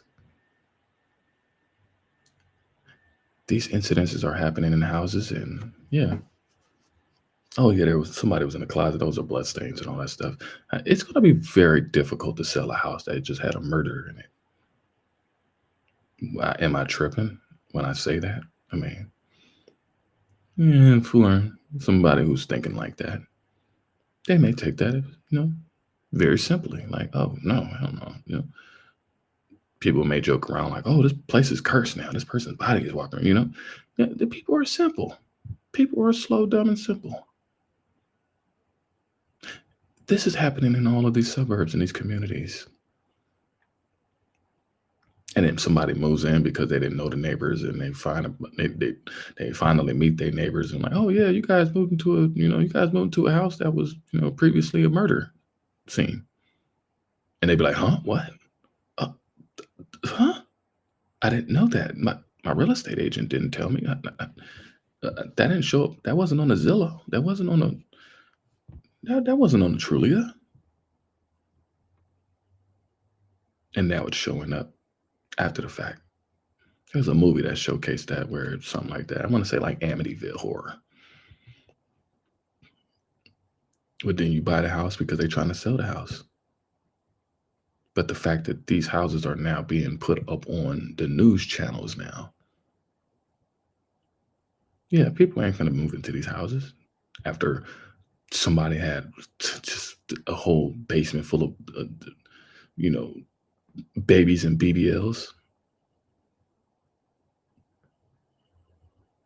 Having whole torture chambers, not knowing what the hell your neighbor had been doing. And then, oops, you find out like, damn, this was going on this whole time? Shit. It make you want to find out. But then you wind up ending up in a basement as well. Ending up with a block between your ankles like the guy from Misery. That movie scared me as a kid. It was like, I don't know. This just got stalkers out here. Like, man, it get real in the field. It get real in the field right now. But that's how it's taken. It don't even take anything. It's just people's minds are snapping like that because of the alignment. That's why I'm bringing it all back around. I ain't finished. You have people who are really losing it.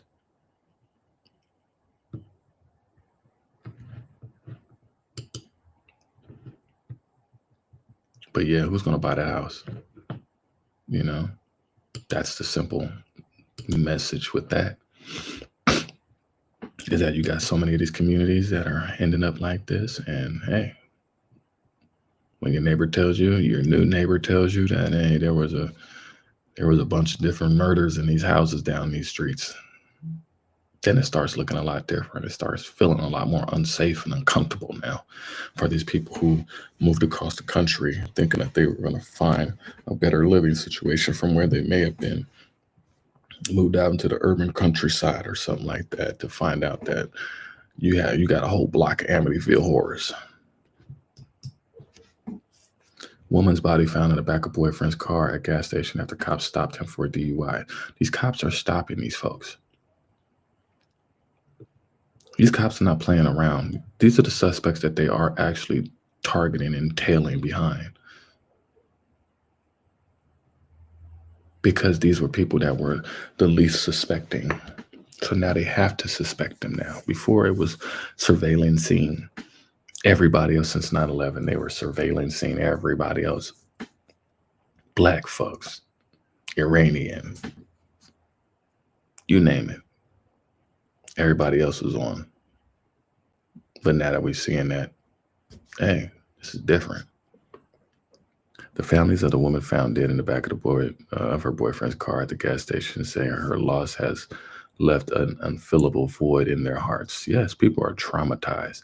People are having to go to work, having to be around other people, and they are on their mind. Something reminds them significantly of their loved one, and just instantly, every moment every day, the moment you walk out, you just shattered, traumatized, hurt, triggered.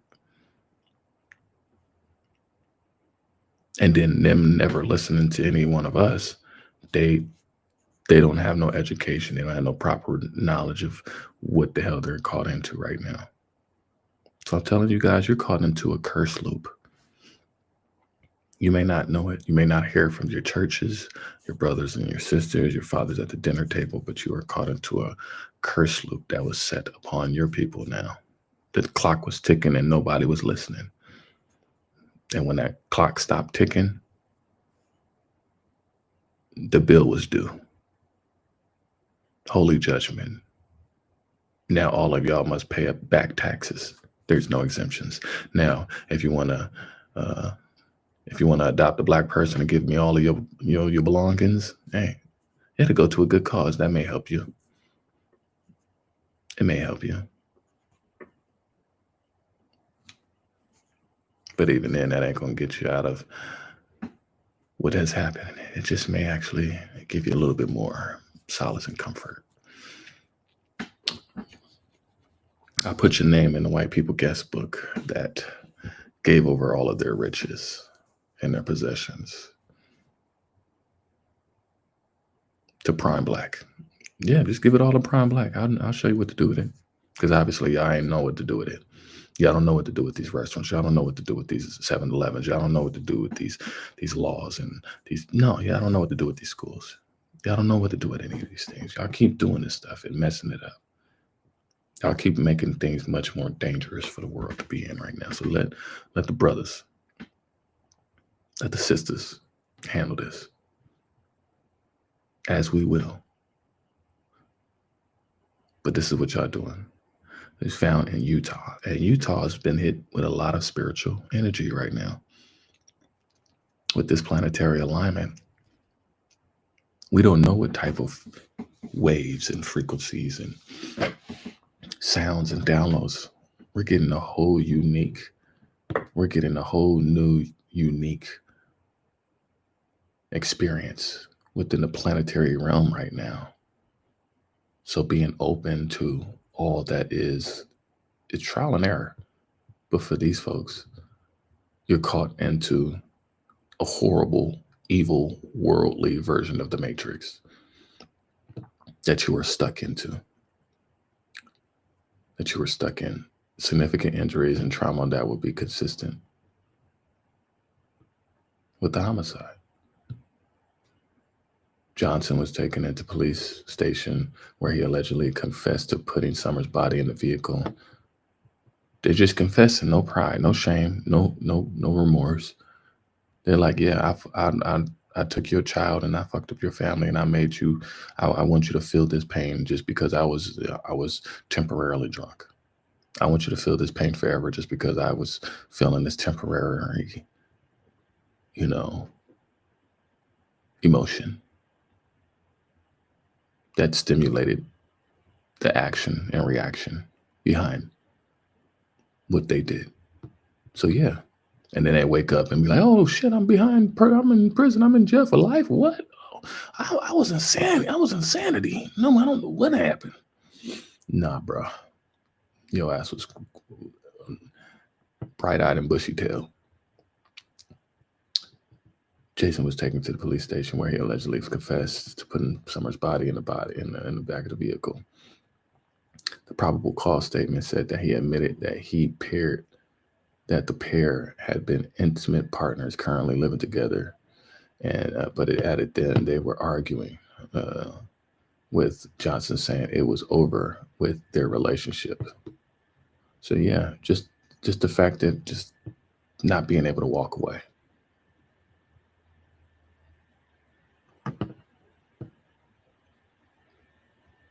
Johnson was asked by the officer if the woman had suffered physical injuries. To the he replied, physical trauma.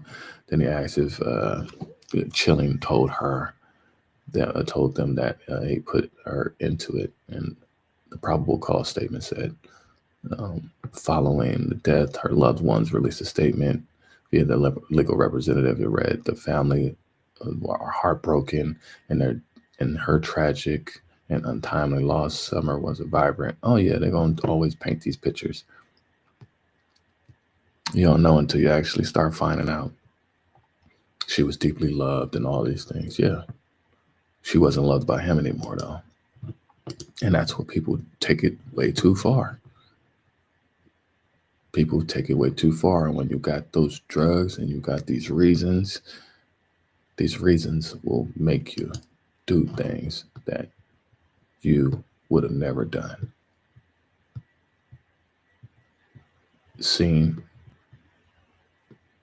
old ones so highs, now just super lows. You go from highs and you go to lows. This was old girl who used to be a known supermodel, Lonnie Wilson. not Lonnie Willison, digging in the trash through a dumpster with the discarded Christmas tree in tow.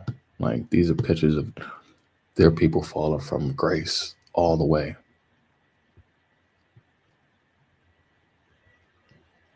She got a shopping cart full of things in Beverly Hills. She used to be, you know what I'm saying, the ex-supermodel who was once married to Baywatch star Jeremy Jackson has been living on the streets of LA ever since 2016 amid mental health and addiction issues. The thing is, the moment that they're on any type of substance, they are already branded as it's a addiction issue. Even as a kid, they were giving y'all the stuff and you were already precursored in that vein that you have the capacity to react in it. So it was used as a buffer and a fluffer. But when it just starts going over the red line, then it's like, okay, now we have to try to band-aid this over with mental health and addiction issues. No.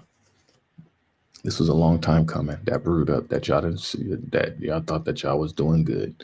And no, now you set yourself up and now you're own, even in your own communities.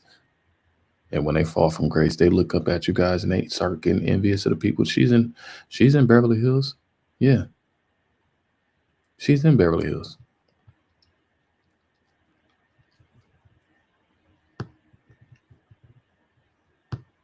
And it's that quick that people fall from grace. But I remember these things that people say. Like, oh, you said some really messed up stuff back in the day. That's why you see people going through what they're going through, because people said or done or thought about something back in the day. And they may not have done it, but hey, they may have heard it and they may have said, you know what, I actually agree with that. You know what, black folks are this, black folks are that. Yeah. That's how y'all moved. Y'all was so apathetic to be able to have these things now. Wilding out, crazy. And it's embarrassing. It's embarrassing to your own people. Don't none of your own people want to see that shit. Because you guys have upheld this just such a lollipop narrative.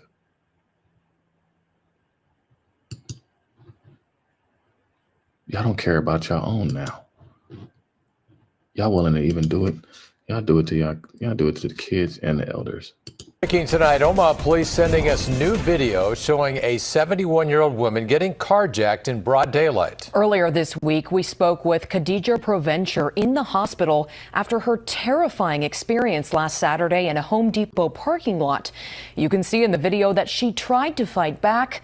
The suspect manages to speed off with her car eventually before bystanders then called 911. She did suffer a broken leg in this incident. We have not received word from police tonight on where the investigation stands. That's how much people are not giving a damn about respecting your elders. That these rules don't apply to these folks. These rules do not apply to these folks. You willing to do this? You willing to do that to your own people? That's some real shit. This ain't no just to talk about. It's on camera. It's being shown. Ain't got no tint. It's broad daylight. No mask on.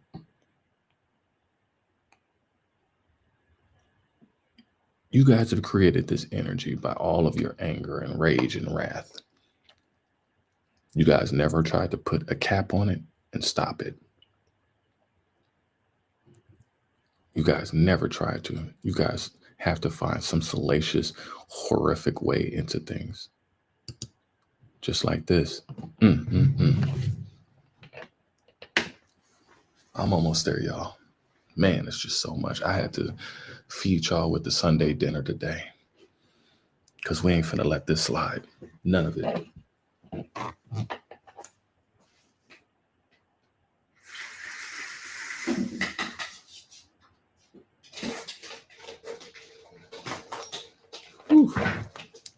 Can't letting none of this slide. We ain't letting none of this slide. Shout out to everybody who's still with me. We in here. We in here. Shout out to everybody on Twitter X. Shout out to everybody on Twitter X, on TikTok, on YouTube, on Facebook, on Instagram. Shout out to everybody who's tapped in, because this is being tapped in. This is why we got to be tapped in. This is why we got to be tapped in. That's why we got to be informed, because of the behaviors that are out here that you may not notice it, and you may not notice it because you may be in your damn phone and you may be just, distracted, and that's a spirit that needs to be shaken loose. But yeah, this is what's going on. You're finding out so much. Man went on with his life after murdering 2 single moms and hiding dismembered remains in separate storage units 35 miles apart. Really? This is in Minnesota. Man pleaded guilty. He's pleaded guilty. I did it. Yeah, I'm crazy. I'm done. Yeah. Man pleaded guilty this week to killing and dismembering 2 missing women with whom he had been in relationships and hiding their remains in storage units in separate cases. Joseph Jorgensen, 41, admitted on Thursday to second-degree murder in the deaths of Fanta and Manny. He would faces up to 40 years in prison for each of the killings. So he's 40 and he's in there for 80. He'll be in there until 120. These folks is getting stretched. They're no longer viable citizens of the society and community. They're off of the monopoly board. They're losing too many pieces right now off of the monopoly board in the systems and the institutions that they created themselves. Ooh, damn, that's so nasty. That tastes so nasty when you just put it in your mouth. Ugh. That tastes so nasty. To know that the drugs that you pushed out into these communities is now affecting your communities 10 times worse. All of these jail cells that you put up are now locking your people away for decades. The fact that all the jobs that y'all wouldn't hire us, we're now getting hired. We're now owning them. We're now actually your bosses. Huh. And we're actually running a damn operation. We're actually rowing the boat in the right direction. Well, would you look at that? Anyways.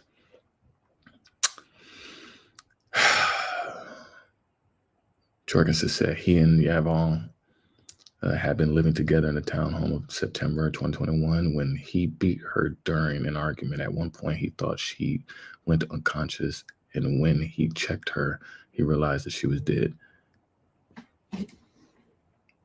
All of these acts, y'all. This is what's going on. Wrath. This is the 7 deadly sins that I'm trying to showcase to you. And the gateway to all these 7 deadly sins are the substances that they put in front of us that were already deemed blasphemous.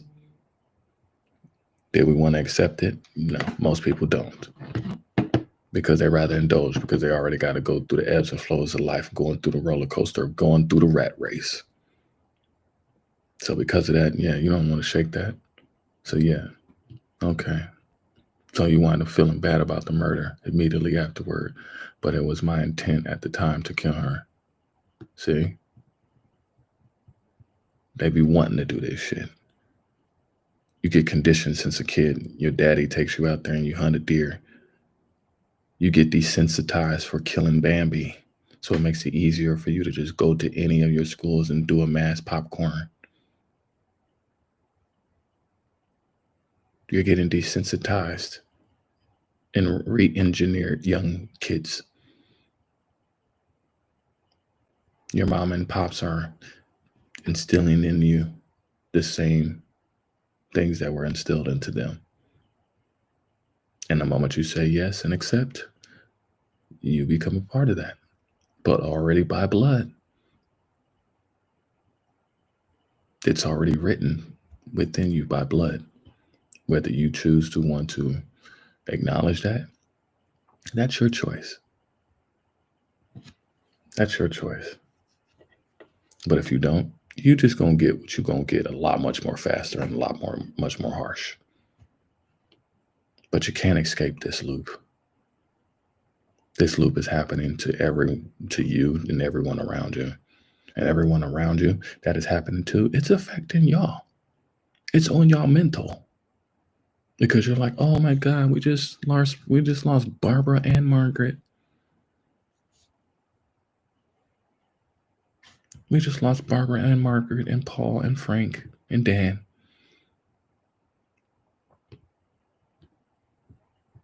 These investigations are not playing anymore. Why? Because you guys are doubling down. You'd be sentenced on February 28th. No, it don't take that long. It don't take that long. But this is what it is. They got to go through the processes because they realize that how can we find a way to minimize to where you can get some type of clemency. That's what they're trying to work out right now is the clemency laws because they see the trend. Biden released over 8,000 people. He gave clemency. He's the most clemenciest president ever in history. I think Obama and then like another president before him. I want to say J. Edgar Hoover. So I don't know. I have to give you I don't want to give y'all falsified stuff. But I know that Biden is definitely number one and takes the cake of all the most fucked up shit that has happened in any administration. All of them are. None of them are exempt. But now people have definitely gotten a great, great taste of all of the stuff that they have done to all of our people throughout history in the last 4 years.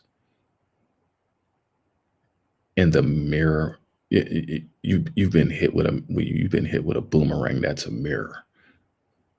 So the boomerang came back to you and then hit you and then it hit you like a mirror, like a glass shard right into your heart. And just broke your heart. Just made you wake up, made you realize some stuff. I didn't know this was the. Yeah, this is deep stuff. This is deep.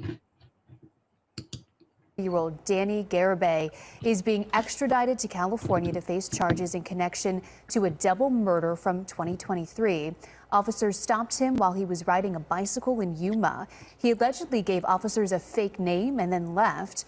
Police say they later arrested him after discovering he had meth and a gun with a defaced serial number. That's when officers figured out his identity. All right.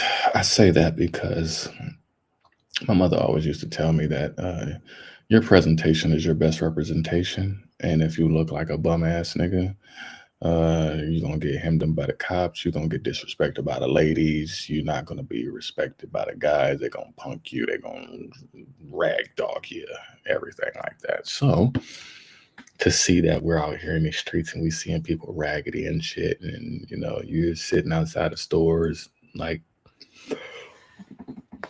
our people used to have to sit outside because they couldn't get a job because nobody would hire them. You guys are sitting outside of stores because you choose to. People can actually still hire you. You're white. Who is that said that? You know, why are you crying? Why are you sad? You should be smiling. You're white. Who that said that? Chris Rock? I want to say that. But yeah, just even getting stopped because of that. Every single one of them are more so under suspicion now. Getting caught with fake guns and scratched off guns and yeah, even 3D printed ones. They say that the guy that hit the United Health, he had a 3D printed.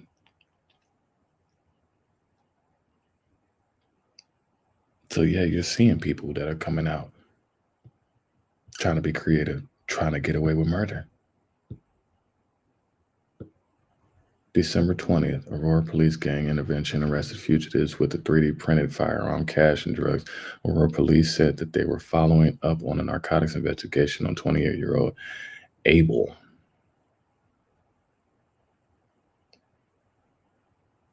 Ain't that a biblical name? Am I tripping? Isn't Abel a biblical name? Isn't that 28? Is it Michael and a Miss? Interesting. Who they said had a gang ties, an active felon and warrant distributing fentanyl. I'm telling y'all, brothers and sisters, put all the drugs down. Put the alcohol down. The alcohol is laced with these with these liquor mafias. There's many reasons why Diddy's locked up. Diddy would have cleaned up with the alcohol during these times because Ciroc is just such a staple of an alcohol. You see what I'm saying? You can never just take things on face value. Now, I'm not saying that he beat the shit out of Cassie. Let's just go ahead and I agree. Yeah, he that was wrong. He did that. He got on camera and said that he got on camera and did a Bill Clinton and said that I did not have sexual relations with that woman. He did a Bill Clinton and said that I did not have sexual relations with that woman. And lo and behold, you find out completely different when a little bit of footage comes out. That's why everybody thinking that your darkness ain't going to come to light. Your darkness is going to come to light, especially this year. I don't care who you are listening around the world. You need to ask the Most High God for forgiveness and hope that He shows you grace and mercy. And most of the time, you still going to have to go through your judgment. You can't escape the judgment. You just no slacking and being lollygagging on thinking that you can just get in just by your 7 Hail Marys. That ain't going to cut it. All of what they lied to you and said that you were able to get by and doing, no. But I bring this up to tell the brothers, hey, put all that stuff down. Stop getting caught up because now they're trying to stretch people now. Because they realize how much it is affected. But the people who are doing it to their own is their own now. The people who are distributing it are their own. Their own people are the mules. Their own people are distributing. Their own people are the ones who are, yeah. So that's why it has to be shown.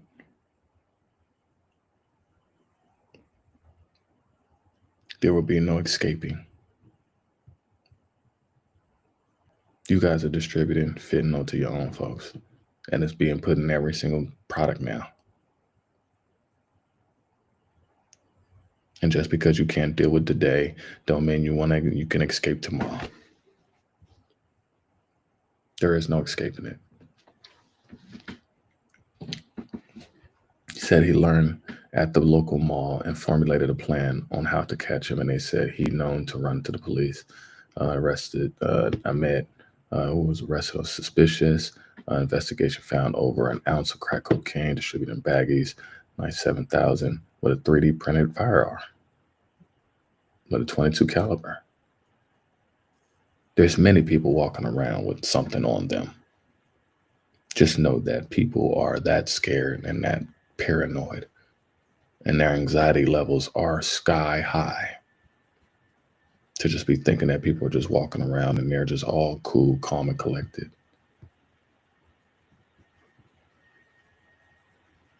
No. People are off of their rocker.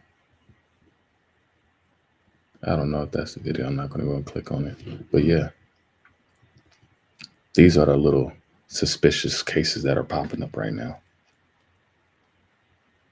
Because many people can't afford something like this. Many people can't afford a real one. But then again, and you got a burner. So it's definitely a balance of a lot of things going on. It's a lot of things going on, brothers and sisters. Oh man, I went down a hole, but we ain't in it. We ain't a part of it. I'm just showcasing that because if we're not a part of it, no matter how many videos I show, it's like I'm not. We chilling. We behind the scenes. Even if we behind it, we ain't getting involved with none of this stupid stuff. Two officers with the Jacksonville Sheriff's Office arresting this man, 25-year-old Sean Reed, after responding to a burglary in progress. JSO says they discovered a large stash of guns and drugs, 7 guns, 167 pounds of marijuana, and nearly $8,000 in cash and $10,000 in jewelry. Reed now faces multiple charges, including a felony. Two officers with the Jacksonville Sheriff's Office. Once you get a record, it's so hard.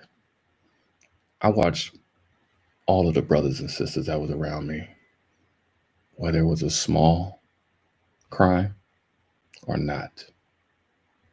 The moment that you get any type of record and you get pulled over, you get hemmed up, you go to the club, somebody messing with you, anything. It was that hard to get a job. It was that hard to actually vote. It was that hard to actually be presentable to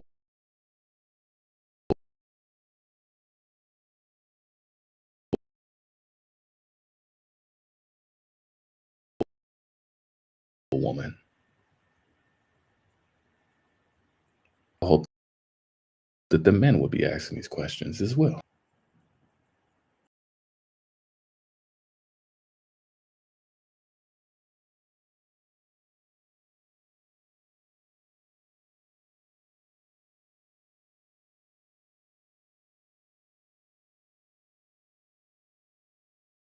You out then dig into his records and make sure that he's clean. You rather go and dig her out instead of making sure that she's clean. A lot of people walking around ain't clean.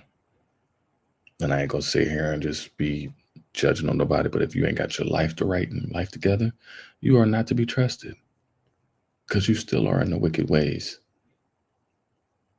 You're still dancing with the Wicked Witch of the West. You're still dancing with the Wicked Witch of the West. However, you're partaking in it. You're still partaking in it. I don't care. You can sit here and be mad at me all you want.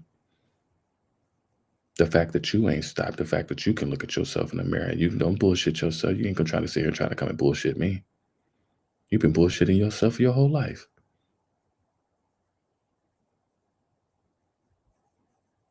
Who are you when you lose everything?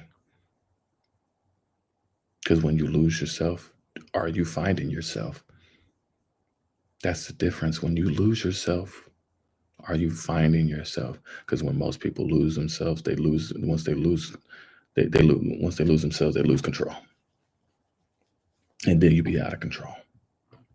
And then you become the Cyclops classes when they're off. And you just get the monkey flinging your shit on everybody. Come on, y'all.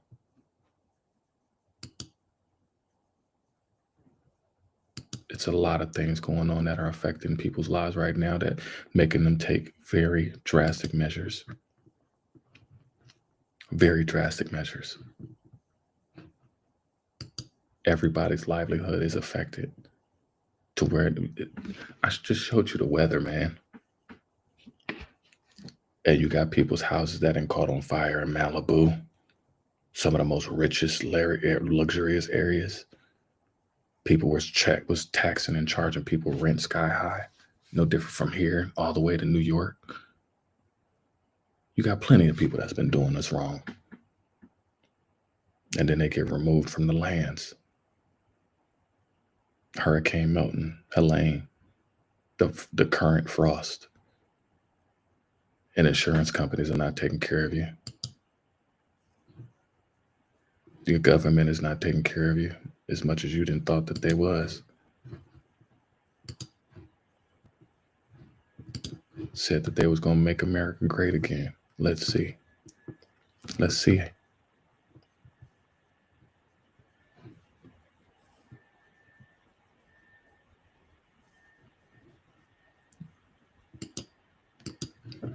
This one's important. Home insurance crisis. Over the past few years, major insurance companies have dropped Malibu have also been fueling a home insurance crisis. Over the past few years, major insurance companies have dropped tens of thousands of policyholders, largely in fire-prone areas. And now the state's insurance commissioner is putting in new regulations that he says will help homeowners. But the measure has critics who tell Dahlin it will then have the opposite effect. People want to know, will this new regulation make my insurance premium cheaper? The answer is no. Won't make your insurance cheaper, but some argue it'll make it easier to buy insurance. Well, that was one cheesy little marsupial there. The Oakland Hills are scenic and peaceful, but insurance companies say what makes it beautiful is also what elevates the fire danger. Too many trees and vegetation. How much is my premium going to be, and am I getting dumped? Yeah, sure, I worry about it all the time, especially because everybody around me is getting canceled. Homeowner Catherine Johnson lives in a house that was rebuilt after the 1991 Oakland Hills fire. It went up from $5,000 a year to $7,000 a year for my last payment period. And I'm just crossing my fingers that I'm not going to get canceled when the term expires. That's my biggest fear. Many of her neighbors are on the FAIR plan, which is California's insurer of last resort. Insurance Commissioner Ricardo Lara announced on Friday his plan to allow companies to use catastrophe models and climate change to set higher rates got the approval. In exchange, companies promised to sell policies in areas with the greatest fire risks, areas like wine country, the Santa Cruz Mountains, and the Oakland Hills. This is the first time in California that there's a requirement for insurance companies to write policies, and we're going to be enforcing that. Michael Soller is the state's deputy insurance commissioner. He says the new regulation will require companies to try to 5% of homes in designated fire-prone zip codes. But critics say it's got too many loopholes. The regulation allows insurance companies to use secret algorithms to raise rates unaccountably. Californians will be paying more, but not have any greater access to coverage. Carmen Balber with the Consumer Watchdog Group says the insurance companies will make more money, but the crisis will remain. What the insurance commissioner has done is fold to the insurance industry's blackmail. We're focused on bringing solutions to Californians, bringing more policies into the market so that the FAIR plan isn't the only option for people. Consumer Watchdog is bringing cynicism. Homeowners say they're desperate for change. This homeowner even thought about moving to a low fire risk area. We expect that it will be canceled. We hope that maybe this new development will be otherwise. Catherine says she's willing to try the new model if it can increase affordability and accessibility. Hopefully it would attract some of the carriers that have made an exodus. Maybe they'll come back and we'll have a more competitive market. State officials believe companies will use the catastrophe model starting around mid-2025. Again, prices won't be going down. Their hope is to stabilize the market and the insurance premium rates. So the commissioner's office says the new regulation is part of a larger strategic plan to reform the insurance industry. They're still working on other parts of his sustainable insurance strategy. Wow. It's very interesting. It's very interesting, y'all. So, with all of that going on, and places are getting burnt down and displaced. Yeah. You got to move. You got to figure it out. You done lost everything. You done paid $5,000 here, $5,000 there, and just kept on paying and paying and paying it. And then you get kicked out. You get treated like, you get treated like a piece of inhumane dog shit. Just thrown out to the streets after all of your service, after all of your, well, I've been a good paying, I've been in good standings, I've been a good payer. Why won't you acknowledge and register that? These folks are showing y'all that they don't give a damn about what you're talking about. They're eating their own. And now you're seeing these camps everywhere you go. In the 6 months since U.S. Supreme Court made it easier for cities to crack down on homelessness, more than 100 places around the country have banned people from sleeping outside, even if they have nowhere else to go. The spike reflects widespread frustration over record high rates of homelessness, along with drug use and mental breakdowns in public spaces. But advocates for the unhoused warn that more fines and jail time will only make the problem worse. Yeah, you guys are creating this. This is your own tragic loophole that you created.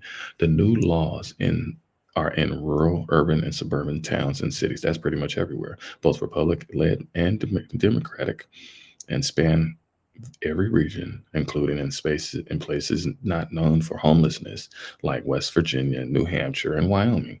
Many of the bans are in California, home to about half of the nation's 250,000 people who live outside. That's not factual. They are home to a lot of them, but there's many regions around the whole country they probably do have the most because it is a large population in California, but you can't negate that the amount in every city, in every state around the whole country is like this right now. Letting them stay in place is cruel. We want to prompt them to come to a better place. He spearheaded an ordinance to make it uncomfortable for people to camp outside. It bans sleeping in cars and requires people living outside to move at least 300 feet every hour.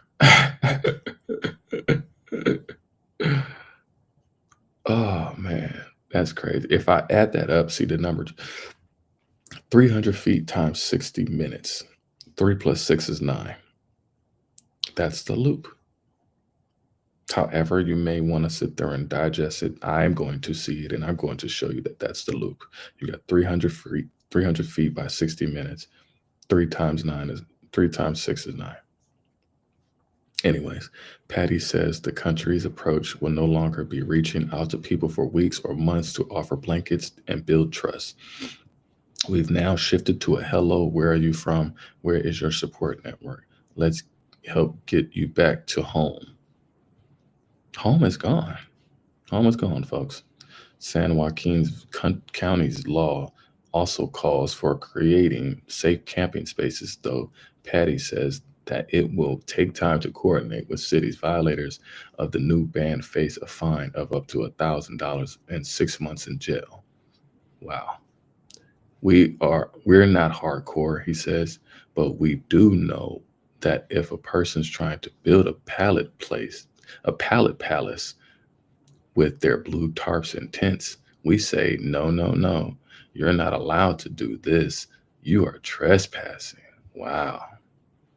Critics say this camping bans do nothing to fix the problems driving homelessness. In 2018, a federal appeals court ruled that cities could not punish people for sleeping outside because it would amount to cruel and unusual punishment if they had nowhere else to go.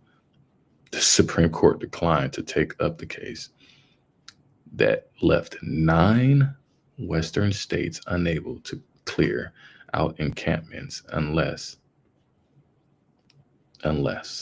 they offer people a place to stay. That's too much for them to do. It's too much. Some larger cities responded by beefing up their supply of shelter beds and investing significant money to build affordable housing. They're okay with these people dying by the wayside. They're knocking them off of the monopoly board so they don't have to worry about this stuff. You see what I'm saying? Like, they're not going to go out of there. They didn't have compassion for us. What makes you think that they're going to have compassion for you? And that's your own. We've ran out of compassion for any and everything and everybody right now. I have no feelings for it. I'm just reading and stating as things are as such. I'm not emotionally pulsating and driven and passionate about any of the. I'm passionate about my people. I'm passionate about healing from the 400 and plus years of trauma and coming together finally and being able to laugh and be happy and smile and live within the blessing full-heartedly with no shame, unapologetically. and let everything around us, in the great words of Anansi from American Gods, let this motherfucker burn.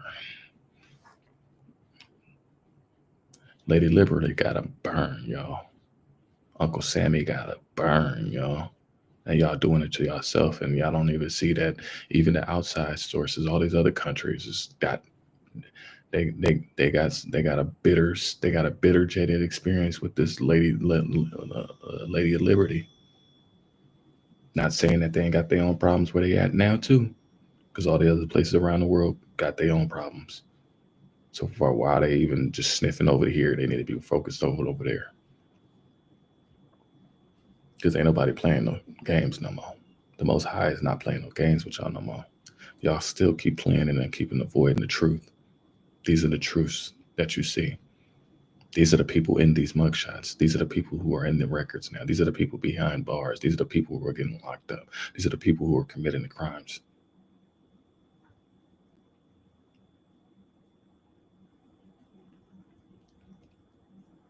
And there's plenty of people that I show on here. Ain't nobody exempt.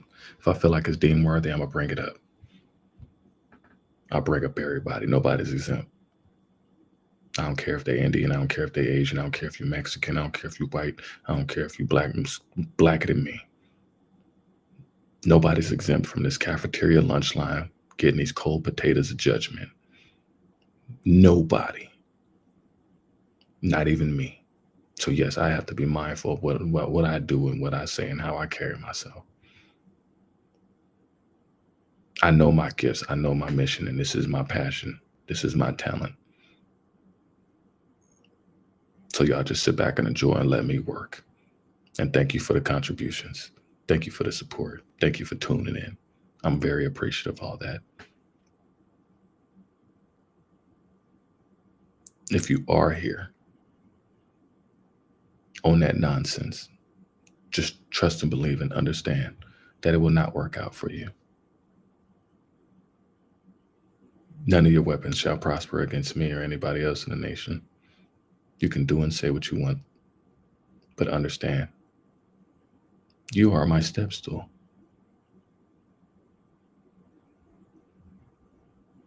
Great glory to the nation, to the mighty one, Yahweh. Being able to allow these things to be seen. The Holy Mother, Holy Spirit, Mother of Wisdom, who beams these things down for me to actually see, to be able to showcase these to the people so they can be able to understand themselves that they may be kind of questioning or may not have a real good understanding of.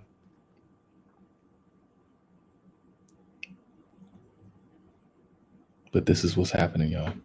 So let me run through the rest of this, and then it should be, y'all done got y'all a whole full plate of yams, potatoes, some black eyed peas, and some collard greens, and some delicious turkey, and some cranberry juice and cranberry sauce. And man, it's tasting good today.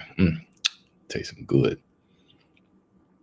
By the time our conservative U.S. Supreme Court took up camping bans this year, politicians, both parties were pushing for more flexibility to manage what they considered a public health crisis and safety crisis. So far in the month since the ruling, some places have, with aggressive new camping bans, have ramped up fines and arrest. Backers say the aim is to push people into drug treatment or other help that can get them off the streets. Advocates for the unhoused believe that the ruling has also emboldened enforcement in states outside of the West who passed their own camping bans, but other cities have been slow to apply their harsher new laws.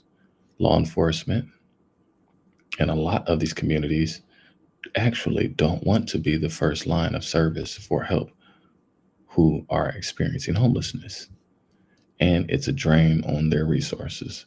She and other advocates also said saddling someone with fines or an arrest record only makes it harder for them to get housing or find a job. Yeah, no shit, Sherlock. Plus treatment programs and shelter beds are in short supply. No community in the country has enough resources to serve everybody who's experiencing homelessness. Some cities have held firm against the Supreme Court rulings, and most prominent is Los Angeles, where Mayor Karen Bass has pushed to move people temporarily into motels and touted success after the number of people living on the streets dropped 10% this year. Yeah, people will do anything to just kind of, fluff the situation, horse whispering, dog whispering, and, hush money, shh, shh, shh. We don't want this to get too shh, shh, shh. Hey, shh, shh. We got the FIFA World Cup coming out. Shh, shh, shh. We got the Olympics coming out. Shh. Hey, the Olympics. Shh, shh, man. Shh. We got some stuff going on. Shh. Let's take care of this. Shh, shh, shh, shh, shh. Stop. Shh. Stop it, y'all. Shh. Says the list of new camping bans keeps growing, and he worries this focus on clearing out encampments will distract from the real problem. Yeah, when I was homeless, it was not easy living, y'all. It was hard. So I know these people and I feel these people. I know what they're going through. I know what it takes to actually get your ass up and just clean your act up and say, you know what? Nope, I stop. This is the day I stop. This is the day I get my life right. This is the day I get my act together, and whatever little change that somebody spares to me, then I'm going to just go ahead and I'm going to go get me a suit and tie or whatever from the thrift store or the Goodwill or, Salvation Army, and I'm going to get my act together. I chose to suck it up and get my shit together. And I hope to encourage many brothers and sisters out there that may be in that same circumstance that you can get your life together. You can do it. You can say no. You can look at yourself in the mirror and allow the real prime Blaq to stand up. That's what it takes. It takes you being able to look at yourself in the mirror and what is your God-given passion and purpose? If you may not know, who are you? Where do you come from? What day were you born on? Do you know your guardian angel? Do you know the demon that you're dealing with? Do you know that you may be wearing the wrong colors on the day? You may be doing a lot of things wrong that you may not have really no true education about because the schools didn't teach you, your parents and your grandparents and your aunties and uncles didn't teach you because they wanted sexual access, cocaine, and Cadillacs. The teachers didn't teach you. The preachers didn't teach you. But the teachers and preachers were trying not to keep their hands to themselves. So who do you run to? Who do you call to? And then most of the time you're being told, whether it's movies, video games, or even the people right next to you, that God doesn't exist. Why are you praying? Why are you doing this? That's witchcraft. That's blasphemous. That's leper. You're a voodoo. You're hoodoo. You're all of these different things. You're weird. You're a black sheep. You don't fit into the crowd. I don't know who you are. Yeah. You get told these things and you be meant to feel these things. But one thing that comes from out of all of that is the phoenix. Is the rose that grows from that concrete. A seed has to go through dirt in order to turn and blossom. The struggle is real. It's not no easy. Especially when you're living in these big cities and stuff like that. You got to find a way. It's concrete jungle. Any and everywhere you out there, find a way and make a way. Go get all the help that is available for you. Go to the bridges that you haven't burnt. And those bridges, you don't wear them out. You don't go back to bridges that you burnt and expect the people to be in participatory compliance with you of rebuilding those. You can't choose your consequences if you severed ties, if you burnt bridges, if you destroyed relationships and networks that it takes seconds. It takes one moment to lose all the trust in a bucket. It takes drops to get it back. And most are not willing to even put in the patience. It takes bamboo 5 years before it actually blossoms into what it does. And then it just skyrockets and becomes strong. And it's one of the most prominent building products that's out there in the world, still used to this day. So how are you building yourself? Are you on solid foundation or are you on shaky bamboo? When the storms are coming in right now, you need to build yourself on solid ground, on solid rock. Every man come into this world with God-given passion and purpose. God gave you work before he gave you play, before he gave you a woman, before he gave you anything. God gave you that work. He gave you that purpose.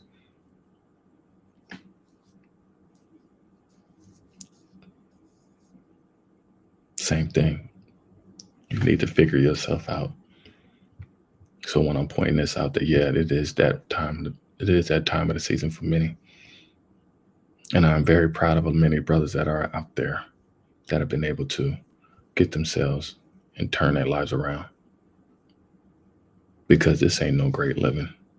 And I know what it was like sleeping in my car, having people knock on the door, getting tickets, getting hemmed up.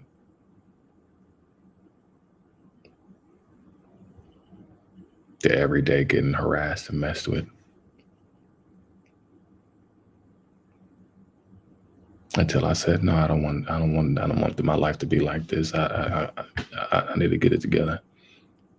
And you can. You have to believe. You have to have the faith of a mustard seed. Get your act together, brothers and sisters. It's that easy. Just stop. And you'll be all right. You can't go to none of these places when you're going through stuff. You got many of these places, there's crackdowns going on everywhere now. Catholic priest in Belarus, sentenced to 11 years. It's not even, and making idolized statues behind them. This is devilish. This is so blasphemous. And lo and behold, these people will get what's coming to them. Don't think that these people are exempt just because they wear a badge, a cloak, or whatever. Understand that church and state mixed together long ago, and they have manipulated and fooled their own people. You guys were okay with church and state coercing together. You guys were okay with idolizing statues of wood and brass. It says in the Bible not to do this, not to idolize. No one man should have all that power. To whom much is given, much is required, and they have been perverse in it. The first pope gave the green light for the transatlantic slave trade and made it possible for people to think that they can do what they did with a clear heart because they thought that they were spiritually protected when the whole time you wasn't. You got duped into committing the 7 deadly sins, all wrapped up in one concoction, one humongous cocktail.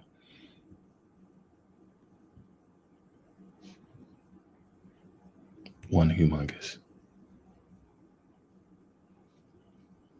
I don't know what that is.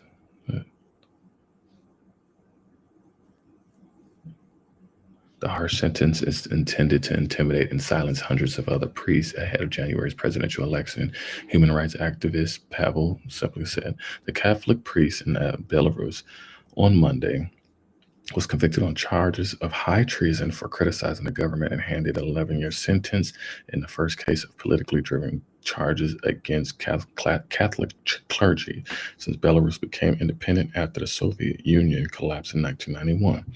The convicted and sentencing of the Reverend comes as Belarusians authorities have intensified their sweeping crackdown on dissent ahead of the January 26th presidential election that is all but certain to hand authoritarian President Alexander a 7th term in office. Wow. Human Rights Center said he rejected the treason charges. The group has listed him among 1,265 political prisoners in the country. Damn, everybody's a political prisoner.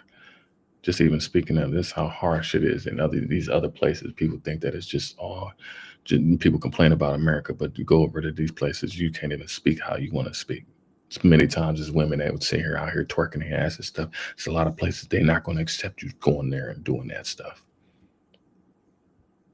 So yeah, that's the world we're living in right now, where people just have no respect. But you're going to find out. For the first time since the fall of the communist regime, a Catholic priest in Belarus was convicted of criminal charges that are leveled against political prisoners. The harsh sentence is intended to intimidate and silence hundreds of other priests ahead of the January presidential election. No, it's about coming to the truth now. The truth is hidden, y'all, and you want to cover it up. You can sit there and say whatever you want to say, but it's nothing different than what it is right there in full front-fledged. Who has been in custody since November 23rd, was diagnosed with cancer and underwent surgery just before his arrest. A priest from the town who was critical of the government in his sermons has been held incommunicado, with prison officials turning down warm clothing and food sent to him.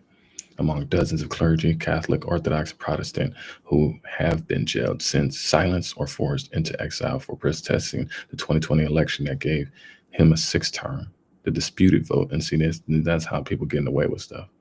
If you ain't on board with what they've been doing, you getting the axe. Same thing with all of these religious pastors in America. Let me finish this because I'm gonna turn that.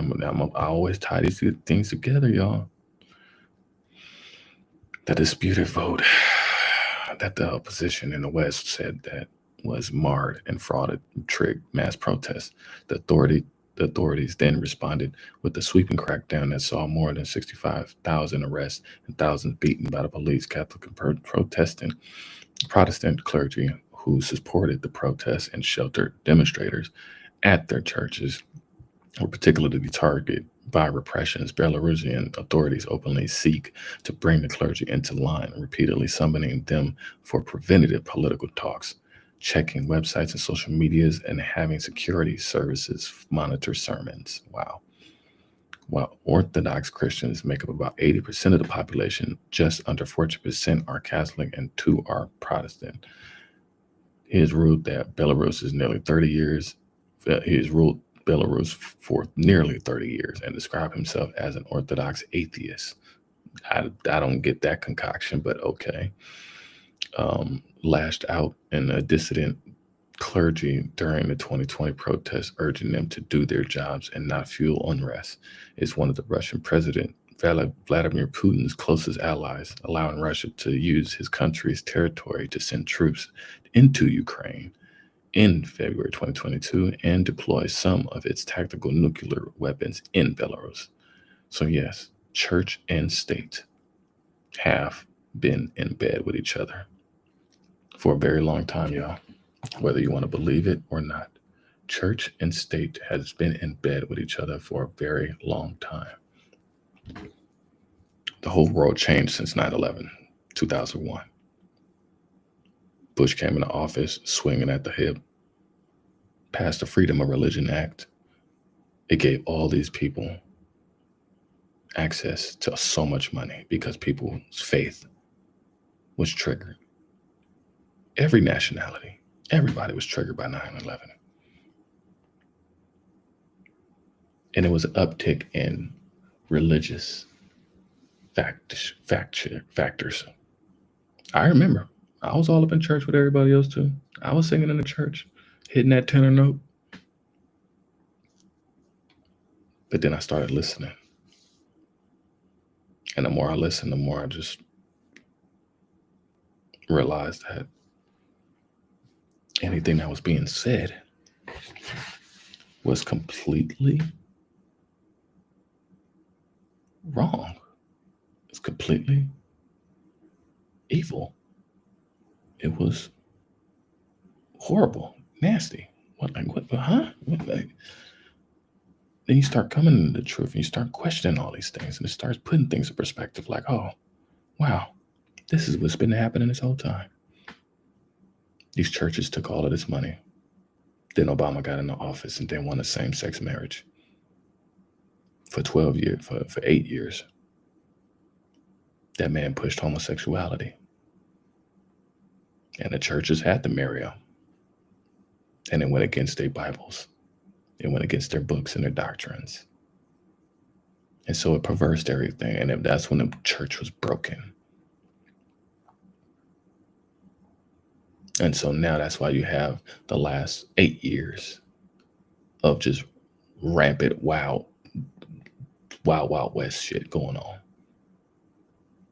The crazy amount of sexual access where you got transgenders teaching in elementary schools now. Matter of fact, I'm going to go ahead and bring that up. We're not going to avoid this because this is what's going on right now. Nobody's exempt. So a Georgia teacher was arrested for hitting a 5th grade student for calling him Mr. Lady. That kid is the same age as my daughter, and that sounds like something that she would say. If I could have a conversation with this teacher, my question would be, how are students supposed to know how to address you if you don't tell them? I mean, would it be better if they called you ma'am, sir, or sir, ma'am? You can't stop a kid from being a kid. That's number one. Number two, I don't think that teachers are teaching transgender education to elementary school students. I could be wrong, but I don't know for sure. I'm guessing that that's something that should be taught at home by their parents.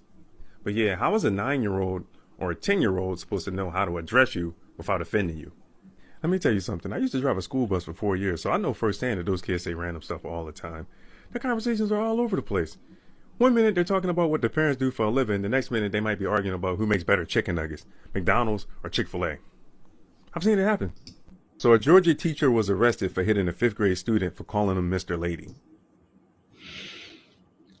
Yeah, we're going to leave it right there, y'all, because it comes in all colors, shapes, and sizes.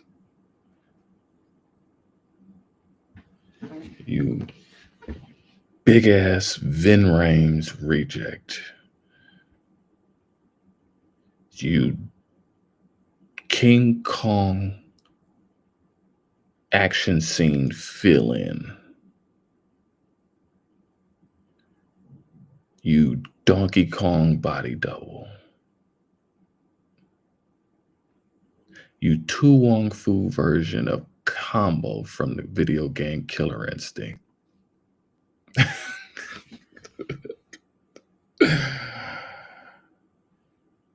Oh man, y'all, what is the world?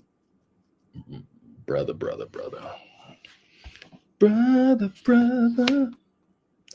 What the hell is going wrong?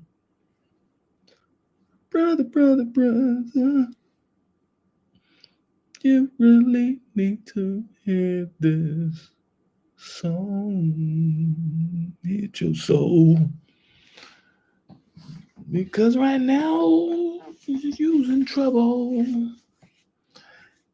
Smacking 5th graders. Because he called you Mr. Lady Hater.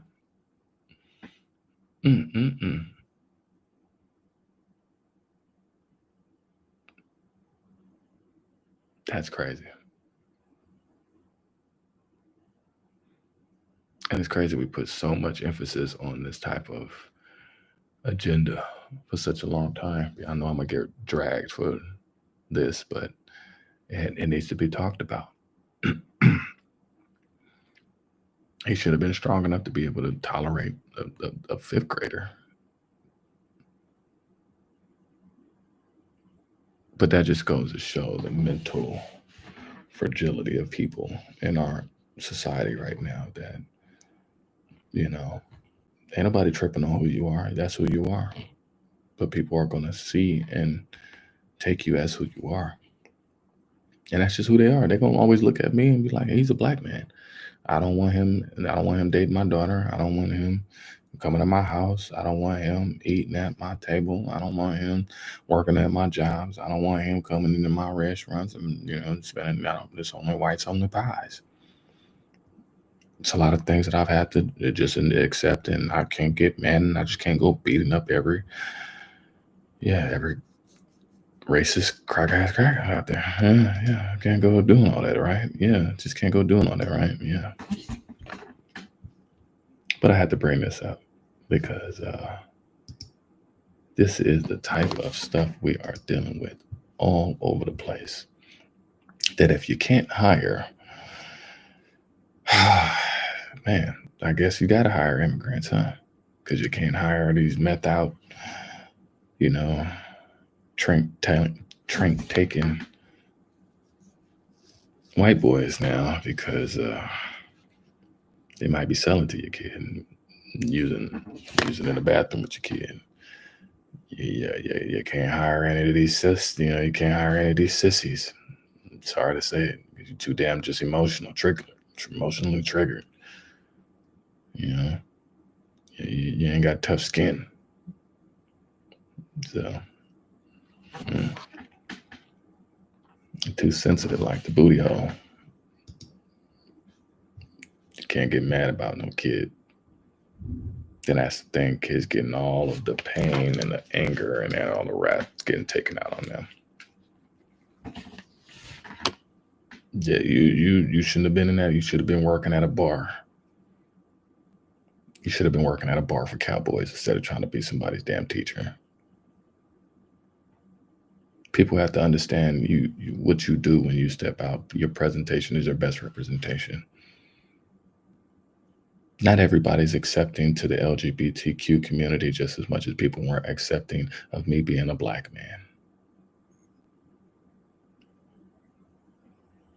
Many people are not still accepting of white people because of their superiority and their supremacy that they've instilled by institutionalized systems and engineered, corporatized, weaponized tactics and ideologies and methodologies that still are prevalent into the system today, while people will still try to ignore it and still not, denial is survival.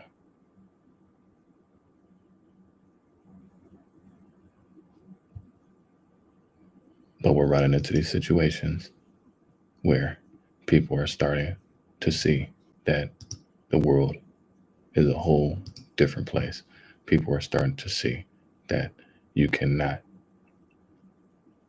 get away with what you used to get away with. You can't do what you used to do. You can't say what you used to say. I'm saying this on the behalf of what others. So yeah, you get stuck on what you're gonna do. You're gonna work a job on doing what? You're gonna work a job doing what? So you're gonna do Ubers, you're gonna do Turos and stuff like that. Even in this is the world we're living in. We're living in a wacky world. So getting moved out, getting disbanded, and things are coming full circle. I just want to leave that with that because it's about to get expensive everywhere, y'all. As it always has been. But this is what we're finding out now. This is what we're seeing. This is what's being shown.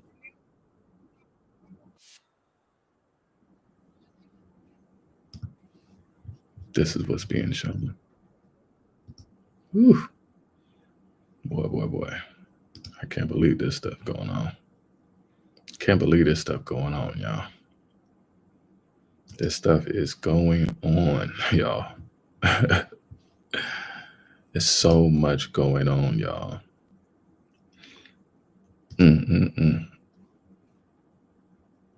It's like, how do you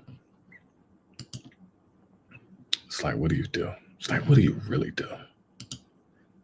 You know, as much as it may pain people and stuff like that, it's just, for me, I'm kind of like, I'm just refusing to get all the way involved into it because it ain't none of my business. It ain't none of my business, y'all.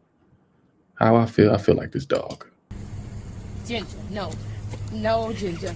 You got to go home. You got to get in. Girl, stop. No. I'm going to turn you this way. And you don't be trying to fight. Ginger, what is you doing? Ginger, no. No, Ginger. You gotta go home. Go home. You gotta go home, Ginger. Come on, Ginger. I'm going to turn you this way. Come on, and Ginger. You don't be trying to fight. No. What is you doing? Come on. Ginger, no. No, Ginger. You got to go home. You gotta go home, Ginger. You gotta go home, Ginger. I'm going to turn you this way. I'm keeping that. Shout outs to Ginger. But I gotta bring it back to They gotta bring it back to the OG. We just go. It's just so much. I gave y'all so much, man. We've been here for a good minute. I appreciate y'all, everybody. And now I'm just gonna walk it out.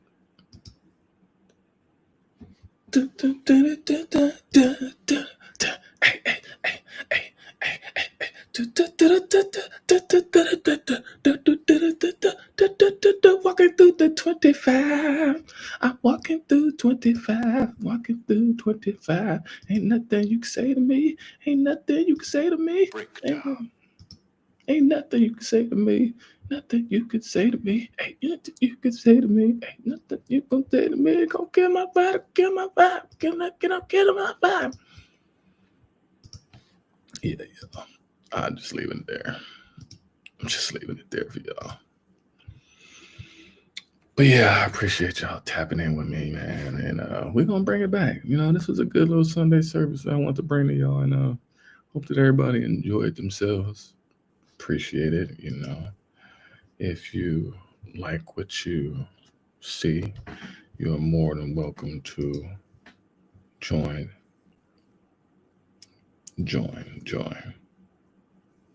But yeah, shout out to everybody who done tapped in real quick. We're going to flash everything on there so everybody can get a chance to connect with all the different sites. Like I said, I am live on every channel.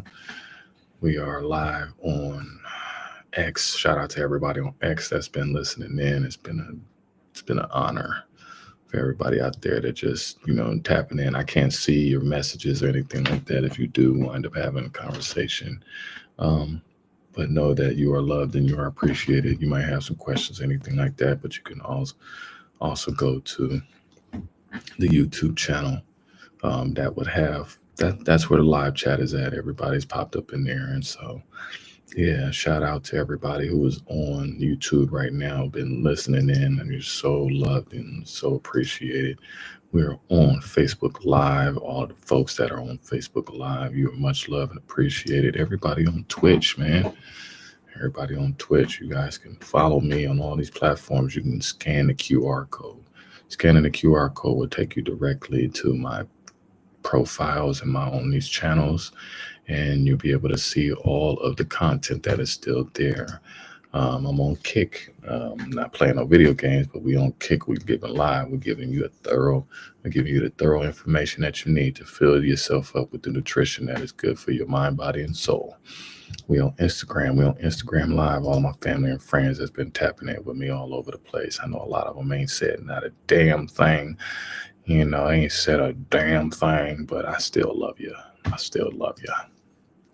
So, and we on TikTok. We've been on TikTok Live. All the folks that are on TikTok, you want to check out my channel. I got a lot of funny videos on there and some music, and yeah, we doing some things. You want to check out the music, you can look me up on Pandora. It's Prime Blaq, PRIMEBLAQ. It's some wonderful music. I got 13 albums of music out there, all my own music. I'm an independent artist. I'm underground. I do my own thing. So, but yeah, that's all of my old music that would definitely highlight all of my journey. So that's honoring my journey. Not all of it's spiritual. Not all of it's, ratchet. Every page is a different page of my life, and that's just how it was. That's just a canvas that was painted. So you have to take the songs and whatever I deliver on the creative aspect as far as the art, take it as a blank canvas that got filled in with beautifulness. So, you'll see me and catch it on iTunes, download the music, buy all the albums, If you love what you you got something in there, let it be a gift off from somebody, Spotify, put me in your playlist, add me to your buddies' paid playlist, tell your buddies that add me to your playlist. Title, like I said, I'm 100% artist. I own 100% of my music. I ain't got none of these. I ain't got none of these people's hands in my pockets like that. So I just want to showcase that and let everybody know that you are loved, and I appreciate the love coming back my way. Definitely, everybody out there, you get a chance, know thyself, pick up this book. It's a great book. This book changed my life. It will help change yours if it calls to you. So, and everybody who's, supported and, donated and just helped out with the cause, man. Just helping out, it's much appreciated. I need to go ahead and add that to there too. Let me see before I forget. Before I let go. Where is it at? There we go. So yeah, anybody and everybody are more than welcome.